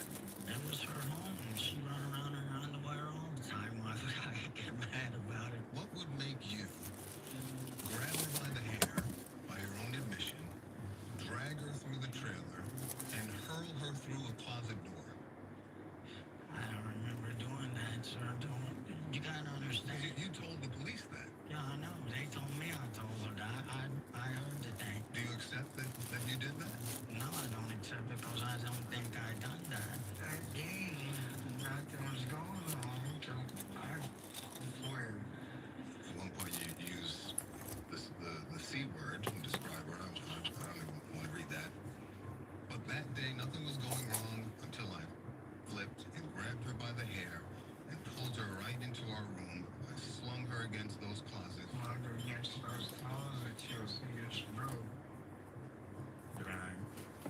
In the middle of this very detailed recounting of his words that I give him, he snickers when I declined to read the vulgar things he said about her. He knows he said that, and that's what he thinks about her in reference to whatever angered him to harm her to the point of killing her. So that's what I think. It's like, well, she is that. She is the C word. It's like he flashed back to the day of when it was going on and the reason that he did in his mind what he did. So that is a tell. It is a tell. I like it. I don't know what I would pick. So I put it on the beat. Got out of them. Yes, sir, man. Knocked it out of them. Close there. Up in the face. I remember that one. Her face was so swollen bad. Like a pumpkin. You said to the police that the attack took place over 3 or 4 hours. It's a good one, too, mister. That's your words. It was going on for 3 or 4 hours at night. And it was an all-night little thing. Don't you think somebody could have heard her scream? That's one of the best ones I've heard yet. There's no way that you could have beat somebody 4 or 5 hours or did anything in a campground for 4 or 5 hours. And you're telling me that you don't remember any of it, and that whatever you said to the police, you don't accept that it's the truth. Correct. Very likely. This man knows what alcoholic blackouts are like. He has experienced them before. But the fact of the matter is, he provided a detailed account of the crime when he was interrogated by the police. It makes no sense from a psychological perspective. It makes no sense from a neuropsychological perspective. It's not credible. 2 days after Lisa's birthday, while Jeffrey claims he blacked out, he's caught on surveillance camera shopping for packaging supplies at a local hardware store. Let me ask you this, because the attack may or may not have been premeditated. I wasn't there, I don't know. But the cover-up certainly was. You agree with that? I don't remember doing that. But evidence uncovered from Jeffrey's trailer documents a methodical and maniacal plan to hide Lisa's body.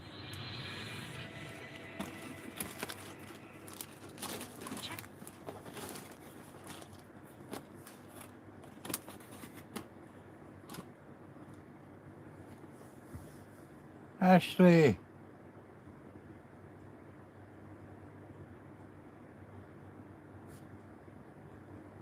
You calling there a night, Shell?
TV live on our continuing coverage of the state of Florida versus Bo Pete Jeffrey on trial for beating his wife to death and hiding her body in his trailer.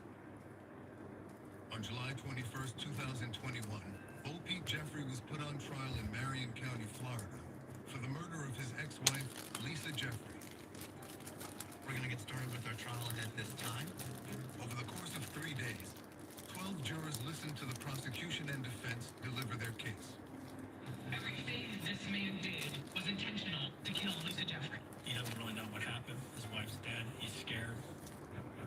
The state presented surveillance footage obtained from a local hardware store, the Rural King, which showed Jeffrey purchasing a box of 42-gallon trash bags 2 days after Lisa was last seen alive.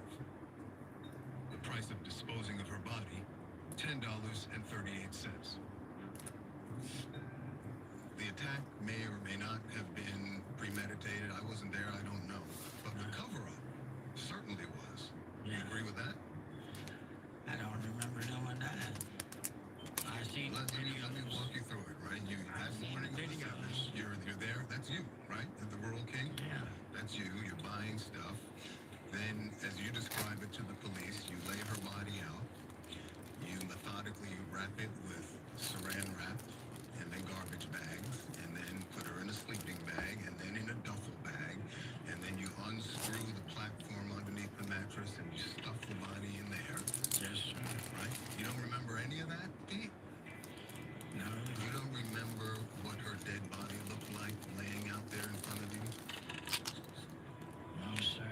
You don't remember seeing that tattoo of your name on her wrist as her body lay limp, dead? No, sir. I don't remember finding her. I remember they even said there was blood on the trailer had white carpet in it. I don't remember even seeing no blood in there. Everything is clean. The carpets were steam cleaned, the bathrooms were clean, everything was spotless. But after we did some processing, we determined that there was more than meets the eye. There was blood on the fireplace, there was blood on the walls, there was blood on the table, there was blood throughout the house. So it was clear that a very gruesome, violent murder happened inside this trailer. You can see that there's so much hemorrhage. No, you're good, APOC. You're good, brother. Getting to her vital organs. She died as a result of multiple blunt force injuries. Do you accept now that you did wrap her up and stuff her in that cabinet? I accept what happened to her as it comes to me, mister. What does that mean? She's dead. She was wrapped in a thing and put underneath the bed. They said I did it. So that's what I have to eat every day of my life. Just like these statements I gave.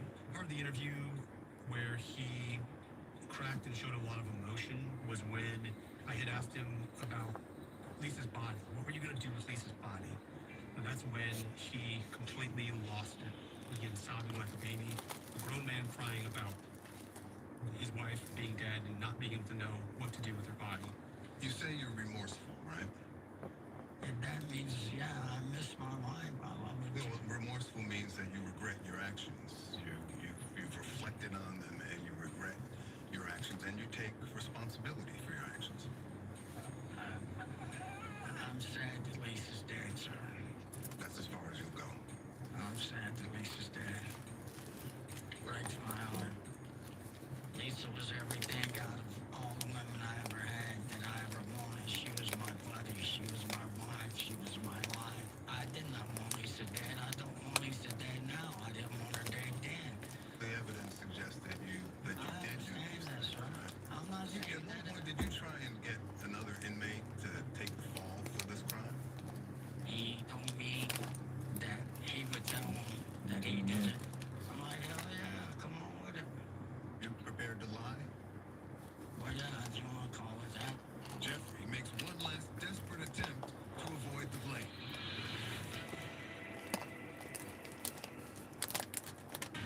Welcome to Core TV, from front of the tape to jump.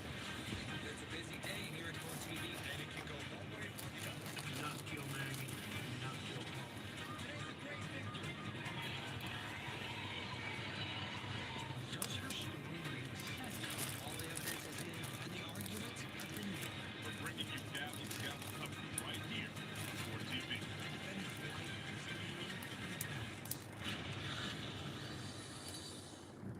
Behind every strong business is a strong partner. At Ataraxis, we partner Oh, with shit, organizations Mick. to take on the complexities of payroll, HR, Oh, tonsillitis. Brother, I feel for you. I had it too. Oh, dude. Much love, man. Get better. Get better, bro. efficiency and peace of mind. Ataraxis, are you ready for a better solution for your company? Visit ataraxis.com.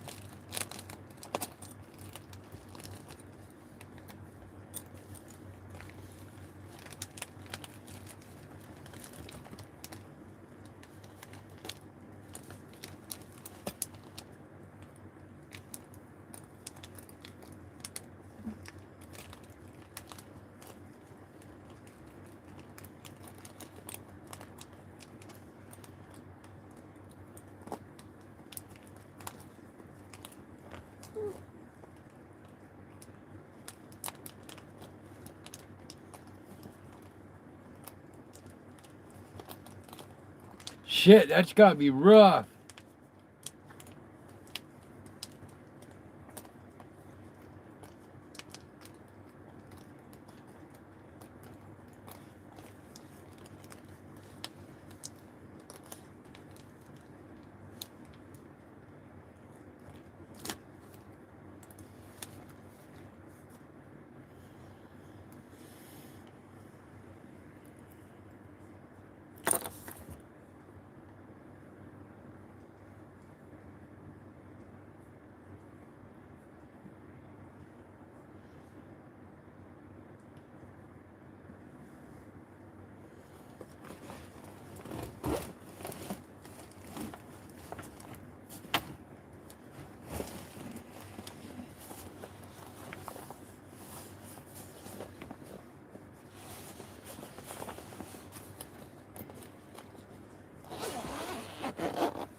After over 4.5 hours, this jury then did come back with a verdict in the case of Florida versus Bo Peep Jeffrey.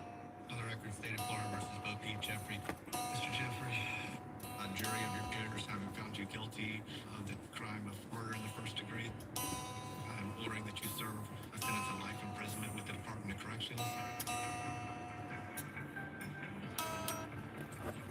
As for Patience Burton, she would plead guilty to giving law enforcement false information. Her sentence ultimately deferred. There were some issues with how she was helping this defendant during the concealment of the victim's body. The victim's family feeling like she should be held accountable for much more.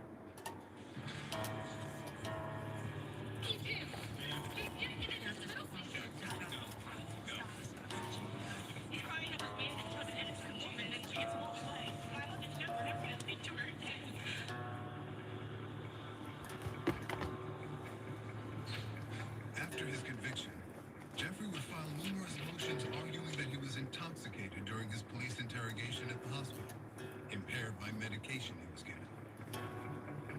We know that he has spent an enormous amount of time and energy and money or prison capital filing appeals. He was paying at one point a prison scribe to handwrite appeals, and it's like perfect penmanship. Can somebody be genuinely remorseful and still obsessed with reducing their sentence? Yeah, maybe.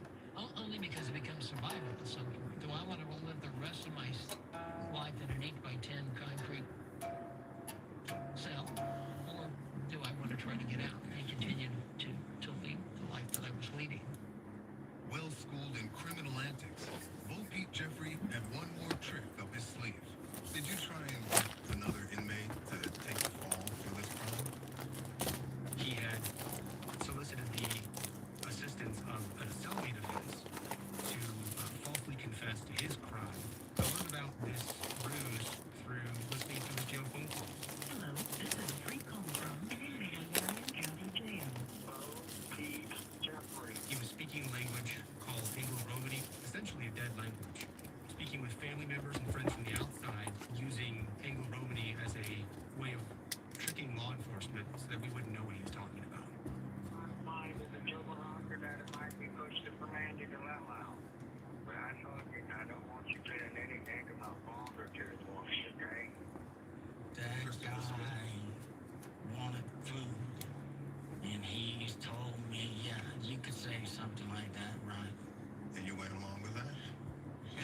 says you initiated it, but either way, if you were prepared to take responsibility, if you were truly remorseful, why would you try and get someone else to take it? Alive, you're looking at life in prison, not parole.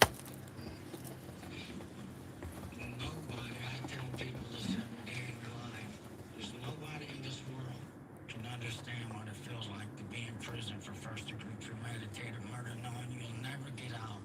There's something that you... Stop for a second. So he's going to basically do anything he can to possibly reduce that life sentence. It's all about control and perception that he's now maybe getting over on you. Even though that doesn't work, but In his mind. yes. So you were prepared to craft a conspiracy, even if it wasn't true? You're prepared to lie? Well, yeah, if you want to call it that, I'm not in here to deny nothing. I'll tell the truth about everything.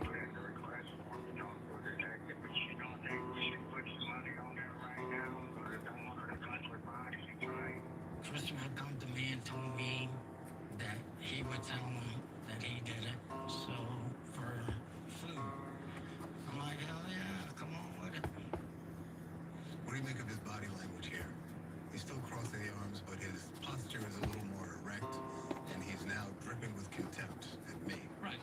He's now energized because he's like, well, wait a minute, this guy basically is not buying my stuff, right? And I'm mad because this is what happens when you don't buy their stuff. They get angry. But the point being, he doesn't like this. You know, the arms are folded like this was supposed to go a different way, and you were supposed to feel sorry for me and support me, and you're not doing that. At some point during your conversations with the defendant, did he tell you to stop looking? Yes. What did he say? He said, don't bother looking for her. Don't worry about her no more. She's not coming back. If you were me, would you believe you? If you was me, you would understand what I'm trying to say to you. You're gonna have your own point of view of me. He's gonna have, and he's gonna have. If you're high as a kite and you tell somebody something, it's like I told you. The prosecutor turned it into what she wanted it to be. You're gonna believe what you're gonna believe. I can see your facial expressions looking at me right now and stuff.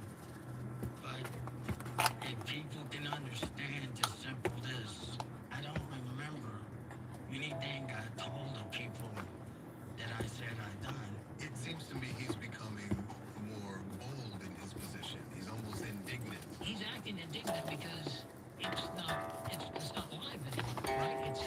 He's away from it now. He doesn't have to deal with it anymore. He can just think about it and think about spinning the story and maybe appealing his case.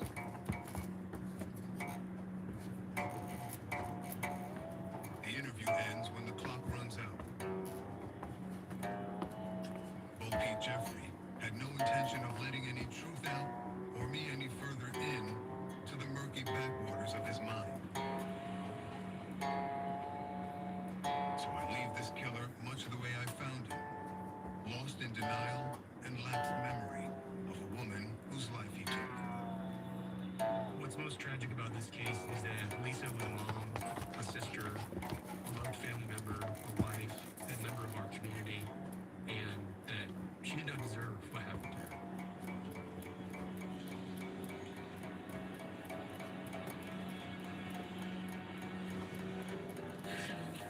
Thinking about your mother, how do you want her to be remembered? She had a good soul. She'd do anything for anybody.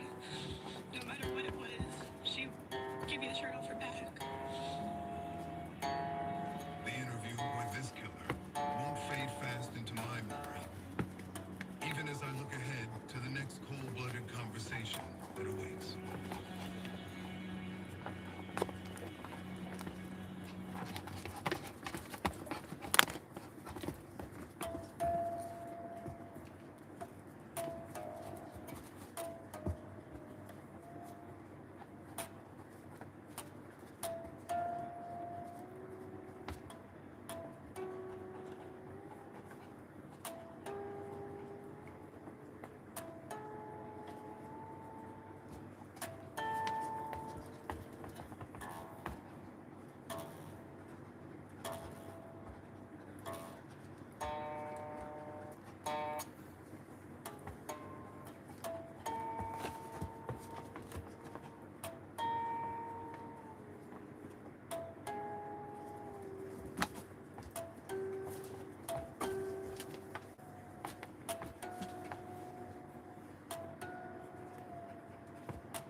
You are about fucking worthless.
The diction, but was trying to overcome it when Canfield entered the picture.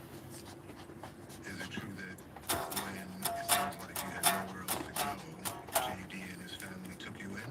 Yes, sir. Is it true that JD got you a job working the utility poles? His dad did. You were happy staying with the Dawes family? Was anything in the world? Why do you say that? Because it was like a nurturing environment. Nurturing environment. I was happy there. I mean, absolutely happy there. And how did it end? Why did you end up moving out of their home? JD wanted to move in with somebody else that was a druggie. After Canfield left the Dawes, he started using harder drugs, like heroin and K2, powerful synthetic known to induce psychosis. And when he couldn't get his hands on those substances, he drank himself stupid. By the time you were in your early 20s, you had racked up 8 arrests. Some of the DWI incidents were described, including one incident where you crashed your car into a ditch, and in the car crash, you were found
man, I need new strings, bad. The dangerous combination of mental illness and substance abuse made Camfield a menace. I've thought about it. It's summertime. Take my amp outside, plug it in, just fucking jam. 24 years old, in and out of jail. Were you at that point getting any treatment for your mental illness? You're homeless, squatting in a vacant school building. But why did you start the fire in the basement of that building? What do you mean? The cops kept yelling at me. Said if I can't live here, no one can. That was the mentality? It's still the mentality. It is? Yes, sir. If you can't help me, then why should I help you? So if you couldn't live there, no one could, that's what you said? Yes, sir. And so you destroyed it. And where was JD staying at that point? I have no idea. You weren't in touch with JD? I mean, the deal was every time I get a job, he would show up and tell me, we're gonna go drink, we're gonna get high, you know, we would drink, and I'd be like, sure, why not? And then when I would get caught getting high by myself, the deal was, you know, you need to quit getting high to get a job and do something with your life. Did you blame him for that? We live in America, we believe in things like manifest destiny. I noticed Canfield's growing resentment of his victim. There's something very personal behind this murder, and very twisted in the killer's mind. It's like he took my drugs every day. He needed me to, pay for his rent to the car again so he could let me off for $400. In fact, it was J.D. Doss who had gotten sober. And after battling addiction for years, he was keeping his distance from people like Canfield. But today, Canfield reverses the roles. God damn it, yeah, I need new strings. Influence on him to justify his crimes. Do you see how you're putting on him all these acts of aggression? He tells me every chance he got. On January 13, 2013, Canfield's delusional thinking and resentment towards J.D. Doss would bring him to a breaking point. Canfield would find himself alone with Doss in a mutual friend's mobile home. J.D. Doss didn't know it, but Canfield's brain was occupied by murderous thoughts. Were you hearing voices that told you to do this? Or was that voice who you really are? Was it your voice that told me to kill him? Yeah.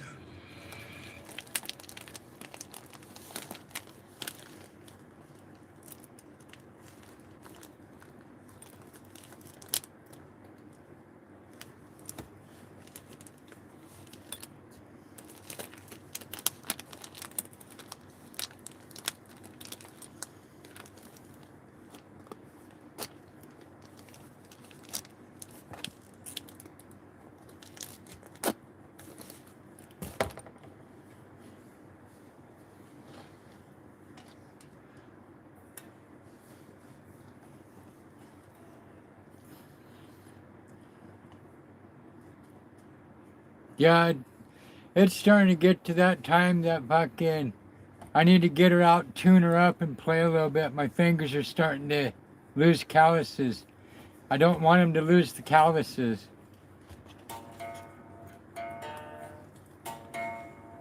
But my strings are 2 years old. I think my strings are shot.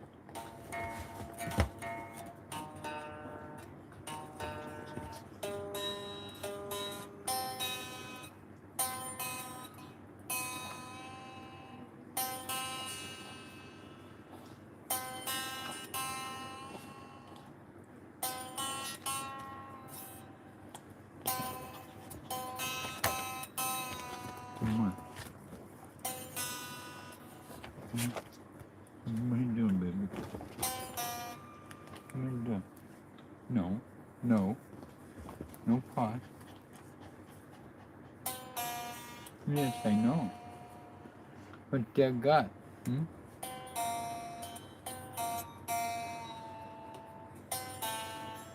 I know you don't know what this is, do you?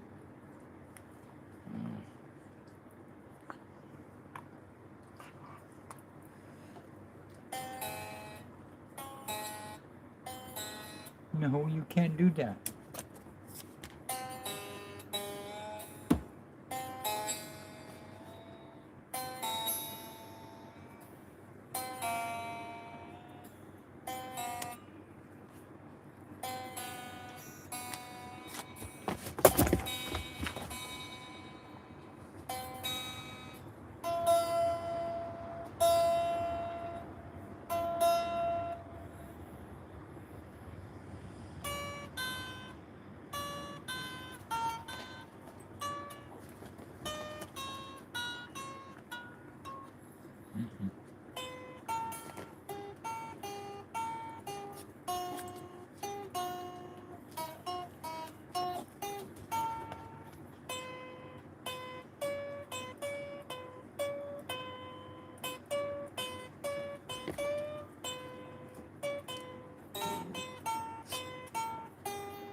Damn, Mustang.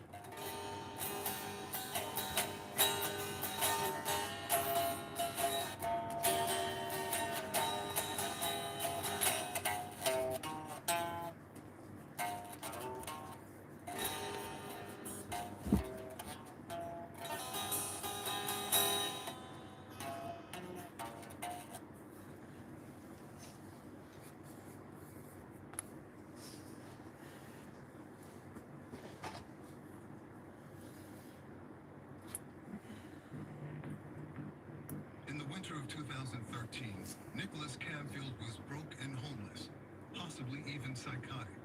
No one knew quite what to do about him, but everyone knew to stay away from the creepy drifter known as Fatty. It sounds like a lot of people that had been in your life had basically turned their backs on you. Is that fair? Is that true? At times. At times. I believe so, because, I mean, Camfield's circle of friends had grown especially wary of him. J.D. Doss had drifted away, and another friend who owned the mobile home had banned Camfield from the premises. So when the owner went on vacation, he asked J.D. Doss to house sit and told him to keep Camfield away. But on January 13, 2013, Camfield showed up there anyway. You make your way into the trailer home where J.D. was house sitting. a friend's house. You were an uninvited guest. How did you get into the house? The door was kicked open. You kicked it open? No, the door was already kicked open. We were remodeling the trailer house. You say we, but I understand that the owner didn't want you there. He's one of my real good friends. Well, he was, but then he wasn't, right? I don't know why he wouldn't be. It's also in the record that he did not want you there. Just a few hours later, J.D. Doss, the house sitter, arrived to check on the property and found the intruder making himself at home. When he came home and saw you there, J.D. was pissed, right? He was mad about the weed. The weed was missing. I'd smoked maybe a good amount of what looked like weed. But he was also mad that you were there, right? And you were eating up the food, and this is based on what you told the police at the time. When he came in, it was like he was a completely different person. When he came in, I just, the love was, there was nothing left between the two of us. It was, get on and get it over with. Well, as soon as he started yelling at me, I was like, never mind. Never mind. Never mind. You're not my friend no more. No. He was right. J.D. Doss was in addiction recovery and had been trying to cut ties with Camfield. Camfield's deep sense of rejection was about to boil over inside that mobile home, but he would bide his time. Why didn't you just leave? Because he was in the way. In the way I of... finished washing clothes. You played some video games. Tried to. He falls asleep eventually. He went to sleep, and I said that, that son of a bitch left me in the house, burned myself in the strangest of ways, right? At that point, I said, You were gonna kill him. I'm gonna kill him. This is sort of the moment of truth, right? So tell me in as much detail as you can, what exactly happened that night?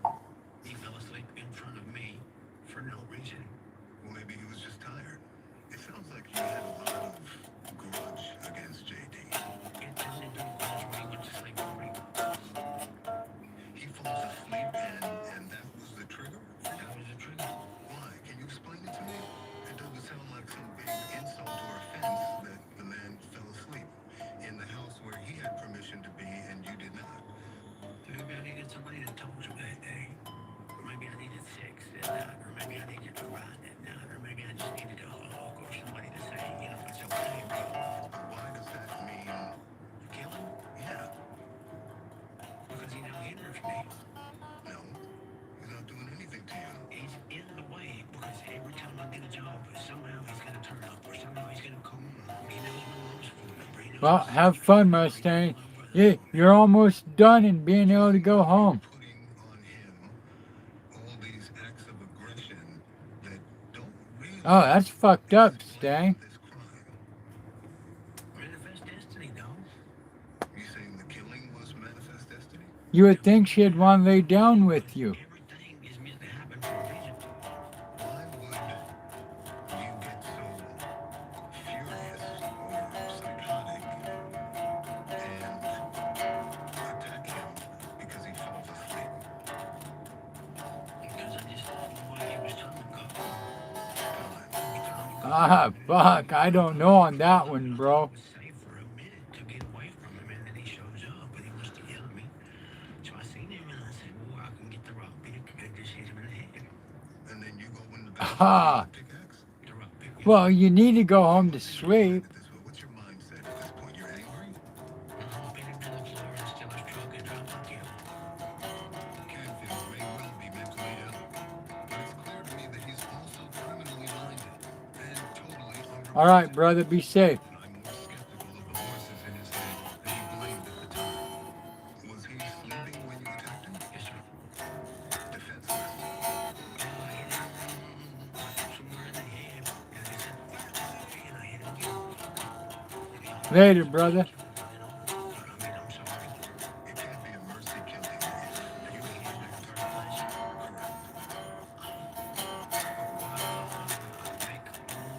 Stomach to fill, when our mouths to feed. What do you mean by that?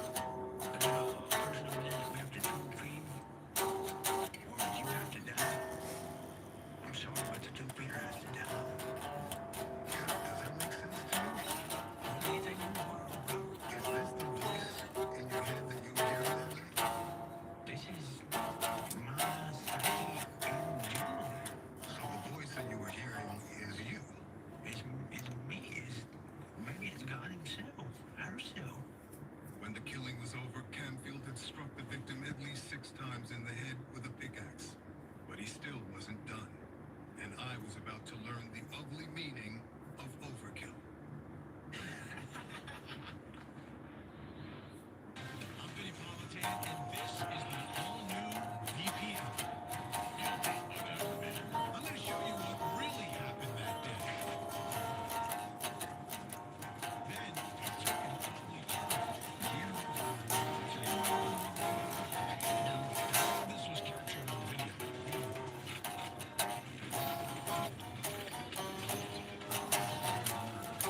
Watch weeknights on our TV. You can make so much with butterball ground turkey. Almost everything. Turkey meatballs. Yeah. Turkey enchiladas. Turkey lasagna. Dad's turkey bolognese. You won't even believe. Wow. Here are cook easy.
rejection, or a grudge, sometimes coupled with a prolonged state of psychosis.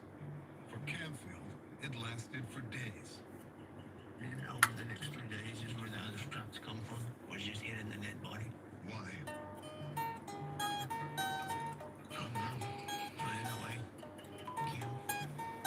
Meantime, Canfield was still in the mobile home and still in the mood for murder, and had his eyes set on his next victim, another former friend who came to check on JD.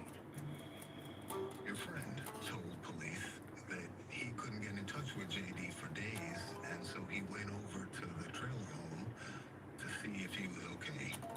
Really, I was thinking about killing them before I wanted it, just to get as many bodies as I could and just start the house up.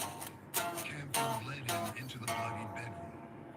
Well, I showed him the body. Why'd you do that? See if he wanted to poke it with a stick, I guess. The friend bolted out of the home, narrowly escaping with his life, and notified his father, who dialed 911. Parker County 911. Sorry, neighbor in the house. They found and told me over and looked at the front door and there's somebody laying in a bed. I'll get someone out there to you, okay? JD Doss's body was discovered. Canfield was arrested without incident. When I got called, it was approximately 1:30, 2 o'clock in the morning. Veteran homicide investigator and Texas Ranger Anthony Bradford braced himself for a raving lunatic, now in custody. He was surprised by the soft-spoken killer he met. How you doing? Pretty good, John. Oh, not too bad. It was the unconcerned nature that just stood out. The matter-of-factness. I mean, he knows he just got found in a house with a deceased person, and he knows he's been placed in handcuffs and brought to the jail, and yet it was like he was there for a traffic ticket. And in fact, Canfield went on to confess to the killing so nonchalantly, it suggested something deeply sinister at play. I'm on election at about 2 o'clock. So I sat around and had my bed for a while. Just listening to him talk, I remember feeling like this guy's really, he doesn't have both oars in the water, okay, and he was so matter of fact. He seemed like, he kind of enjoyed it. Especially when Canfield recounted texting photos of his crime to a girl he liked, posing as his victim. You fatty. I mean, yeah. See, look for it was like he's gonna tell apart. Canfield was revealing himself to be a proud killer.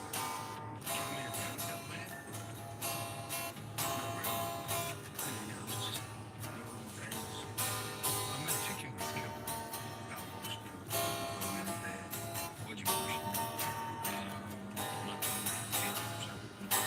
And a sick and twisted one. I figured skinny, because I was gonna put the paint through his ribs and hang him upside down. Yeah, I'm playing a little bit, sissy.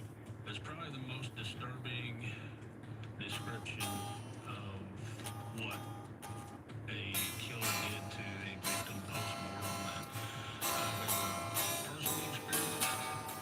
And this is where the story gets darker, much darker. Some viewers might find the details too graphic.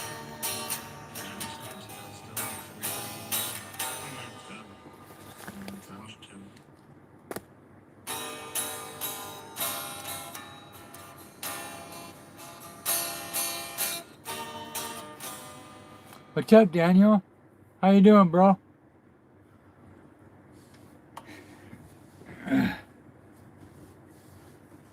I can't plug in because it's like 1:35 in the morning.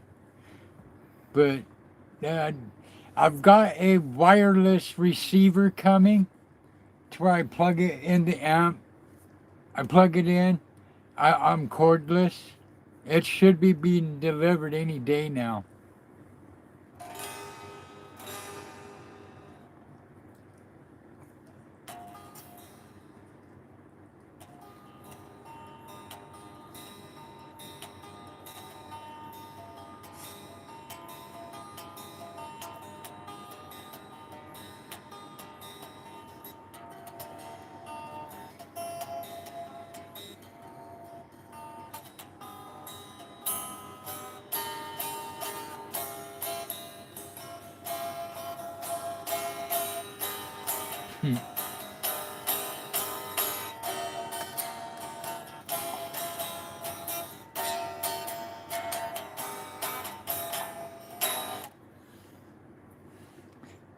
Yeah, I gotta callus my fingers up again.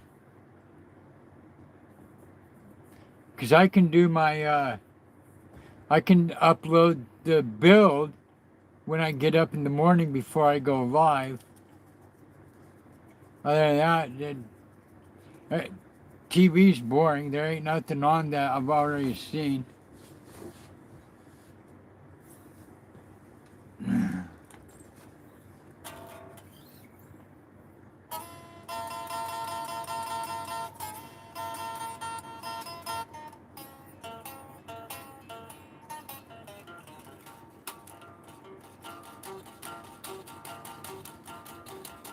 Deep down Louisiana, down to New Orleans. What?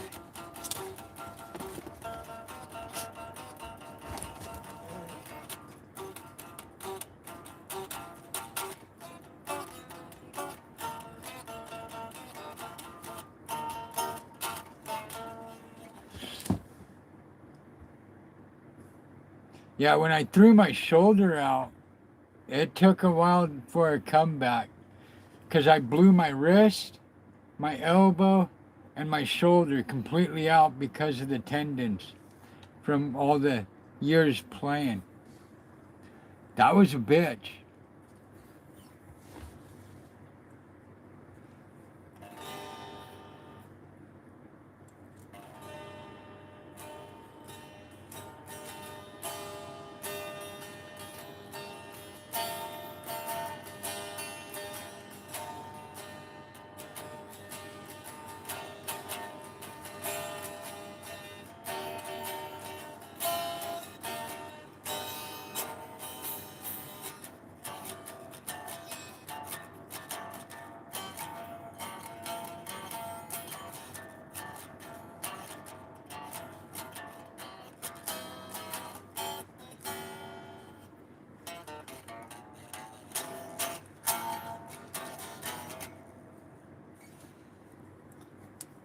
Well, I don't know why you jumped over there.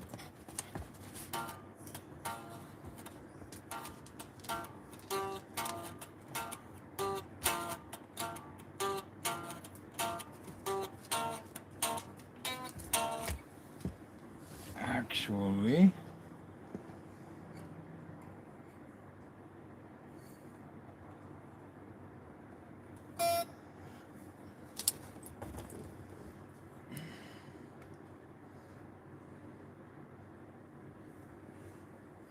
I just might plug in.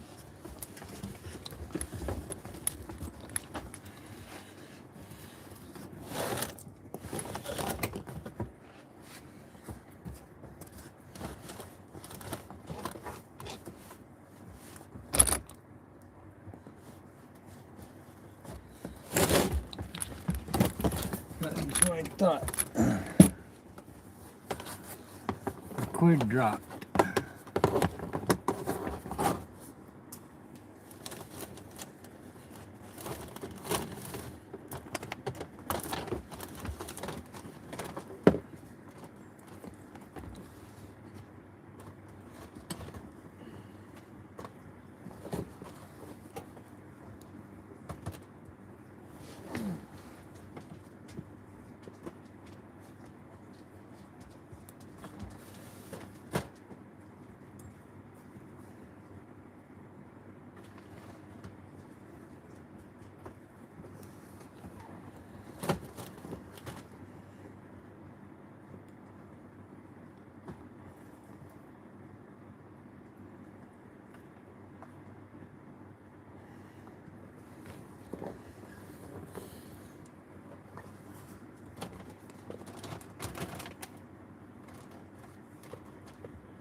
All right. Yeah, move you guys for a sec.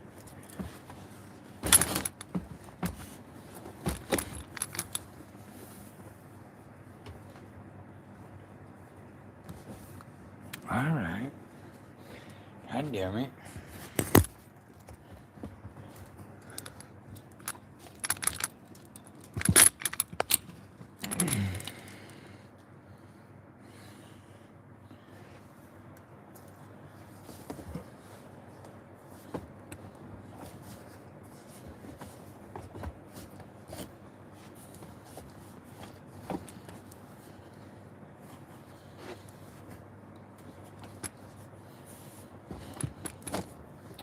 Oh, now it's not wanting to go back in.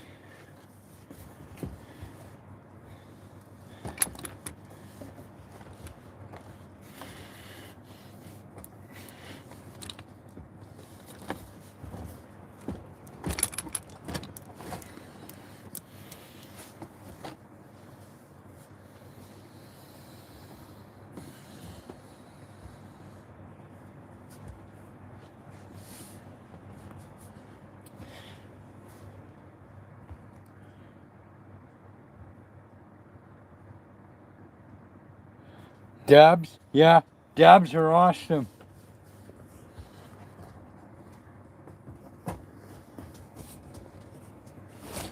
There it goes.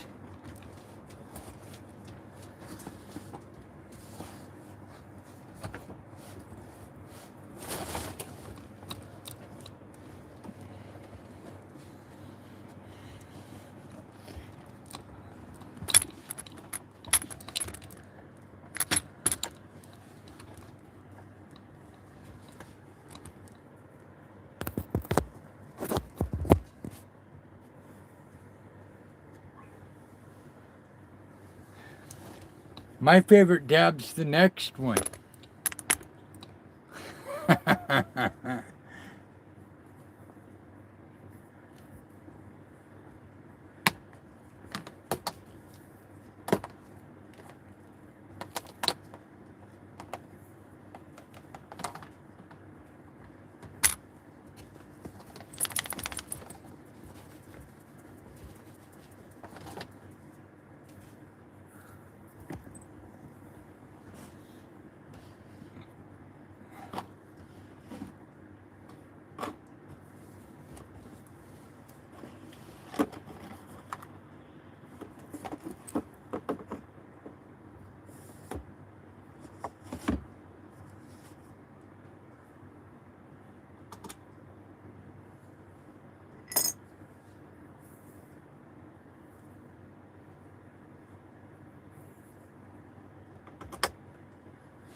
Huh.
Okay. What the hell?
Can you hear that, sissy?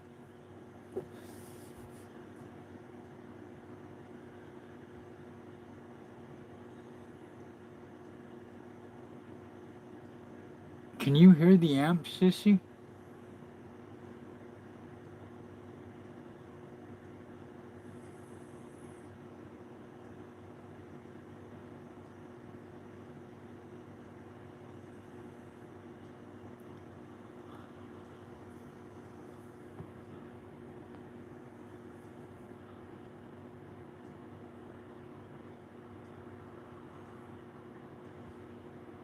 Okay, so you can hear the amp?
Hi, baby.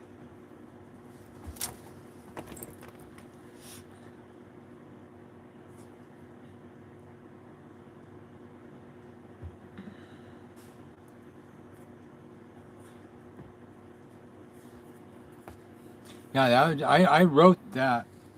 I don't have lyrics for it yet, but that was one of the songs that I wrote. We're just waiting to put it on the album.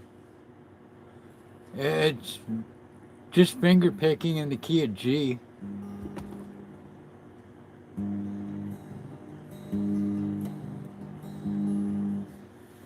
I don't have a name for it yet, bro. You're talking about this one?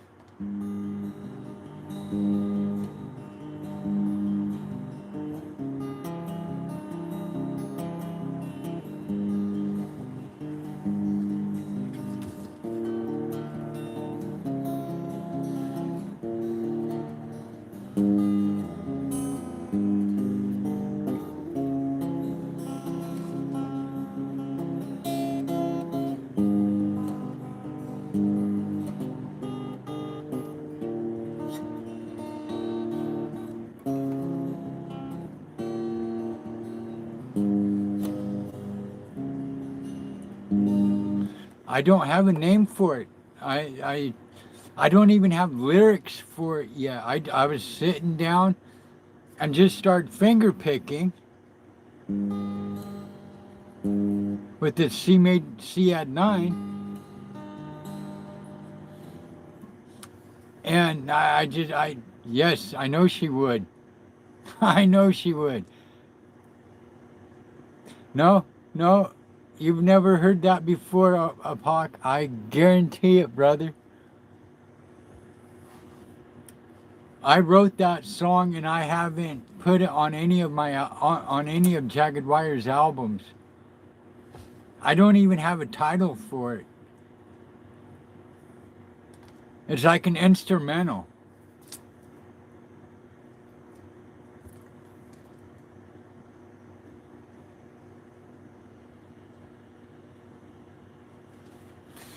Yeah, that would be up to Sissy. That would be up to Sissy if I can name a song after her that I've personally written. That's completely up to her. If she allows me to put her name on to the song, I'd yeah, I would do it. But again, that's completely up to Sissy. That's completely up to Erin. I mean, she did do my songs.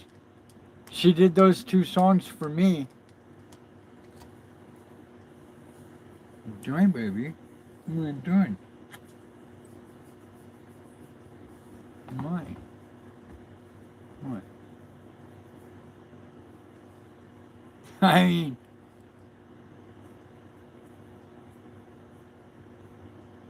I can make a poll.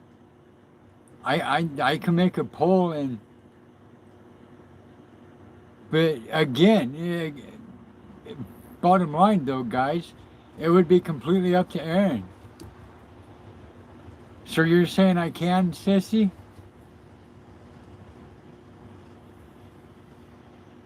I've been trying to think of a name to this piece for years.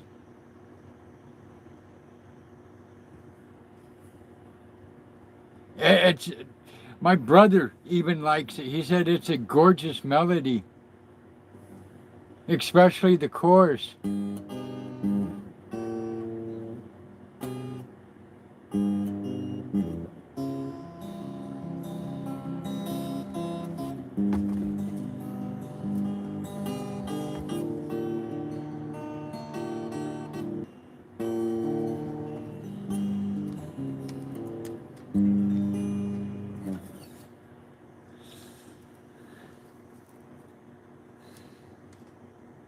How about it, Sissy? Can I name it after you?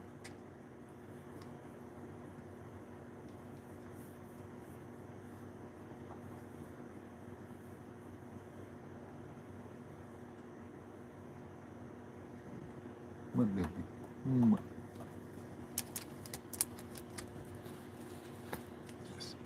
Her lover, none other than the victim's wife, Celeste Beard. And both women were charged with his murder. Cool. Thank you, Sissy. Electrifying trial with high-priced attorneys, wild plot reveals, How? and a Texas-sized family drama. It's over 3 minutes. Would I still be able to upload it to my channel? Celeste's own daughters from a previous marriage Sissy? testified against her and to the contempt she held for her husband. I appreciate you too, Sissy, so much. I am very blessed to have met you. Celeste admits to marrying Stephen Beard for his money, but denies killing him for it. She didn't testify at the trial, but has spent the years since making up for her silence by taking her case to the court of... Yeah, I gotta shut it down, guys. It's after 2. I'll get in trouble. Here for the rest of my life for a crime that they know that I did not commit. I'd never interviewed a killer so comfortable on camera, so I studied her, watched her past... I didn't be able to upload it to my channel. told the same story. A woman casting herself as the victim of a vast conspiracy. Soft-spoken, composed, almost disarming. But was that the real Celeste Beard Johnson? Or a mask for a master manipulator? I want to try something. Celeste, we've come to try and understand the mindset and motivations behind your actions in this case, okay? My first conversation with this killer would expose a side of her she hadn't allowed the public to see. Obviously, I have to ask you a lot of intensely personal questions, but you're used to that by now. Why did you want to talk to us today? Well, I'm just using this as another platform Yeah, too high. proclaim my innocence. How about I'm this? not agreeing that I'm guilty of anything, and I'm not agreeing Nope, that I like it better committed a crime. just in the simple key. And it's in the key of G. Anyone can learn it. Committed a crime, I say I haven't, so... Well, I say, but the court did convict you. G, C, D. That's it. That's all that's in there. Covered on this show. Yours might be the one in which the convict's account and the evidentiary record are the furthest apart. Yes. It's almost like you're in an alternate reality, because on one side there's you, and on the other side there are multiple witnesses, more than a dozen, with diametrically opposed stories to yours. Can you see that? No, because every witness had a felony charge against them that was strong for their testimony. Start naming off the witnesses, and I'll name off the charges. Celeste Beard Johnson has long blamed her conviction on an elaborate conspiracy involving her twin daughters, the police, and the woman who fired the shot that mortally wounded Stephen Beard in the home he shared with his wife. You said everybody betrayed me. You still believe that?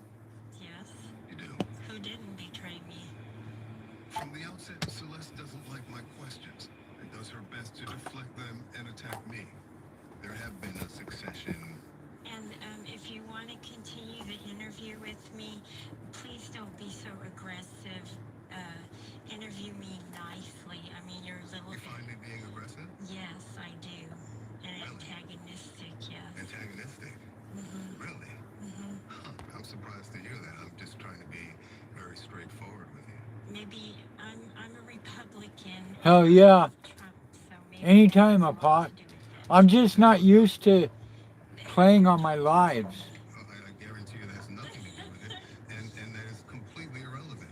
But let's just pick it up where you had a succession of problematic relationships and marriages in your earlier life, right? What does that have to do with the... Absolutely, absolutely welcome, a pot. Seem very transactional with older men, right? There was the 65-year-old boss who owned the complex where you worked when you were early 20s. He was 40 years older than you. There's a 70-year-old divorce attorney who you say he was sleeping with while he was representing you. This all comes from your Hold on. Celeste, the exclusive biography. And your point is? You said you knew you needed to find a new attorney to attend to your personal affairs, and you began dating another married lawyer. And so my point is that it's I think so. predatory, like you're Yeah, I think it was. you can use for your own purposes. It's not predatory. I hated men at that point. You hated men. Okay. You were still married when you started dating Steve Beard, right? When Steven came to me with the world contract, yes. Stephen Beard and Celeste met at the Austin Country Club, where he was a member and she waited tables. She says they made a deal. And how much did you know about Mr. Beard at that point? I knew that his wife had passed away, and he came to me with the world contract. You knew he was rich, right? What does that have to do with anything? He came to me with the contract. Well, it has everything to do with this case, right? You yourself said that you married him for his money, and it was no secret, right? Right, and he married me because I was a trophy wife. Transactional. So what? Okay. That doesn't mean I didn't fall in love with him. Was that all morally okay in your mind at this point? At that point, yes. Celeste's face sours. There's no trace of the pleasant matronly image she's cultivated in prior TV appearances. And I'm feeling her contained rage growing on the other side of the glass. Your life as a mother was also deeply troubled many years before this case, right? What does that have to do with anything? Well, it has a lot to do with your relationship with your daughters, on which, in many ways, this case does turn. Why are you talking down to me like I haven't laid myself bare for the entire world to read about? Now I can tell she's on the edge. Clearly, this is not how Celeste Beard Johnson is accustomed to being questioned. Well, I think it's a good example of your alternate reality. You know, you think that the things that you did for them show your love for them, but it really shows your selfish focus on your own needs. For example, I'm done with this visit, Sergeant. Celeste.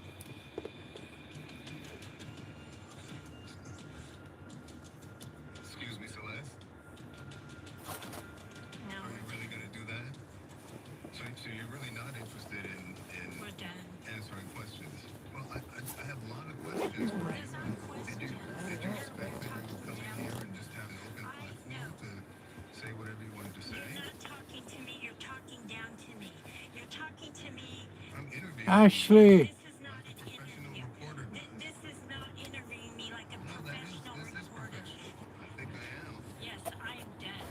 You know, you realize that for you to be telling the truth, everyone else has to I be wrote right. that book, and you read it, so you. Are you a narcissistic sociopath? You are I guess that's a wrap. stupid idiot. I'm glad you read the book. Quote it back to me. Done.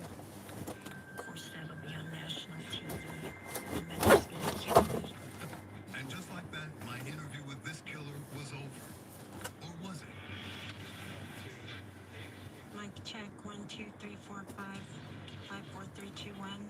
Celeste, read again.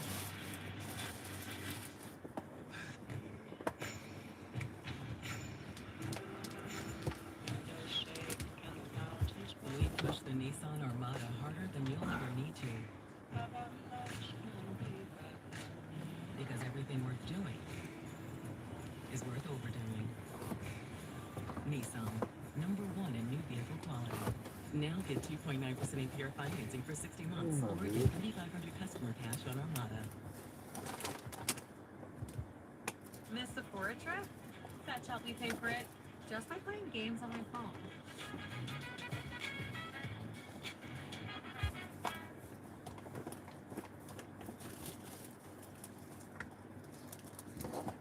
Okay.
Oh, um,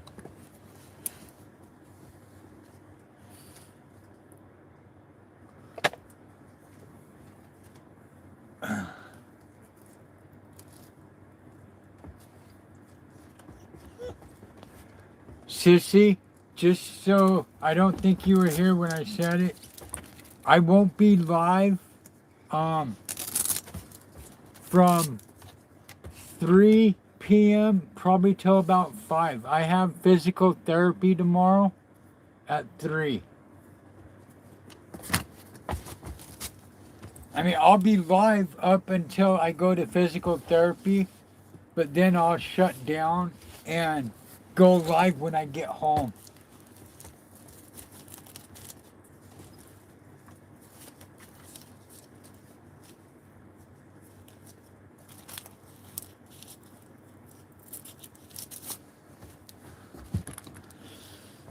I gotta take the kids out. I'll be right back.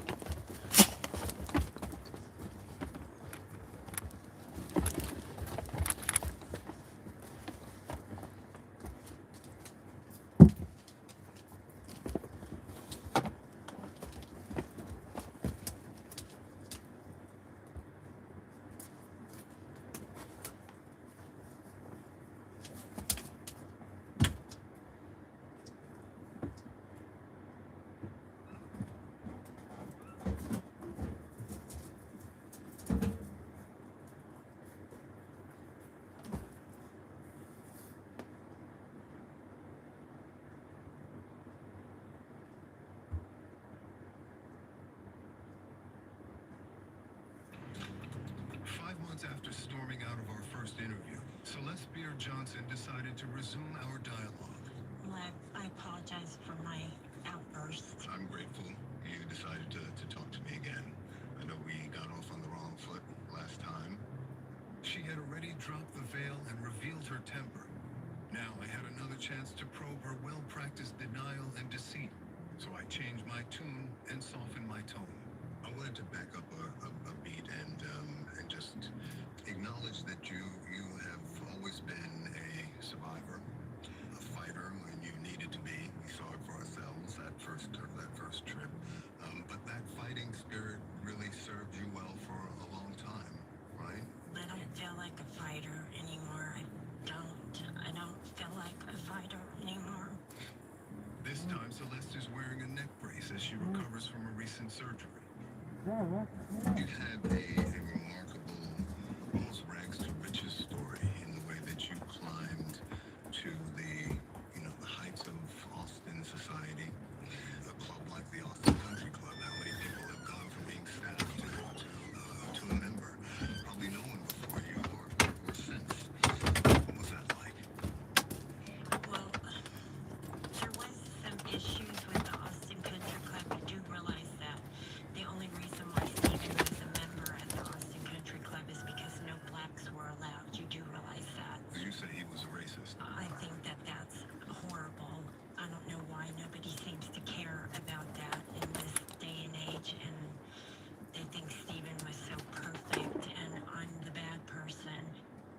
I was surprised to hear her so quickly dismantle her husband's reputation. Stephen Beard was a successful business executive worth millions of dollars. He had long been a fixture in Austin's upscale social circles. His new wife had no... Was it hard for you to fit into that sort of high society, whether it's this country club or that? No, because I grew up around people with money, so no, I fit right in. Not exactly. She was born in Southern California and adopted by an Air Force veteran and a telephone operator. In her book, she says that money was tight in the household and that she suffered sexual abuse by her adoptive father and dropped out of high school. By the time she met Stephen Beard while waiting tables at the Austin Country Club, she had been married 3 times and had twin teenage daughters. Stephen was recently widowed in that fall of 1993. I'm back, guys. When you met? Yeah, he moved to me. Yeah, I figured you needed to know, sissy. He was looking for a beautiful, charming young woman to show off and to show the world to.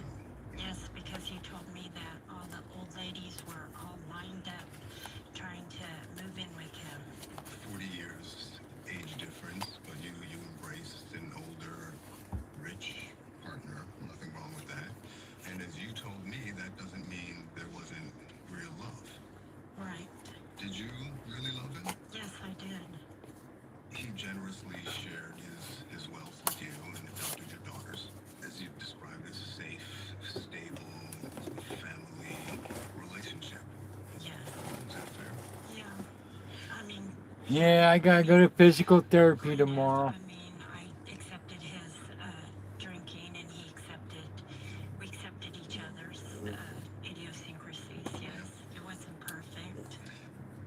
It wasn't perfect, but it doesn't sound bad. I mean, you had the stability, you had your daughters, not to mention the wealth, right? Multi-million-dollar homes, first-class trips around the world, all of that. Suddenly you're shopping for land to build a lake house. Most of us can only imagine what that's like. There was even a commissioned family portrait that Celeste would later paint over to remove her late husband. I read 400 handbags with shoes to match, jewelry, fine art, philanthropy. It sounds like a dream. What was it like for you to be suddenly in that world? I still wasn't happy. I still wasn't happy. Something was missing? Yes. What was it? I don't know. I know you get Jenny tomorrow, sissy. But at the time, she seemed to fully enjoy her newfound wealth. So much so that her rich husband grew frustrated with her overspending. At one point, 1997 time frame, he puts $500,000 in a trust for you, and it's gone in 6 months. I flew all over the country furnishing the house.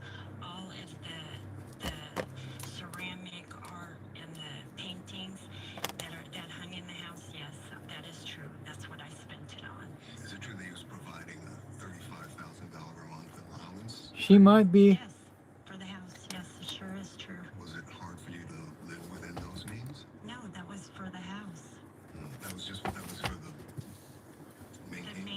maintenance of the house, yes. Hopefully she's done by then. Stephen Beard was about to pull the plug on his new wife's lavish lifestyle. She had a mental breakdown and checked herself in for treatment.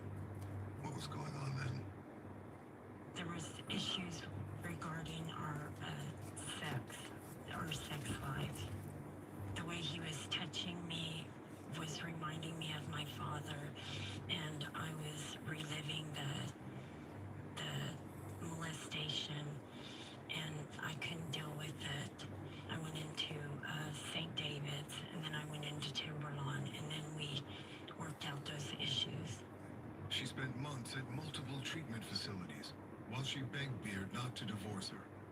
According to his lawyer, Steve believed that you were avoiding him by going into treatment.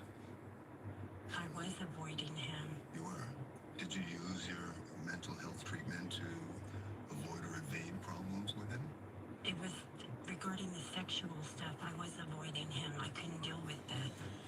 But her prolonged residential treatment would prove fateful, because because it was there that she met a patient named Tracy Charlton. Tell me about your relationship with Tracy. Did it evolve into a romantic relationship? No, it never did. Never. No. Well, I mean, it became obvious after a while that Tracy became enamored with me, and yes, she lied. She didn't tell me why she was really in the treatment center. She was a big fat liar. I thought she was in there for the same issues that I was. There were a lot of people who said that you... I don't care what anybody else said, and you can just keep saying that all you want, but all these people come out of the woodwork for their 5 minutes of fame, and everybody can say what they want, but I don't give a damn what anybody says. She bristles at this question, but that's no surprise, because Tracy Charlton would become the government's star witness against Celeste, testifying to their love affair and to their plot to kill Stephen Beard. One night, October 1st, 1999, knock at the door. It's the police, right? Yes. I know it's been many years. To the best of your recollection, Celeste, can you talk me through what exactly happened that night? Welcome to Core TV, front row seat to justice. It's a busy day here at Core TV, and it can go one way or the other. Do not kill Maggie. Do not kill Paul.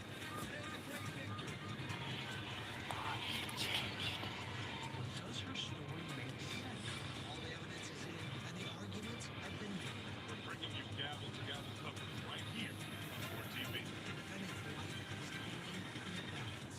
Yeah, you will have Jenny tomorrow, sissy. What do you do when things get tough? You don't give up. You stand your Sissy, then we can go race. metastatic PSMA positive prostate cancer. I can put Relic up against Jenny. Chemotherapy. Ask your doctor about Pluvicto. Pluvicto is not chemotherapy. It's a different treatment that targets PSMA positive cells. Pluvicto can be used before chemotherapy for some people. Pluvicto involves contact with radioactivity, which may increase the risk for cancer and cause fetal. Yeah, then Use contraception yeah, and that'd be talk to your fun. doctor about ways to reduce the risk of exposing others to radiation That would be awesome. Pluvicto can cause low levels of blood cell counts, kidney problems, No, you already had some. weakness, pale skin, shortness of breath, No, bleeding, you already had losing some. weight, an infection, or changes in your No. addiction. Side effects include decreased blood cell counts, No. tiredness, dry mouth, nausea, appetite loss, No. back pain, and constipation. Ask your doctor about Pluvicto, because every day without cancer. Yeah, I noticed that.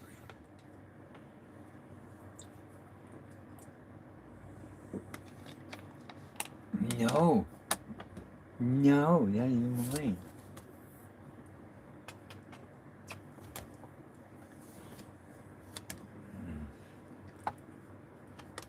Sorry, kiddo.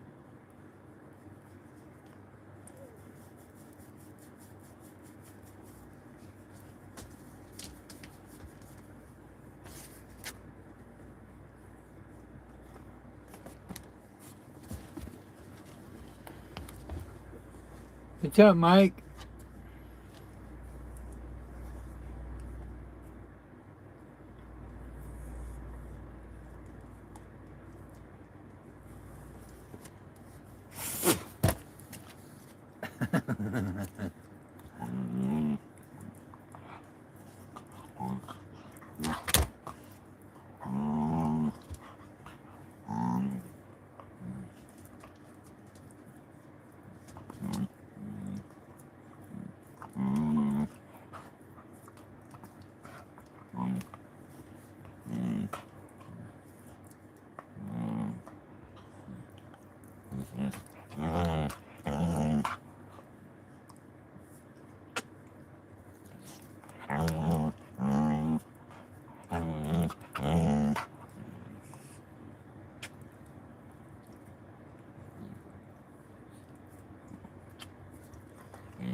That would be funny, sissy.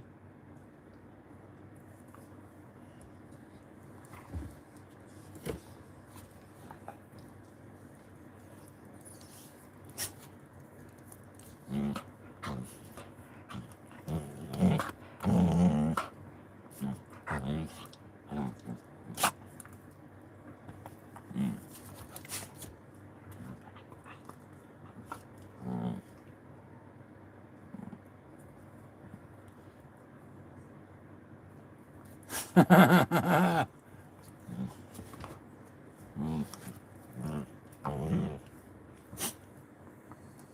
one's good. Play nice. Play nice. What's up, Knot? How you doing, brother?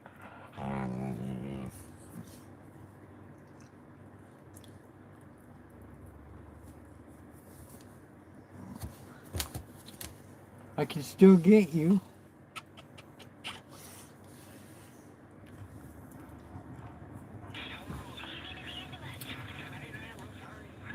Watch your car.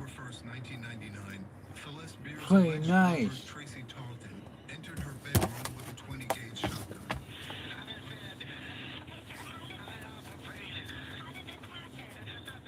All while Celeste was conveniently sleeping in another room. Christina and I were in her bedroom, and we find out that Stephen was shot. And you didn't hear a gunshot.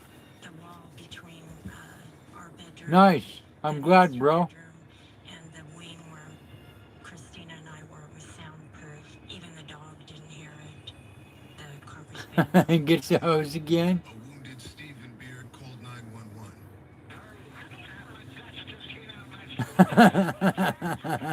And then police and paramedics came. Investigators found evidence that the crime scene was staged, and suspicion soon fell on Celeste.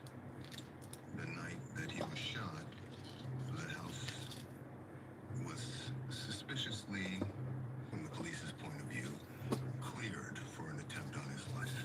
Christina's boyfriend was told she couldn't spend the night, even though he normally did. Jennifer and her friends, that is not true. with Steve the dog, were at the lake house sent by you, they said. The security system was said to be off. The shooter accessed through an unlocked door. You yourself were nowhere near the Hey, maybe. Hey, it's not a bad idea. I never slept in the master bedroom. I always slept in Christina's bedroom. We never set the alarm ever. Never did we set the alarm ever, because the dogs went out to go to the restroom. And one twin always stayed at the house with me. Otherwise, I was alone because Oh yeah, it's a gateway hobby. Bet your ass on that one. I said I would only build like one or two just to do it. And now I have over 150.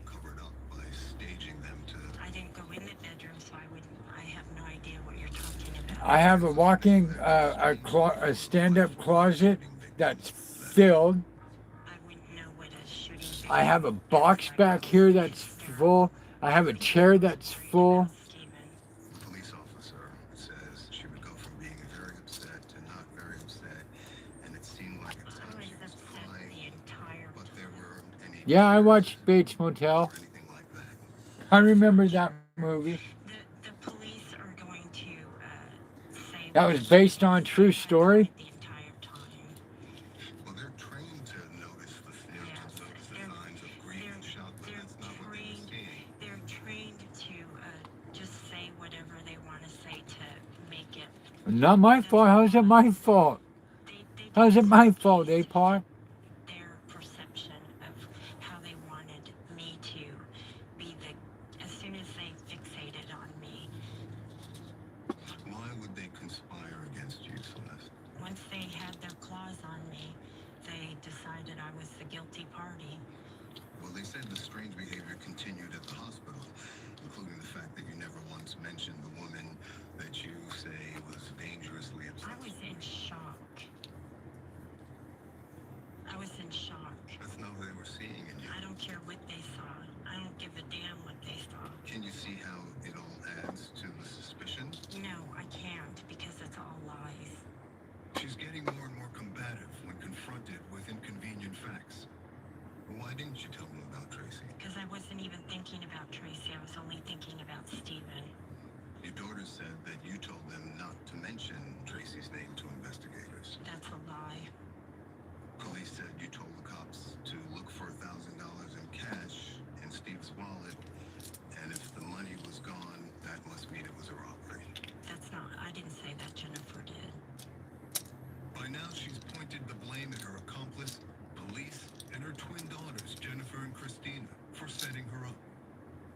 Can you see how all this adds up to suspicion at the I crime can see what scene? you're saying, but again, I don't care. It doesn't matter to me what you're saying. You can keep saying it to me over and over again, but I really don't care what you're telling me. Okay. You lawyer up within a few I days sure of the did. shooting. I sure did. But why would the innocent wife of the victim need a criminal defense lawyer? Because that's what rich people do.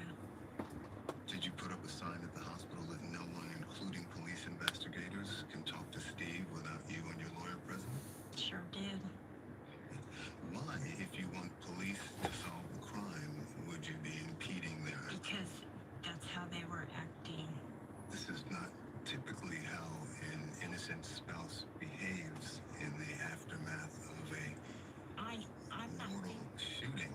I'm innocent. So why would I act any different than I already acted? Tracy gets arrested within a week. Were you surprised? I didn't really think about it. I mean, I didn't really care one way or the other. I'm still worried about Stephen. Right, but I mean, I would think you'd be shocked to know that a friend of yours... Yes, I felt horrible that I had brought her into our life. Yes, I did. I felt horrible about it. I mean, yes, I was shocked and... Police said a burner phone purchased by Tracy was found in your possession. That's a lie. It was never... Why would you need a secret phone to talk to I didn't have it. I did not have a phone. It was never in my possession. There was no phone. That's a lie. So that's another lie. Yes, where's the Police, phone? by the authorities? I'm not just saying that. I'm reading the case record and it's in the... Yeah, Squid Games?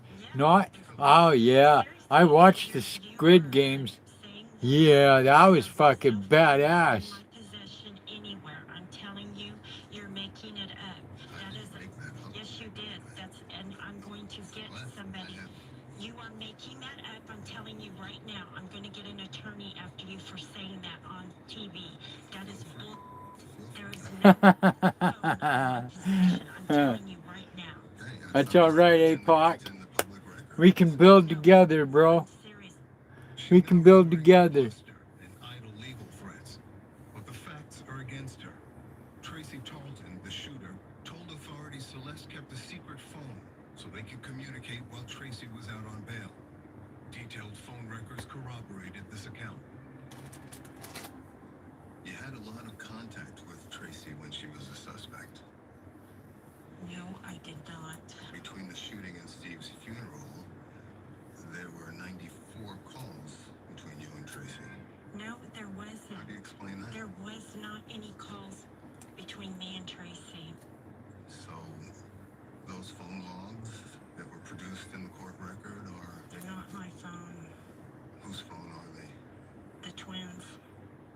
These are the twins planting... Really not? ...calls on your phone to set you up? This is the first time you've seen me without my bandana? We have a motion in right now about that. Do you remember being asked whether you ever confronted Tracy in those calls? I think I confronted her one time. Because you told one of the investigators that it never came up. I don't think it came up, is what you said. I don't remember, but I thought in my deposition I said I confronted her. I don't remember. I want Sissy to come braid my hair. As Stephen Beard languished in the hospital for 4 long months, his wife's spending spree continued. The spending during Steve's hospitalization was hard to understand. Oh my God. What's so hard to understand? I spent $26,000 on handrails. Everything was for the house. What's so hard to understand about that? Who cares? Cataras for your daughters, Who cares? Oh my God. a $4,500 television. Who cares? Who cares? $74,000 to your ex. Yeah, I want Sissy to come play with my hair. Why would anyone in that situation... Play with my hair and braid it. Everything was for the house. But why would anyone in that situation be worrying about new cars and stuff with a spouse on death's door? Oh my God. It wasn't on death's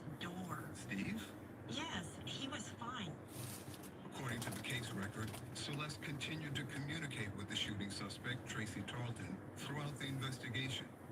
But she began to fear that Tarleton would turn her into police, so she paid a woman named Donna Goodson to hire a hitman. Goodson testified that, you wanted to get rid of Tracy. Donna Goodson was a liar. Because you were afraid Tracy would implicate you in the crime. Donna Goodson was proved to be a liar in court. You did pay her thousands of dollars. No, I paid her to be my friend. And then she turned around and said that that was to hire a hitman. Celeste spiraled as the net tightened around her. Doctors finally released her ailing husband, and he returned home with Celeste. But instead of spending on professional home health care, Celeste took charge of his care herself. 4 months after the shooting, Steve is released from the hospital. Yes. Right, into your care. Why didn't you spend some money to get a professional nurse? Because he wouldn't let me. I asked him to. Yes, I begged him. Why would anyone in that condition who could afford it? Because he didn't want to. Do you have any medical training? No, but there was no medical training. He wanted me to bring him back and forth every day. Were you planning to bring him not. home and finish the job? But after just one day, Yeah, no homo, APOC.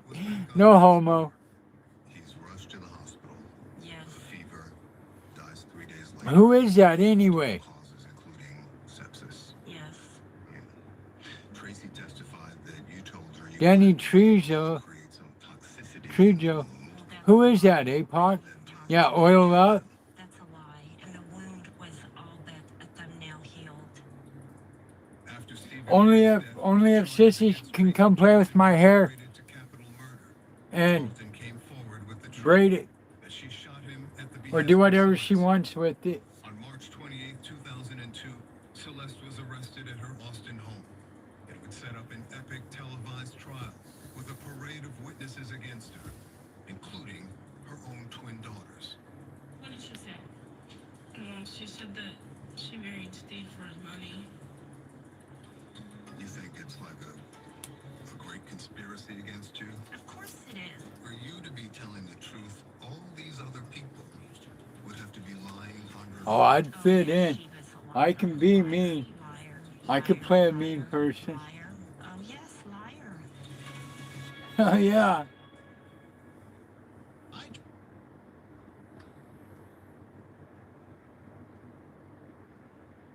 Probably. I probably would.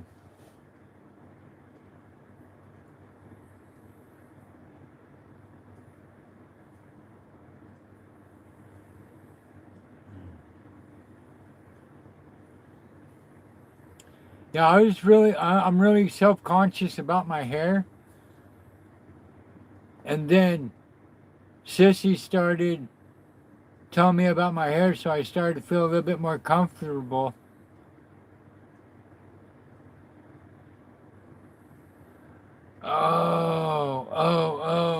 Oh, yes. Okay, I know who you're talking about, APOC. Yes. Sissy started telling me about my hair, and I started to feel a little bit more comfortable not wearing my bandana all the time.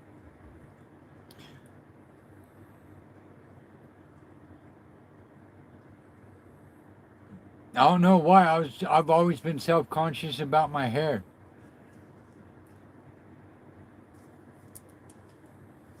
It's like very few people has ever seen me without my bandana on. Even my brothers. Yeah, I know who you're talking about now, APOC. And that's the movie Dusk Till Dawn. Yeah. I know who you're talking about. Yeah, he is a badass, too. He's a badass. My brother keeps telling me I look like,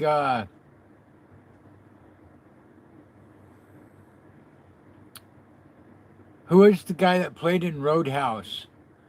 Not Patrick Swayze, it was Patrick Swayze's friend that was killed at the bar, Sean Connery.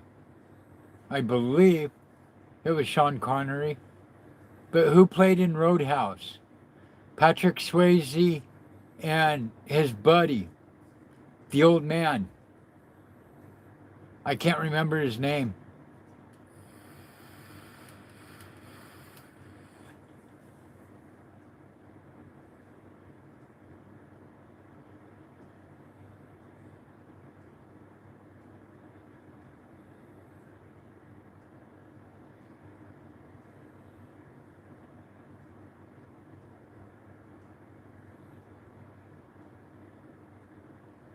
Yeah, I ate supper, sissy.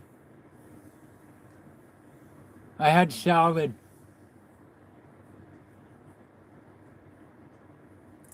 Sam Elliott. Yes. Sam Elliott. Thank you, not my brother, Brian, that's in LA. He keeps telling me I look a lot like Sam Elliott, especially with the attitude and all that. It's like, I'm me.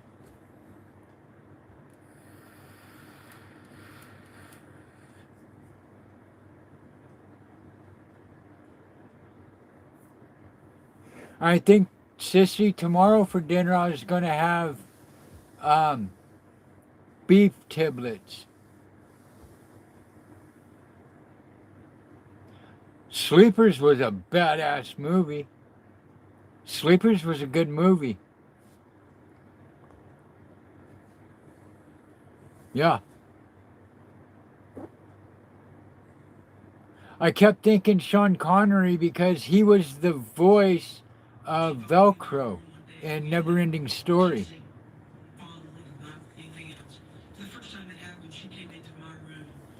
A lot of people didn't know that at the time, that it was Sean Connery that did Velcro. Oh yeah, they got revenge, all right. Oh, fuck. I thought I was vengeful.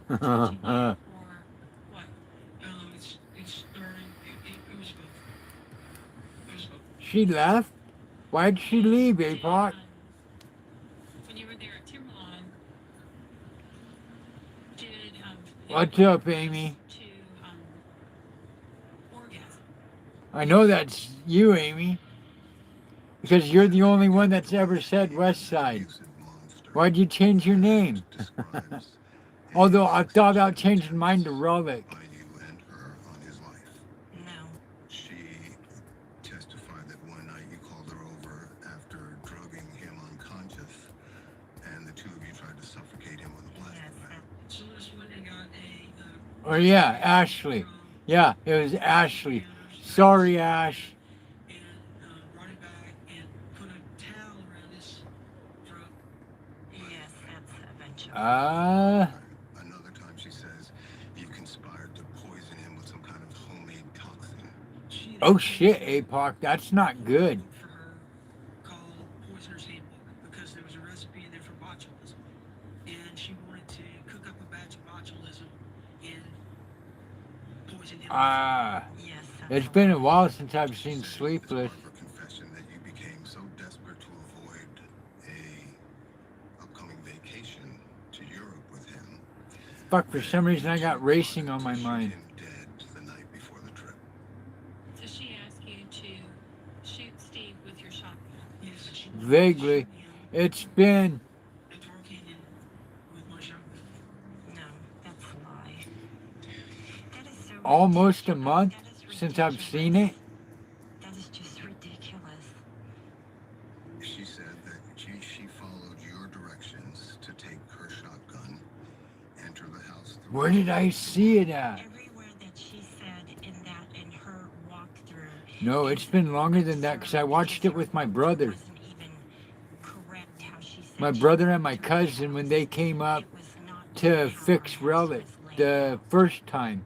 Celeste says Tarleton had an obvious reason to lie, but there were others, many others. What's there to work out? Take the stand against her. First and foremost, the two people who knew her better than anyone. She didn't want any of us kids saying Tracy's name. To who? To the detectives. Her very own children.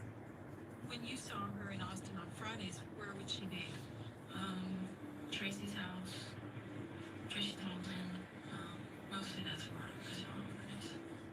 The twins delivered powerful details. Goddamn, now I can't think of. I don't remember whether they were little boys when they did that. And then sometime like right after like 5 o'clock in the afternoon before dinner, she would have cocktails with him, and then he'd get really drunk and eat. Yeah, that would probably. Yeah, I can understand that now. One time or more than one time? Multiple times. She's probably waiting for you to finalize the divorce.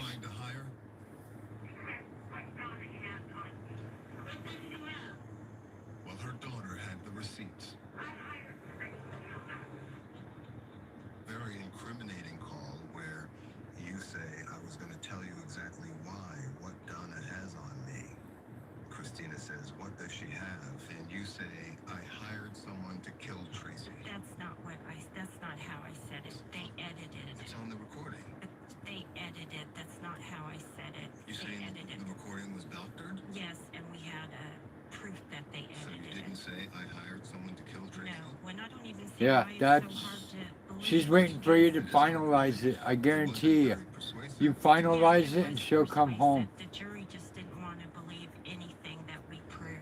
Do you think that in the end the girls turned on you for Because she's wanting to make a life with you. Yes, I do, because this is what I did. Yeah, because, because they got sent to juvenile. Found out they weren't getting the money right away, that it had to Yeah, it was when they were little boys. that first they tried to get me in a mental hospital, declared insane, and then Yeah, when the that guards didn't kept work, abusing they them. couldn't get the attorneys to declare me insane.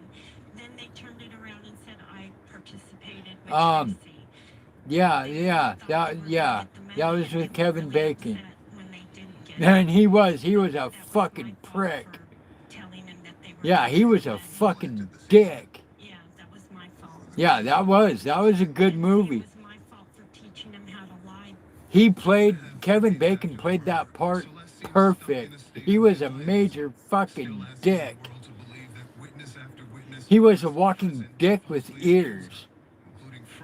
And like, wow, you're a fucking prick. Fuck you. You fucking prick.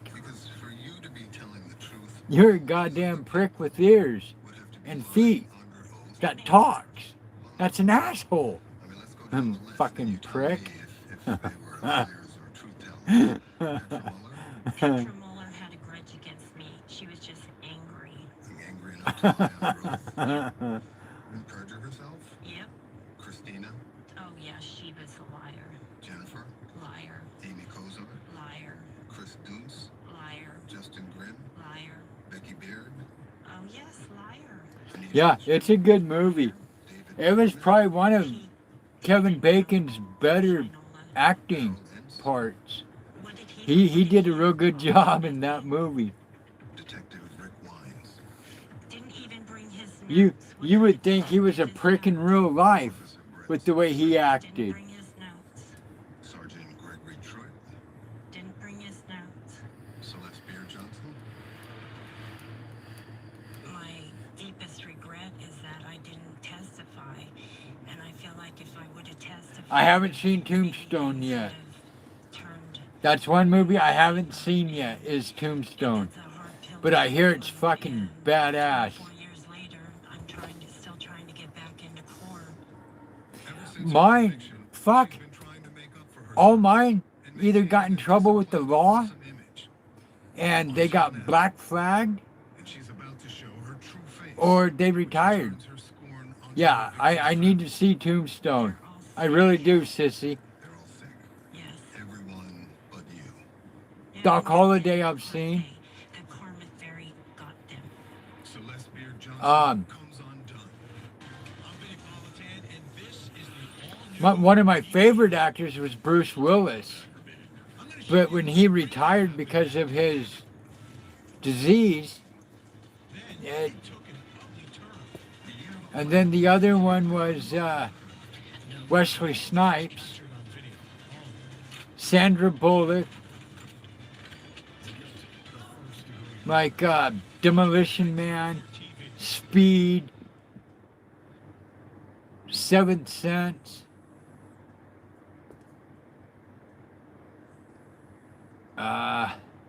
What else?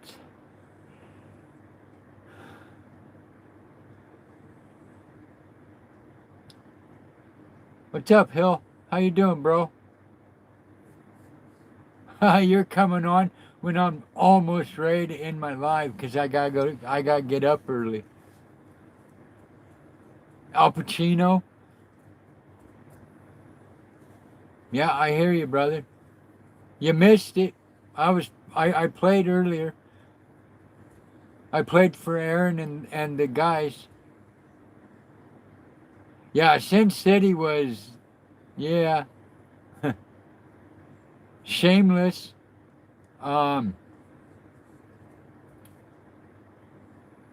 Haven with Adam Copeland. Adam Copeland. Yeah, yeah. Interesting, all right. Holy shit.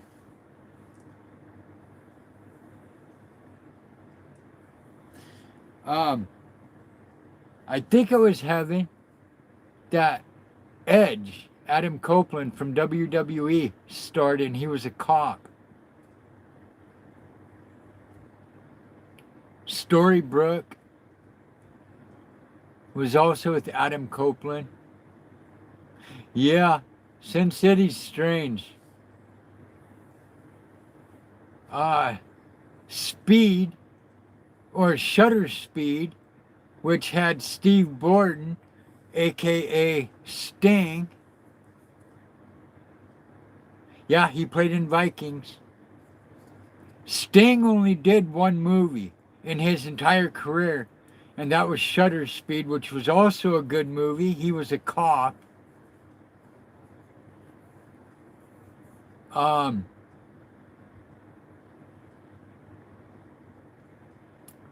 Wentworth.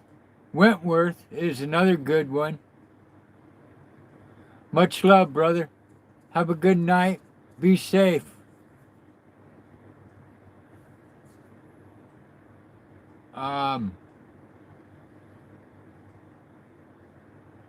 Yes. Yes, I agree.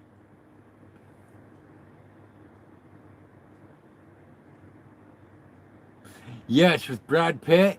7. Holy shit.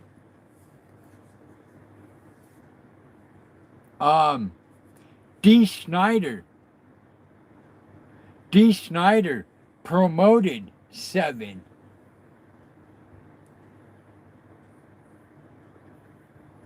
D. Snyder from Twisted Sister promoted 7. Said it was a fucking badass movie. That was fucking you would have thought Rob Zombie. I haven't seen Seven Sins yet either, sissy.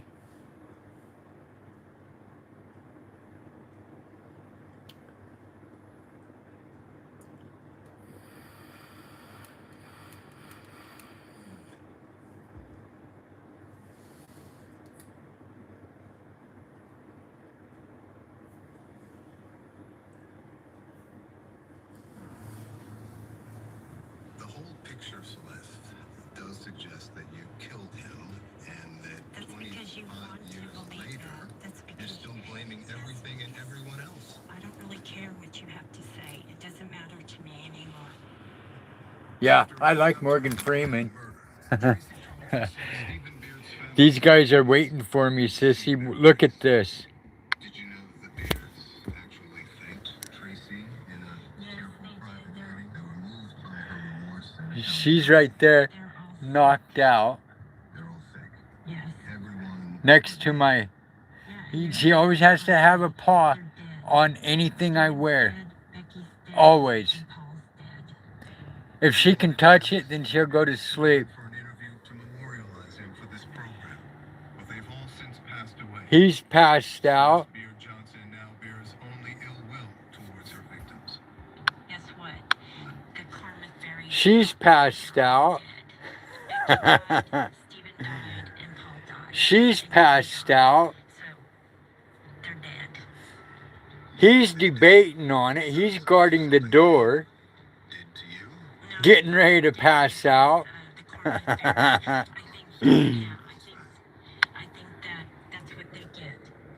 state of Texas said Celeste Beer Johnson got the life sentence she deserved. But decades later, she's still playing the victim on television. Fucking funny.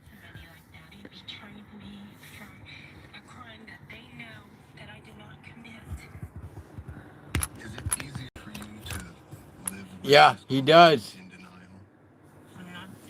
He'll sit there all day. I'm not guilty. It would be a lot easier just to say I was guilty and be able to live with the guilt. I don't give a damn what you say. You've said that you would do anything to reunite with your daughters. Yeah, it's three. It's three here.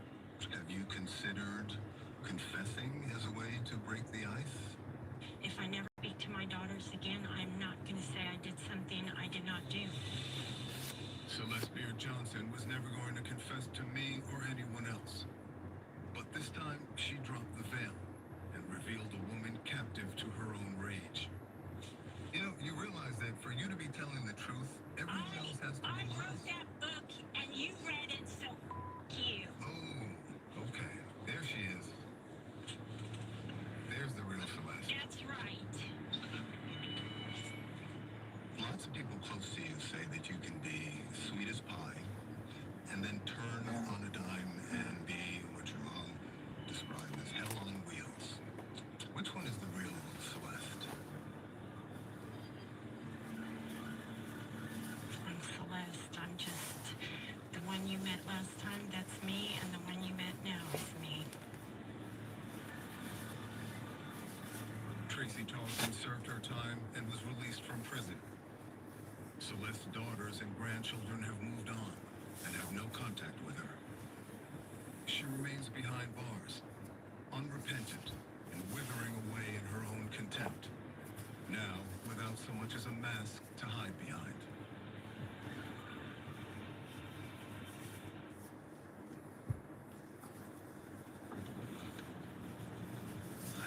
Oh, guys, I hate to do this. I really do, but I gotta get to bed. I gotta get up early. I got physical therapy tomorrow. It was a shocking case of teenage rage. It's a story making national headlines. Mom was killed first, then dad. This picture of Tyler Hadley taken at a party hours after he allegedly beat his mom and dad. You too, APOC. I'll see you tomorrow, bro. Night, sissy. I'll talk to you tomorrow. Hey, you're getting Jenny tomorrow. I'm excited. I'm really excited for you to get Jenny.